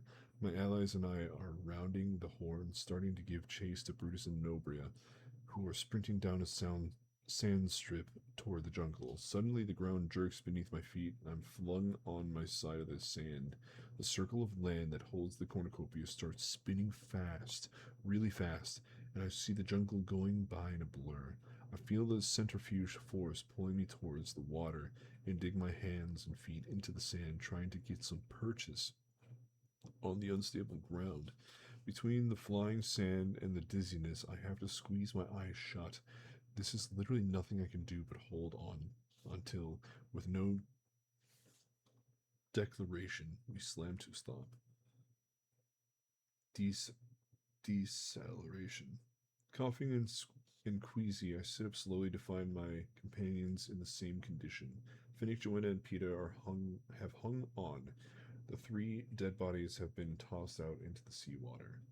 The whole thing, from missing Wires' song to now, can't have taken more than a minute or 2. We sit there, panting, scraping the sand out of our mouths. Rip Wirus. Where's Bolt, says Joanna. We're on our feet. One wobbly circle on the cornucopia confirms he's gone. Finnick spots him about 20 yards out in the water, barely keeping afloat, and swims out to haul him in. That's when I remember the wire and how important it was to him. I look frantically around. Where is it? Where is it? And then I see it, still clutched in Wirus' hands, far into the water. My stomach contracts as the thought of what I must do next. Cover me, I say to the others. I toss aside my weapons and race down the strip closest to her body. Without slowing down, I dive into the water and start for her. Out of the corner of my eye, I can see the hovercraft appearing over us, the claws starting to descend to take her away. But I don't stop. I just keep swimming as hard as I can and end up slamming into her body. I come up grasping, trying to avoid swallowing the blood-stained water that spreads out from the opening wound of her neck. She's floating on her back, borne up by her belt in death, staring into the relentless sun. As I tread water, I have to wrench the coil of wire from her fingers because her final grip on it is so tight. There's nothing I can do but close her eyelids, whisper goodbye, and swim away. By the time I swing the coil up onto the sand and pull myself from the water, her body's gone, but I can still taste her blood mingled with the seawater. I walk back to the cornucopia. Finnick's gotten BT back alive, although a little waterlogged, sitting up and snorting out water. He had the good sense to hang on to his glasses, so at least he can see. I place the reel of wire on his lap. It's sparkling clean, no blood left at all. He unravels a piece of the wire and runs it through his fingers. For the first time I see it, and it's unlike any wire I know. A pale golden color and as fine as a piece of hair. I wonder how long it is. There must be miles of the stuff to fill the large spool. But I don't ask because I know he's thinking of wires. I look at the others' sober faces. Now Finnick, Joanna, and BT have all lost their district partners. I cross to PETA and wrap my arms around him, and for a while we all stay silent. Let's get off this stinking island, Joanna says finally. There's only the matter of our weapons now, which we've largely retained. Fortunately, the vines here are strong, and the spile and tube of medicine wrapped in the parachute are still secured at my belt. Phoenix strips off his undershirt and ties it around the wound and over his knife made in his thigh. It's not deep. BT thinks he can walk now. If we go slowly, I can help him up. We decide to head up to the beach at 12 o'clock. That should provide hours of calm and keep us clear of any poisonous residue. And then PETA, Joanna, and Finnick head off into 3 different directions. 12 o'clock, right? Says PETA. The tail points at 12. Before they spawn us, says Finnick. I was judging by the sun. The sun only tells you it's going on 4, Finnick, I say. I think Katniss's point is knowing the time doesn't mean you necessarily know where 4 is on the clock. You might have a general idea of the direction unless you consider that they have shifted the outer ring of jungle as well, says BT. No, Katniss's point was a lot more basic than that. BT's articulated a theory far beyond our comment on the sun, but I just nod my head like I've been on the same page all along. Yes, so any one of these paths could lead to 12 o'clock, I say. So they got spun around, and they have no idea where 12 o'clock's at. Damn. We circle around the cornucopia, scrutinizing the jungle. It has a baffling uniformity. I remember the tall tree that took the first lightning strike at 12 o'clock, but every sector has a similar tree. Joanna thinks to follow Anabria's and Brutus's tracks, but they have been blown or washed away. There's no way to tell where anything is. I should have never mentioned the clock, I say bitterly. Now they've taken that advantage away as well. Only temporarily, says BT. At 10, we'll see the wave again and be back on track. Yes. They can't redesign the whole arena, says PETA. It doesn't matter, says Joanna impatiently. You had to tell us, or we never would have moved our camp in the first place. Brainless. Ironically, her logical, if the meaning reply is the only one that comforts me. Yes, I had to tell them to get them to move. Come on, I need water. Anyone have good gut feeling? We randomly chose a path and take it, having no idea what number we're headed for. When we reach the jungle, we peer into it trying to decipher what may be waiting inside. Well, it must be monkey hour, and I don't see any of them in there, says PETA. I'm going to try to tap a tree. No, it's my turn, says Finnick. Well, at least watch your back, PETA says. Katniss can do it, says Joanna. We need you to make another map. The other washed away. She yanks a large leaf on a tree and hands it to him. For a moment, I'm suspicious they're trying to divide and kill us, but it doesn't make sense. I'll have the advantage on Finnick if he's dealing with the tree, and PETA's much bigger than Joanna. So I follow Finnick about 15 yards into the jungle where he finds a good tree and starts stabbing to make a hole with his knife. As I stand there, weapons ready, I can lose the uneasy feeling that something is going on and that it has to do with PETA. I retrace our steps, starting from the moment the gong rang out, searching for the source of my discomfort. Finnick towing PETA in off his metal plate. Finnick reviving PETA after the force field stopped his heart. Mags running into the fog so that Finnick could carry PETA. The morphling hurling herself in front of him to block the monkey's attack. The fight with the careers was so quick, but didn't Finnick block Brutus's spear from hitting PETA, even though it meant taking Anabria's knife in his leg? And even now, Joanna has him drawing a map on a leaf rather than risking the jungle. There's no question about it. For reasons completely unfathomable to me, some of the other victors are trying to keep him alive, even if it means sacrificing themselves. I'm dumbfounded. For one thing, that's my job.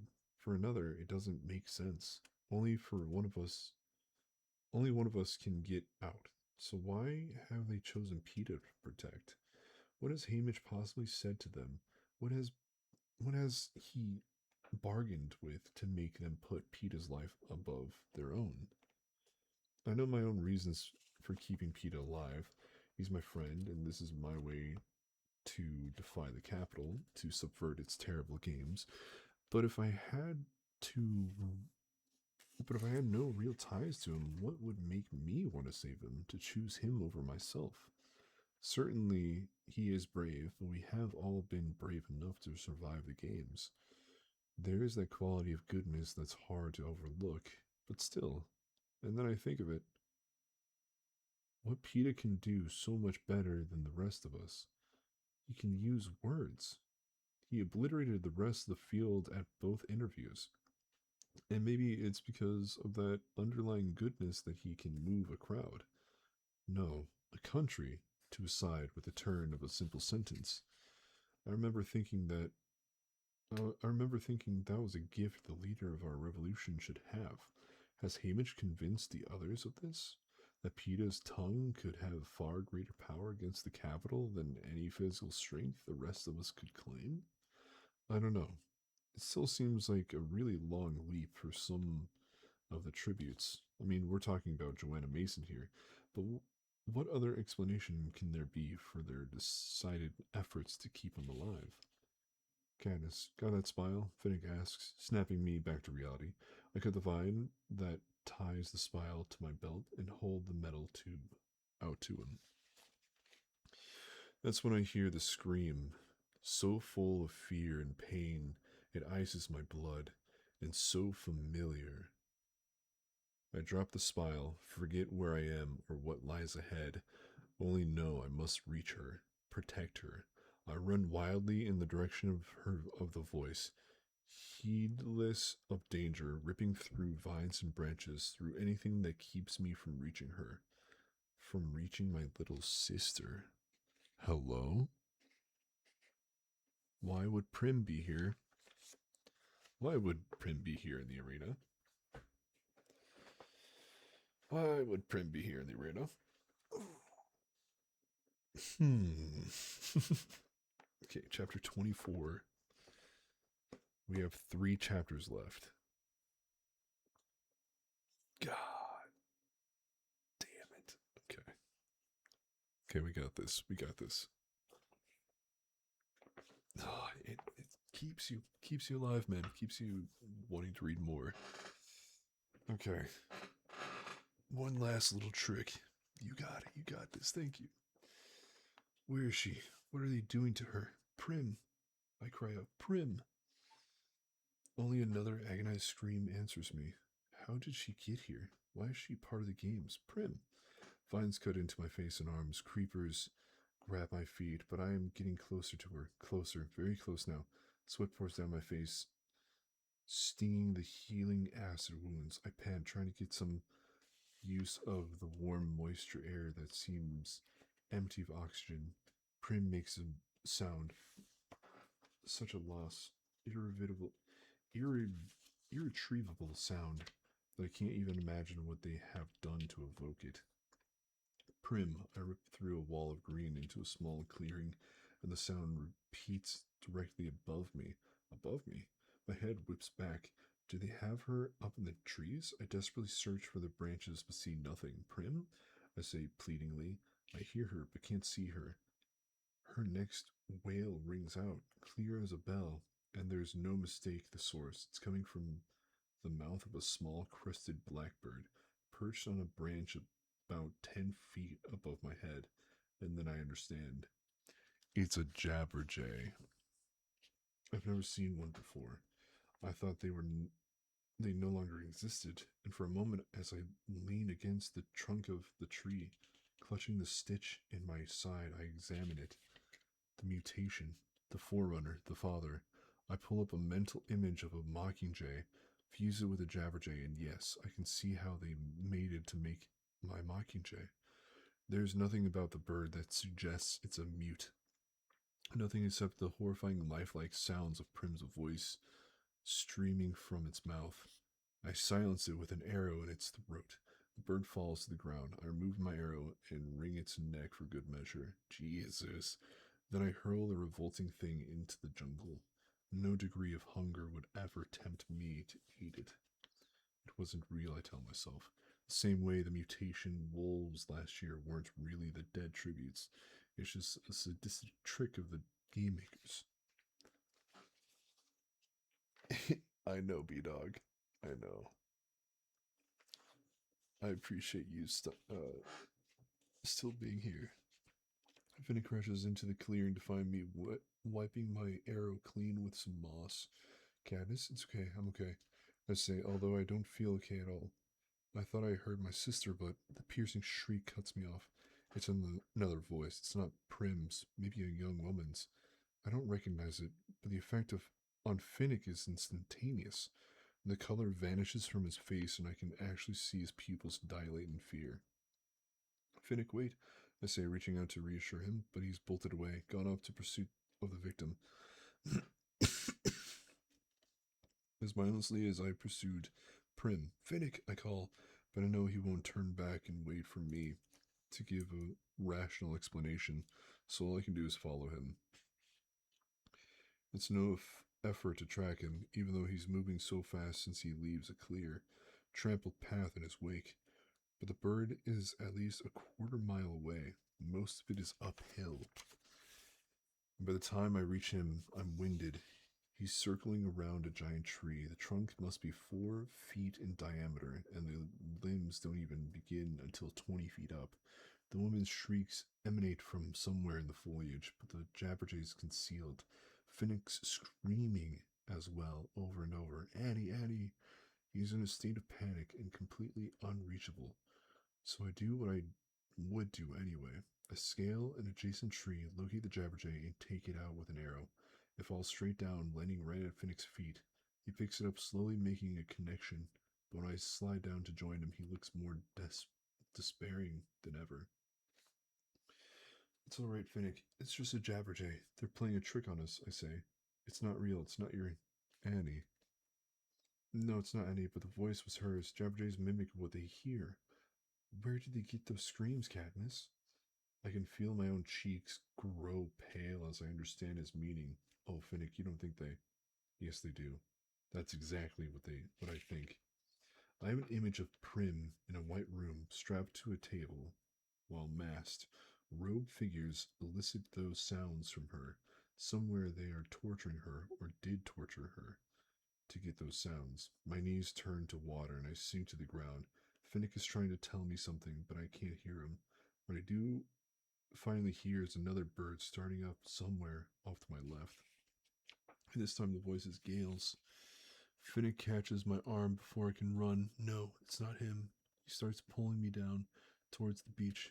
We're getting out of here. But Gale's voice is so full of pain, I can't help struggling to reach it. It's not him, Katniss. It's a mute. Finnick shouts at me. Come on.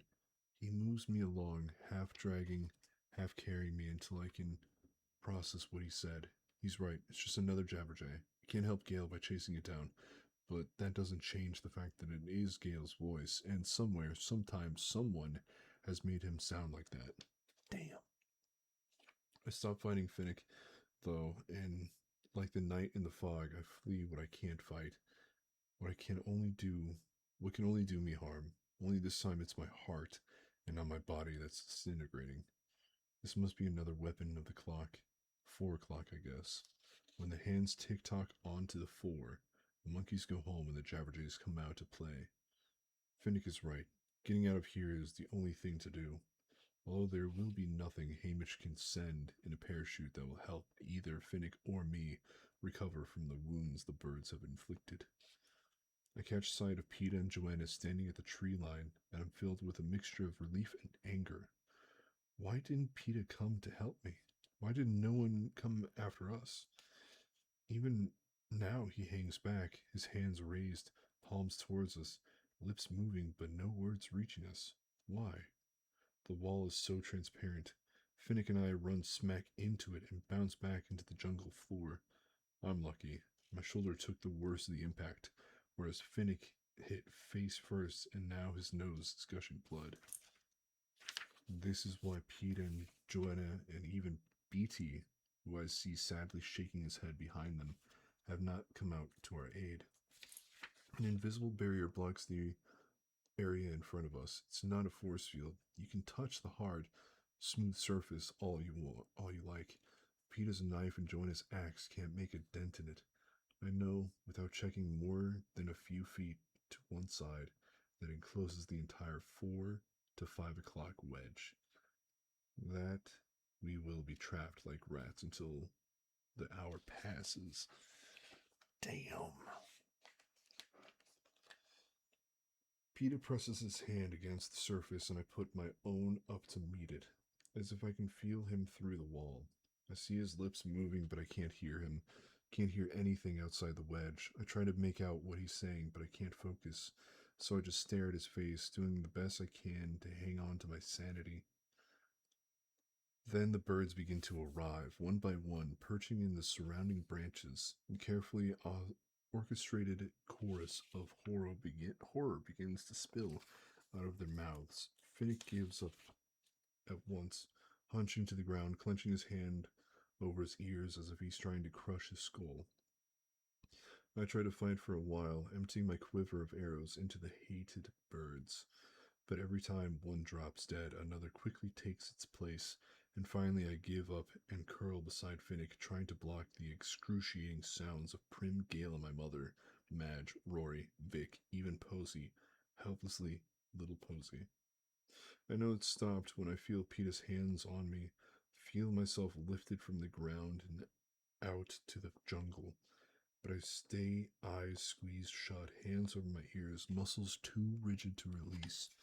Peter holds me on his lap, speaking smooth, soothing words, rocking me gently. It takes a long time before I begin to relax, the iron grip on my body, and when I do, the trembling begins. It's all right, Katniss. You didn't hear them.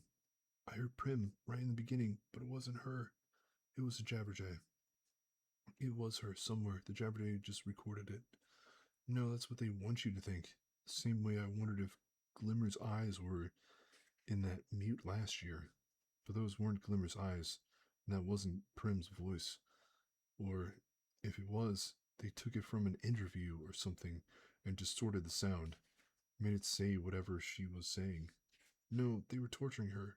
She's probably dead. Katniss, Prim isn't dead. How could they kill Prim? We're almost down to the final 8 of us. And what happens then? 7 more of us die. No, back home. What happens when they reach the final 8 tributes in the game? He lifts my chin so I have to look at him, forces me to make eye contact. We love him for this, yeah. What happens at the final 8? I know he's trying to help me, so I make myself think. At the final 8? They interview your family and friends back home. Oh.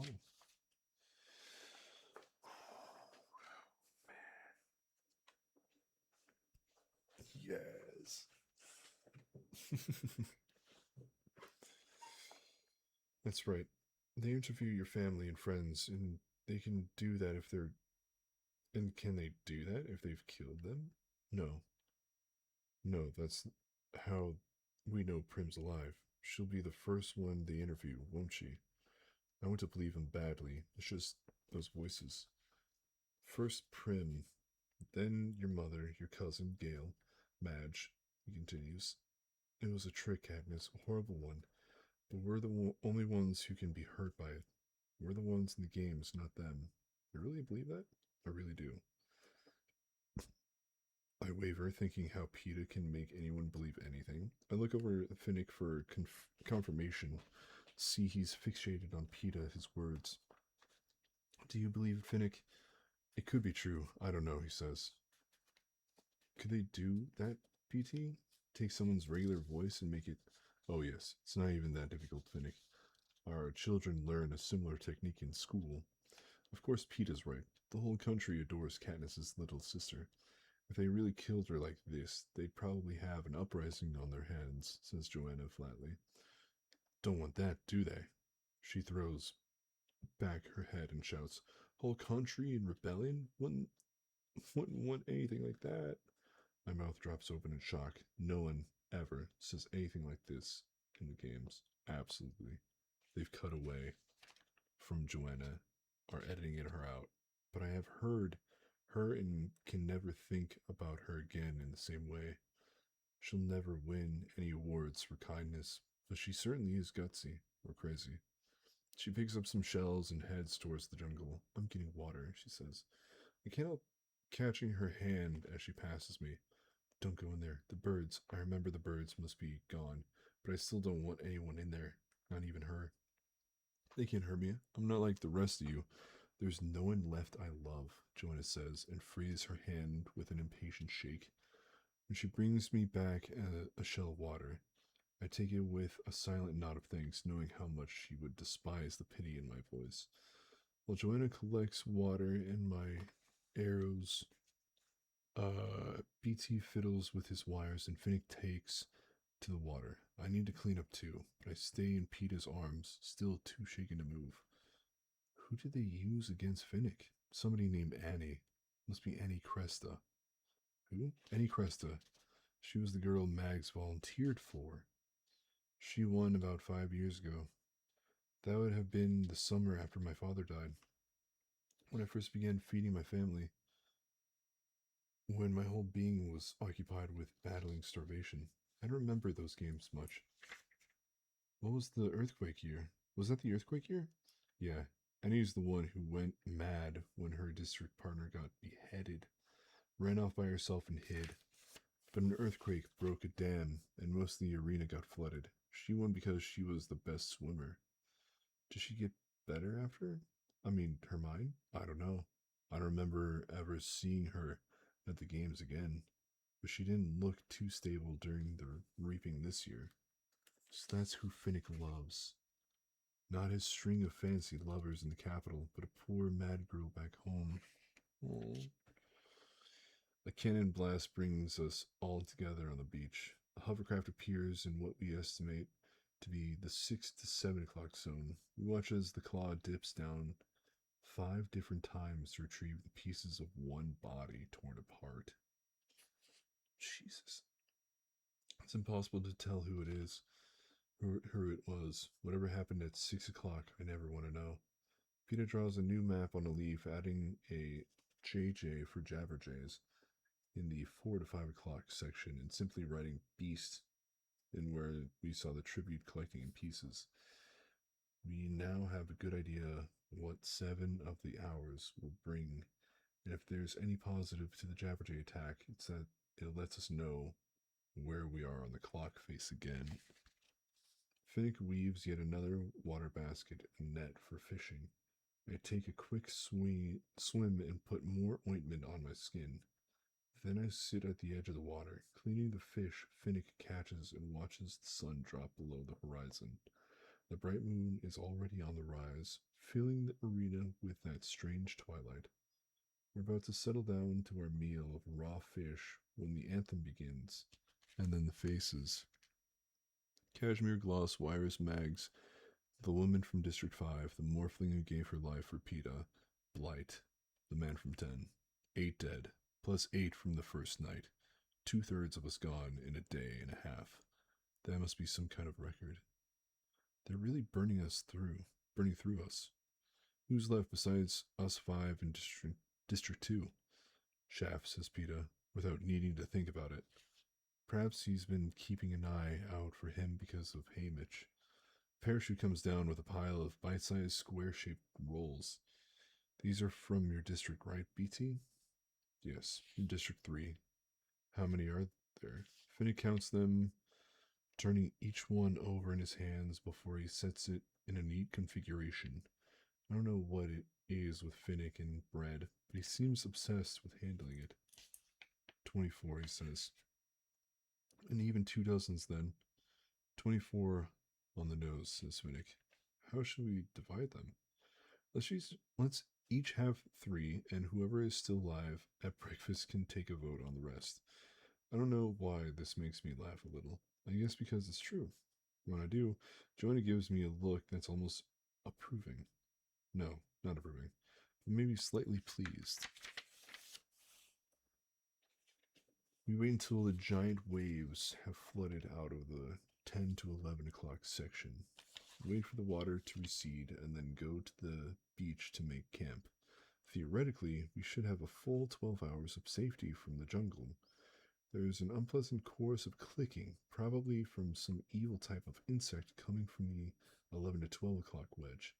But whatever is making the sound stays within the confines of the jungle, and we keep off that part of the beach in case they're just waiting for a carelessly placed football to swarm out. Footfall.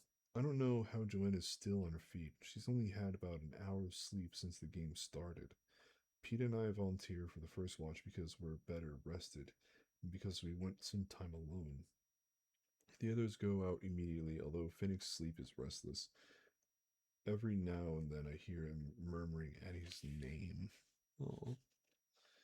Pete and I sit on the damp sand, facing away from each other, my right shoulder and hip pressed against his. I watch the water as he watches the jungle, which is better for me. I'm still haunted by the voices of the Jabberjays, which unfortunately the insects can't drown out. After a while, I rest my head against his shoulder, feel his hand caress my hair. Katniss, he says softly. It's no use pretending we don't know what the other one is trying to do. No, I guess there isn't. But it's no fun discussing it either. Well, not for us, anyway. The Capitol viewers will be glued to their sets so they don't miss one wretched word.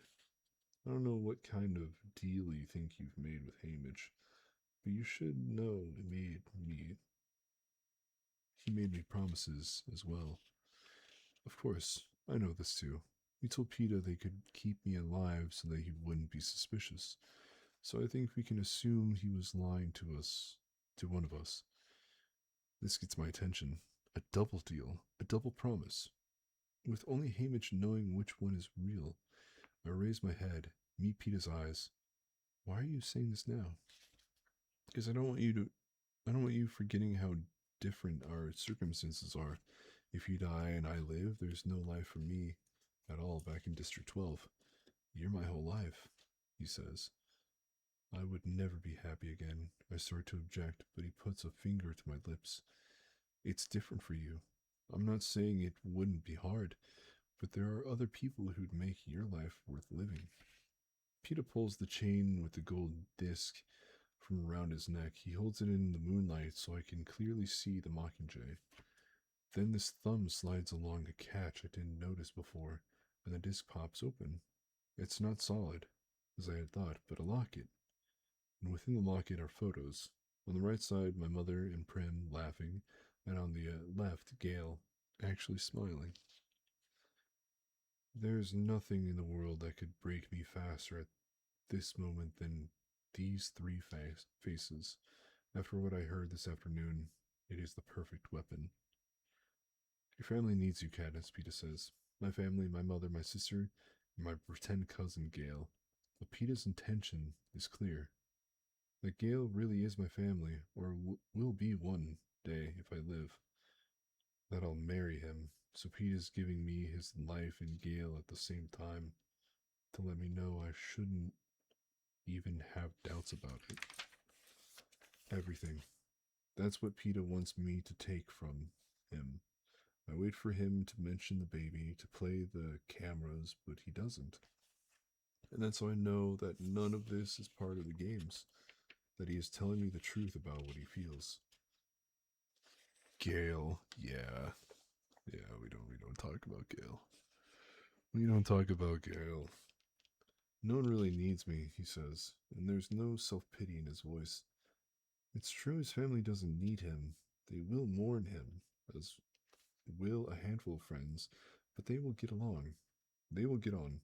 Even Hamish, with the help of a lot of white liquor, will get on. I realize only one person will be damaged beyond repair if Peeta dies. Me. I do, I say. I need you. He looks upset, takes a deep breath, as if to begin a long argument, and that's no good. No good at all. Because he'll start going on about Prim and my mother and everything, and I'll just get confused. So before he can talk, I stop his lips with a kiss. Ah, classic. I feel that thing again. The thing I only felt once before. In the cave last year when I was trying to get Hamish to send us food. I kissed PETA about thousand times during those games and after, but there was only one kiss that made me feel something stir deep inside. Only one that made me want more. But my head wound started bleeding and he made me lie down. This time, there's nothing but us to interrupt us. And after a few attempts, PETA gives up on talking. The sensation inside me grows warmer and spreads out from my chest, down through my body, out along my arms and legs, to the tips of my being. Instead of satisfying me, the kisses have the opposite effect of making my need greater. I thought I was something of an expert on hunger, but this is an entirely new kind. It's the first crack of this lightning storm, the bolts hitting the tree at midnight, that brings us to our senses. It rouses Finnick as well. He sits up with a sharp cry. I see his fingers digging into the sand as he reassures himself that whatever nightmare he inhabited wasn't real. I can't sleep anymore, he says. One of you should rest. Only then does he seem to notice our expressions, the way we're wrapped around each other, or both of you. I can watch alone. A little melancholy, yeah. Um, PETA won't let him though. It's too dangerous, he says. I'm not tired. You lay down, Katniss. I don't object because I do need to sleep if I'm to be of any use keeping him alive. I let him lead me over to where the others are. He puts the chain with the locket around my neck, then rests his hand over the spot where our baby would be. You're going to make a great mother, you know, he says. He kisses me one last time and goes back to Finnick.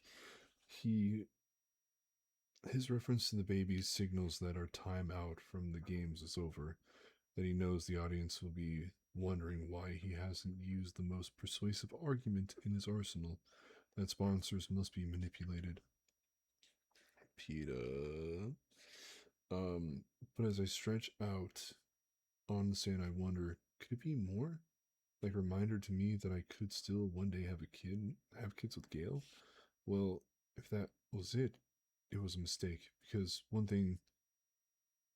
for one thing, that's never going to be part of my plan. And for another, if only one of us can be a parent, anyone can see it should be PETA. As I drift off, I try to imagine that world, somewhere in the future with no games, no capital. A place like the meadow and the song I sang to Rue as she died, where PETA's child could be safe. Oh, man. And then, let's see, 25, 26. Oh no, there's 27 chapters. There's 3 more. Fuck.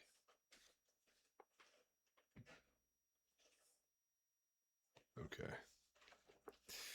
Well,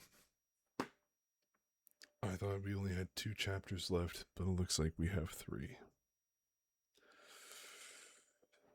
Hey, didn't bleep you that time. Nice. Okay. Well, I think I might have to cut it here. Thank you so much for the heart. Thank you, everyone. It is about 5 in the morning where I'm at. And if I do 3 more chapters, that would be what, like 5? About like 6:30. Yeah. I'm glad I came back just in time. Yeah. Here's my ending screen. um yeah, so welcome to the channel. I do like games and stuff mainly. This Catching Fire bedtime reading started earlier this year. And we'll hopefully get to Sunset Island Reaping before the movie drops. Um, and then another thing, I do have a charity stream thing going on next week, starting Monday, where it is for St. Jude Hospital, and throughout the week, any and all streams will have a campaign for a charity for St. Jude Hospital. The goal is going to be 200, and at the jump at the start, I will be donating 50 bucks. So we really just have 150 for a week. And if we do reach the goal, within like maybe 3 days out of the week or something, pretty early, or just like if we ever reach the goal, um, if anyone donates like 15, 20 bucks, past the goal, I will try to mail them one of my marbled papers, notebooks. Um, if you go through some of my TikToks and everything on my profile, um, you'll notice like art and everything, like weird marbled paper or like ink or whatever. I make papers of that and then I turn them into like little composition notebooks.